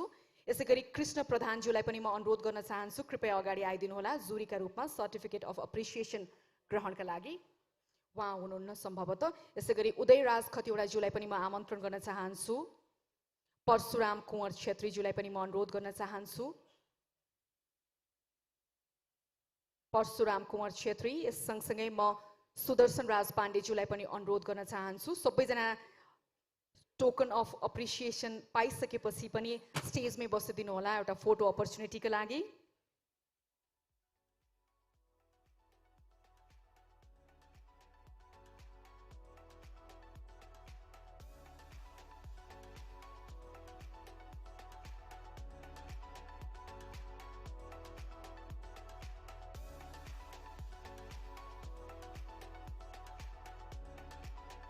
यो सँगसँगै म अर्को क्याटेगोरीतर्फ लिएर जान चाहन्छु। जुरी अफ बेस्ट म्यानेज कम्पनीमा हुनुहुन्थ्यो मिस्टर महेश थापा, कृपया अगाडि आइदिनु होला।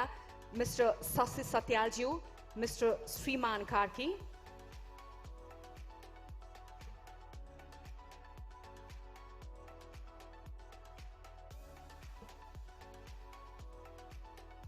मैले नाम लिइसकेको महानुभावहरू कृपया अगाडि आइदिनु होला।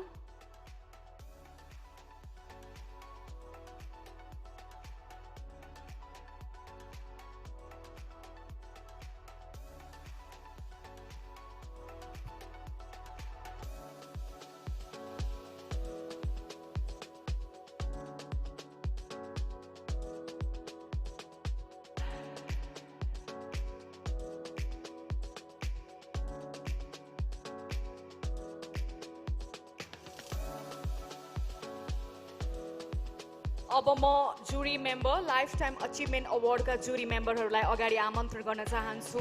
मिस्टर राजेन्द्र मल्लज्यू, मिस्टर विष्णु अग्रवालज्यू, मिस्टर शेखर गोल्छाज्यू। यसै गरी on behalf of Malla and Kamlesh अग्रवालज्यू हुनुहुन्छ, senior VP of Nepal chamber of commerce, कृपया अगाडि आइदिनु होला।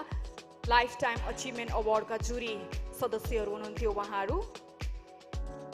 कृपया टोकन अफ अप्रिसिएसनका लागि अगाडि स्टेजमा आइदिनु होला।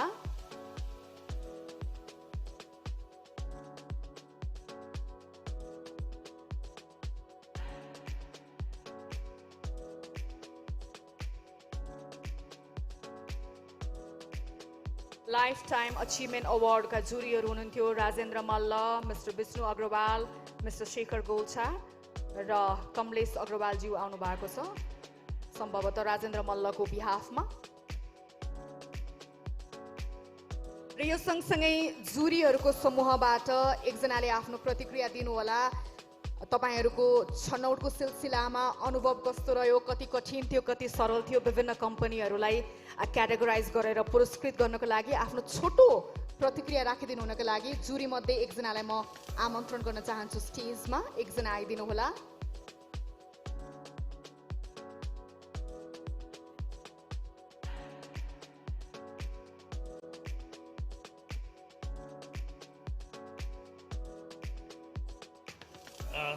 धन्यवाद मदनजी, धन्यवाद न्यू बिजनेस फ्यामिली। यहाँ आज उपस्थित हुनुभएका सम्पूर्ण महानुभावहरू, यस यो अवार्ड सेरेमनी प्रोग्राममा उपस्थित भएर यसको कार्यक्रमको शोभा बढाइदिनु भएको छ। र सबैभन्दा पहिला त म यहाँहरू जसले पुरस्कृत हुनुभएको छ, जो कम्पनीहरू पुरस्कृत हुनुभएको छ, उहाँहरूलाई धेरै धेरै बधाई दिन चाहन्छु। मलाई वास्तवमा 1 मिनटको समय दिनुभएको छ। यो 1 मिनट त आउँदै सिद्धिने रहेछ। म के मात्रै यहाँहरूलाई भनेर बिदा हुन्छु भनेदेखि वास्तवमा यो जुरी को जुन हेर्ने बेलामा चाहिँ अब निर्णय गर्नु भने जस्तो मात्रै देखिन्छ, तर त्यहाँभित्र बसेर दिएका क्राइटेरिया अन्तर्गत बसेर चाहिँ निर्णय गर्न चाहिँ अलि हामीलाई कठिनै हुँदो रहेछ, किनभने विभिन्न फ्याक्टरहरूलाई हामीले एसेसमेन्ट गर्नुपर्ने हुँदो रहेछ। र त्यो अन्तर्गत रहेर चाहिँ हामीले हेडिङहरू पनि यहाँहरूले देखिहाल्नु भएको छ, डिफ्रेन्टहरू हेडिङहरू दिएका थियौँ, डिफ्रेन्ट सेक्टरहरू थियो। सेक्टर भनेको मतलब पनि त्यो बिजनेसको सेक्टर मात्रै नभएर त्यो अन्तर्गतको चाहिँ के कुनलाई चाहिँ कुन विषयहरूलाई चाहिँ हामीले ध्यान दियौँ त निर्णय गर्ने बेलामा भने थियो। त्यति विषयहरूलाई ध्यान दिएर एउटा डिफ्रेन्ट जुरीहरूको आफ्नै किसिमको चाहिँ इभ्यालुएसनहरू क्राइटेरियाहरू बनेको थियो। आफ्नै तरिकाले त्यसमा काम गर्दाखेरि चाहिँ त्यो एउटा एक किसिमको रमाइलो पनि महसुस भयो, एउटा च्यालेन्ज पनि थियो। र त्यो अन्तिममा हामीले चाहिँ एउटा नतिजामा पुग्न सफल भएका छौँ। यहाँ आशा छ हाम्रो यो गरेको निर्णयहरूले यहाँहरूले पक्कै पनि मन पराउनु भएको छ। र यसले चाहिँ यहाँहरूको जुन अघिदेखि मैले देखिरहेको छु, यहाँहरू चाहिँ ध्यानपूर्वक सुनिरहनु भएको छ, उत्साह प्रदान गरिरहनु भएको छ। यहाँ चाहिँ जो अवार्डमा चाहिँ जसले जित्नु भएको थियो, जसलाई चाहिँ पुरस्कृत हुनुभएको थियो, उहाँहरूको लागि पनि यहाँहरूको जुन यो चाहिँ उपस्थिति छ, गरिमामय उपस्थिति, यहाँहरूको लागि पनि धन्यवाद दिन चाहन्छु। सम्पूर्ण जुरी मेम्बरहरूलाई पनि फेरि धन्यवाद दिन चाहन्छु। धन्यवाद।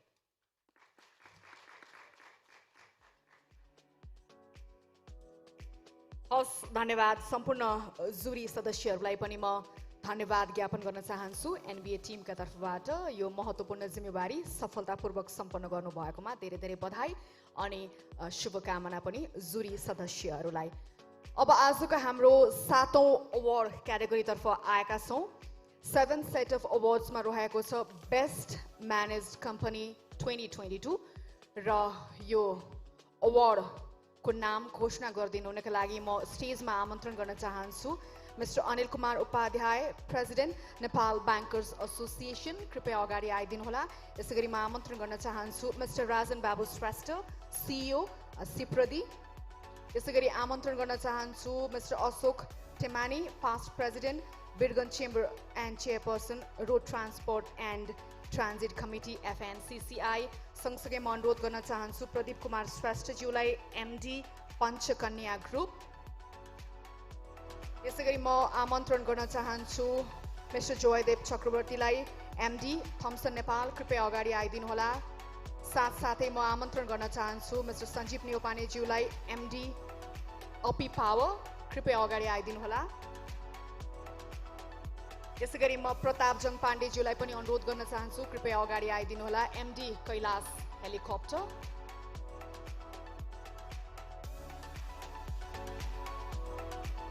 आजको हाम्रो 7th सेट अफ अवार्ड रहेको छ best managed company 2022। Best managed company भनेर एउटा कम्पनीलाई हामी अवार्ड वितरण गर्न गइरहेका छौँ र सो कम्पनीको नाम घोषणा गरिदिनु हुनका लागि तपाईँहरूकै सल्लाहमा एकजनाले घोषणा गरिदिनु होला।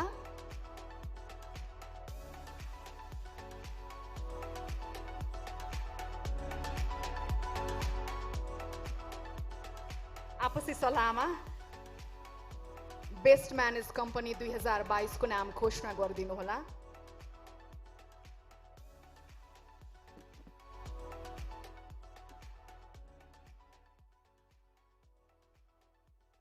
Best Managed Company award goes to Shivam Cement Limited. Congratulations. Shivam cement limited best managed कम्पनीको अवार्ड प्राप्त गर्न सफल रहेको छ best managed company 2022 and the award goes to Shivam cement limited कृपया अगाडि आएर आफ्नो अवार्ड ग्रहण गरिदिनु होला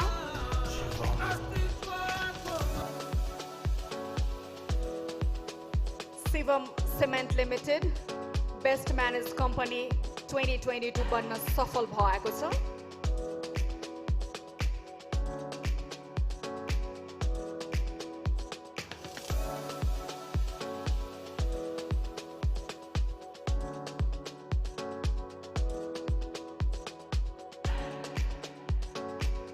धन्यवाद म अतिथिहरूलाई पनि धन्यवाद ज्ञापन गर्न चाहन्छु र यो सँगसँगै हाम्रो 7th सेट अफ अवार्ड्स हामीले सम्पन्न गरेका छौं तर लाइफ टाइम अचिभमेन्ट अवार्ड बाँकी नै छ महत्त्वपूर्ण अवार्ड त्यो एकैछिनपछि त्यो अनाउन्स गर्नेछौं त्यो भन्दा अगाडि यति भव्य कार्यक्रम हामीलाई सम्पन्न गर्नका लागि विभिन्न संघ संस्थाहरूको कम्पनीहरूको साथ सहयोग र हौसला रहेको छ उहाँहरूलाई पनि हामी आजको यो दिनमा स्मरण गर्न चाहन्छौं उहाँहरूको साथ सहयोग आगामी दिनमा पनि अनवरत रूपमा रहनेछ भन्ने हाम्रो अपेक्षा पनि रहेको छ हाम्रो स्पोन्सरहरूलाई टोकन अफ अप्रिसिएसन वितरण गर्ने समय रहेको छ र यसका लागि म एनबीए का डाइरेक्टर सबिता सुवेदीज्यूलाई आमन्त्रण गर्न चाहन्छु स्टेजमा कृपया अगाडि आएर हाम्रो स्पोन्सर्सहरूलाई टोकन अफ अप्रिसिएसन वितरण गरिदिनु होला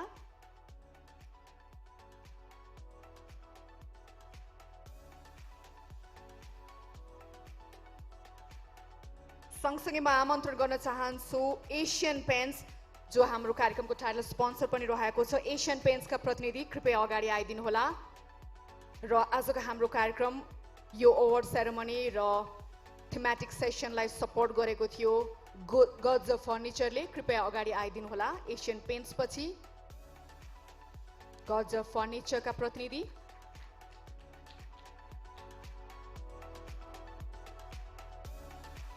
यसैगरी मेटलाइफ इन्स्योरेन्सका प्रतिनिधि पनि कृपया अगाडि आइदिनु होला हाम्रो स्पोन्सरहरूलाई टोकन अफ अप्रिसिएसन हामी वितरण गर्न गइरहेका छौं मेटलाइफ इन्स्योरेन्सका तर्फबाट गज फर्निचर त्यसपछि मेटलाइफ इन्स्योरेन्स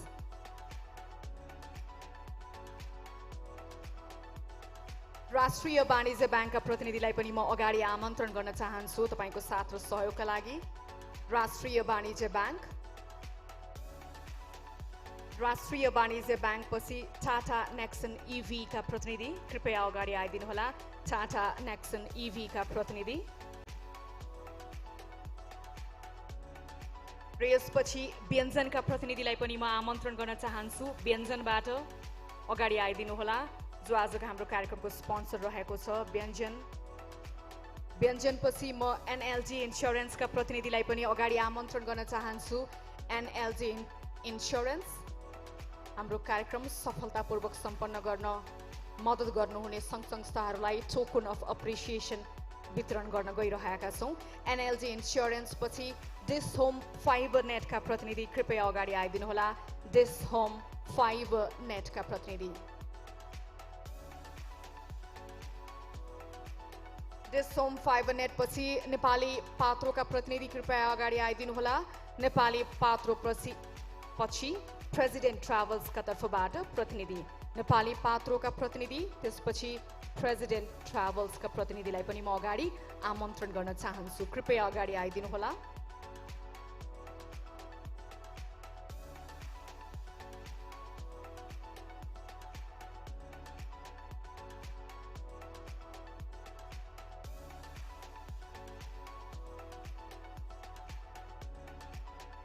र एउटा सानो ग्रुप फोटोको लागि पनि म अनुरोध गर्न चाहन्छु सबै प्रतिनिधिहरू अलिकति अगाडि आइदिनु होला थोरै अगाडि ग्रुप फोटोको लागि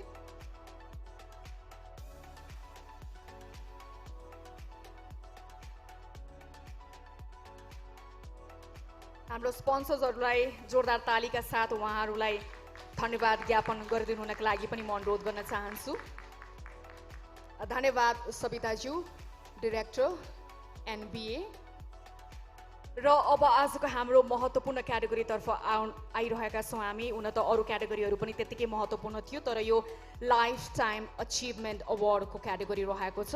life time achievement in business leadership 2022 अवार्डबाट हामी एकजना महानुभावलाई सम्मानित गर्न गइरहेका छौँ। त्योभन्दा अगाडि म यो अवार्ड वितरण गरिदिनु हुनका लागि अतिथिहरूलाई आमन्त्रण गर्न चाहन्छु। विष्णु अग्रवालज्यू, प्रेसिडेन्ट CNI, कृपया अगाडि आइदिनुहोला। Mister Shekhar Golchha, president FNCCI, कृपया अगाडि आइदिनुहोला। Mister Gopal Krishnaji, country director, Asian Paints Nepal, कृपया अगाडि आइदिनुहोला। सँगसँगै मदन लम्सालज्यूलाई पनि म अनुरोध गर्न चाहन्छु। आजको हाम्रो लाइफ टाइम अचिभमेन्ट अवार्डका विनर, लाइफ टाइम अचिभमेन्ट अवार्डबाट सम्मानित हुन जानुभएका महानुभावलाई अवार्ड वितरण गरिदिनु हुनका लागि र सँगसँगै प्राविधिक साथीहरूलाई म उहाँ को हुनुहुन्छ भनेर उहाँको बारेमा तयार पारिएको एउटा छोटो सामग्री पनि म प्रसारण गरिदिनु हुनका लागि अनुरोध गर्न चाहन्छु।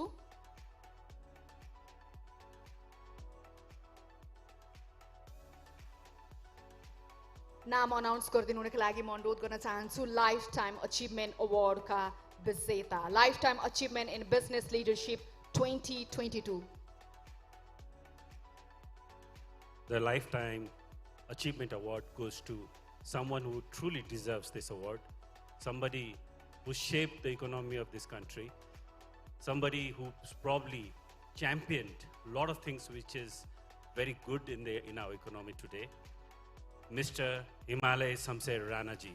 हिमालय शमशेर राणाज्यूलाई हामी लाइफ टाइम अचिभमेन्ट अवार्डबाट सम्मान गर्न गइरहेका छौँ। उहाँ सम्बन्धी तयार पारिएको छोटो एउटा भिडियो छ।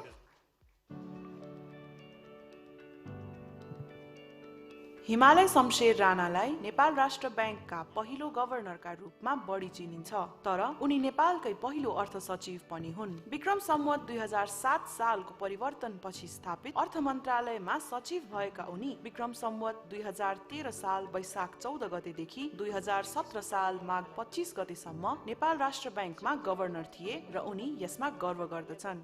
म भाग्य मानिरहेछु जस्तो लाग्यो, किनभने अर्थ मन्त्रालय खडा गर्ने नै अवसर पाए। सम्भ्रान्त परिवारमा जन्मेर केन्द्रीय ब्याङ्कको गभर्नर पनि भएका राणाले कुनै बेला परिवारमा आर्थिक सङ्कट पनि भोग्न परेको थियो भन्ने सुन्दा हामी धेरैलाई अचम्म लाग्ला।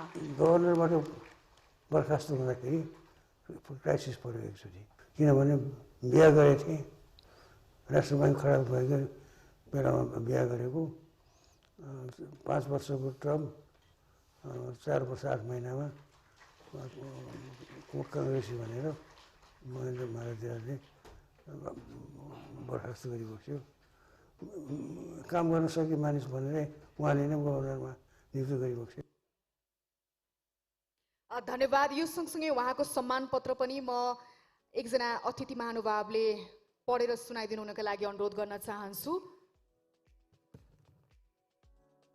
सम्भवतः शेखर गोल्छाज्यू, प्रेसिडेन्ट FNCCI, त्यो रिसाइट पनि गरिदिनु होला।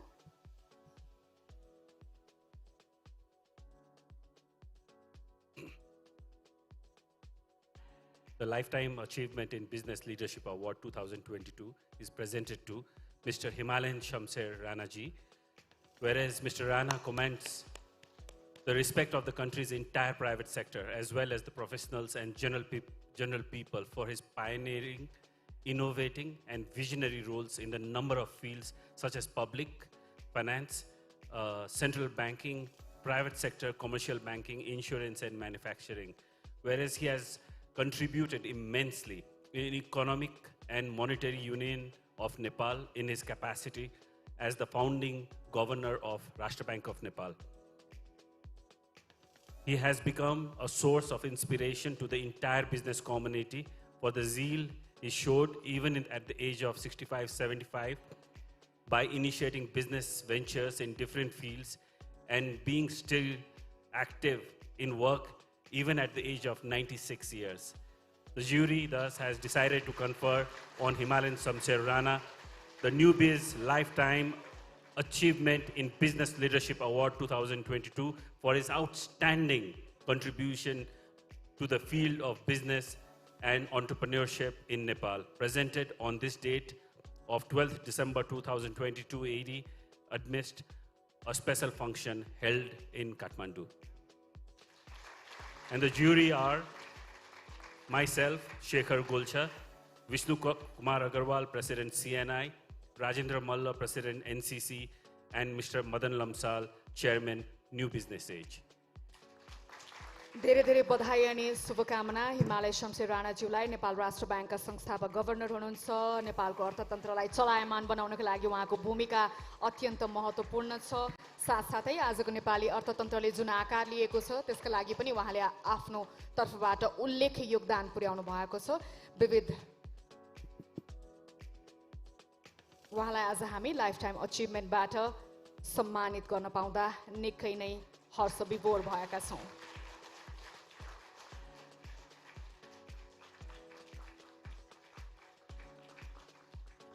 जुरी मेम्बरका सदस्यहरूलाई म धन्यवाद ज्ञापन गर्न चाहन्छु र यस सँगसँगै आजको हाम्रो कार्यक्रमको औपचारिक कार्यक्रमको हामी समापनतर्फ आएका छौं अन्तिममा म फोटो सेसनका लागि आजको कार्यक्रमका विजेताहरूलाई अगाडि आमन्त्रण गर्न चाहन्छु जुरी मेम्बर्सहरूलाई पनि म आमन्त्रण गर्न चाहन्छु हाम्रो स्पोन्सर्सहरू र आजको थीमेटिक सेसनका स्पिकर मोडरेटर हुनुहुन्छ भने कृपया अगाडि आइदिनु होला एउटा फोटो सेसनका लागि र त्यसपछि न्यू बिजनेस एजका स्टाफहरूको पनि उपस्थिति रहनेछ फोटो सेसनमा लाइफ टाइम अचिभमेन्ट अवार्डबाट सम्मानित महानुभाव सँगसँगै जुरी मेम्बरहरूलाई पनि म अनुरोध गर्न चाहन्छु कृपया अगाडि आइदिनु होला हाम्रो स्पोन्सरका प्रतिनिधिहरू पनि अगाडि आइदिनु होला र अघिको thematic session emerging through crisis नामक सेसनमा आफ्नो भूमिका प्रदान गर्नुहुने प्यानलिस्ट मोडरेटर पनि अगाडि आइदिनु होला एउटा फोटो सेसनका लागि र यो फोटो सेसनपछि हाम्रो औपचारिक कार्यक्रम पनि सम्पन्न भएको जानकारी गराउन चाहन्छु त्यसपछि डिनरको व्यवस्था रहेको छ कृपया जलपान कार्यक्रममा सरिक भएर मात्रै बाहिरिदिनु होला आफ्नो व्यस्तताको बावजुद पनि हामीलाई समय दिनुभयो यहाँहरू सबैजनालाई आफ्नो समय र ऊर्जाको लागि धेरै धेरै धन्यवाद पनि ज्ञापन गर्न चाहन्छु यसपछिको इन्फर्मल सेसन अझै फलदायी हुनेछ बिजनेस नेटवर्किङमा यहाँहरूले त्यो सेसन प्रयोग गर्नुहुनेछ भन्ने आशा र विश्वासका साथ आजको यो फर्मल सेसन यही अन्त्य भएको जानकारी गराउन चाहन्छु तपाईहरु सबैजनाको बाँकी समय सुखद बितोस् धन्यवाद thank you for joining us this evening thank you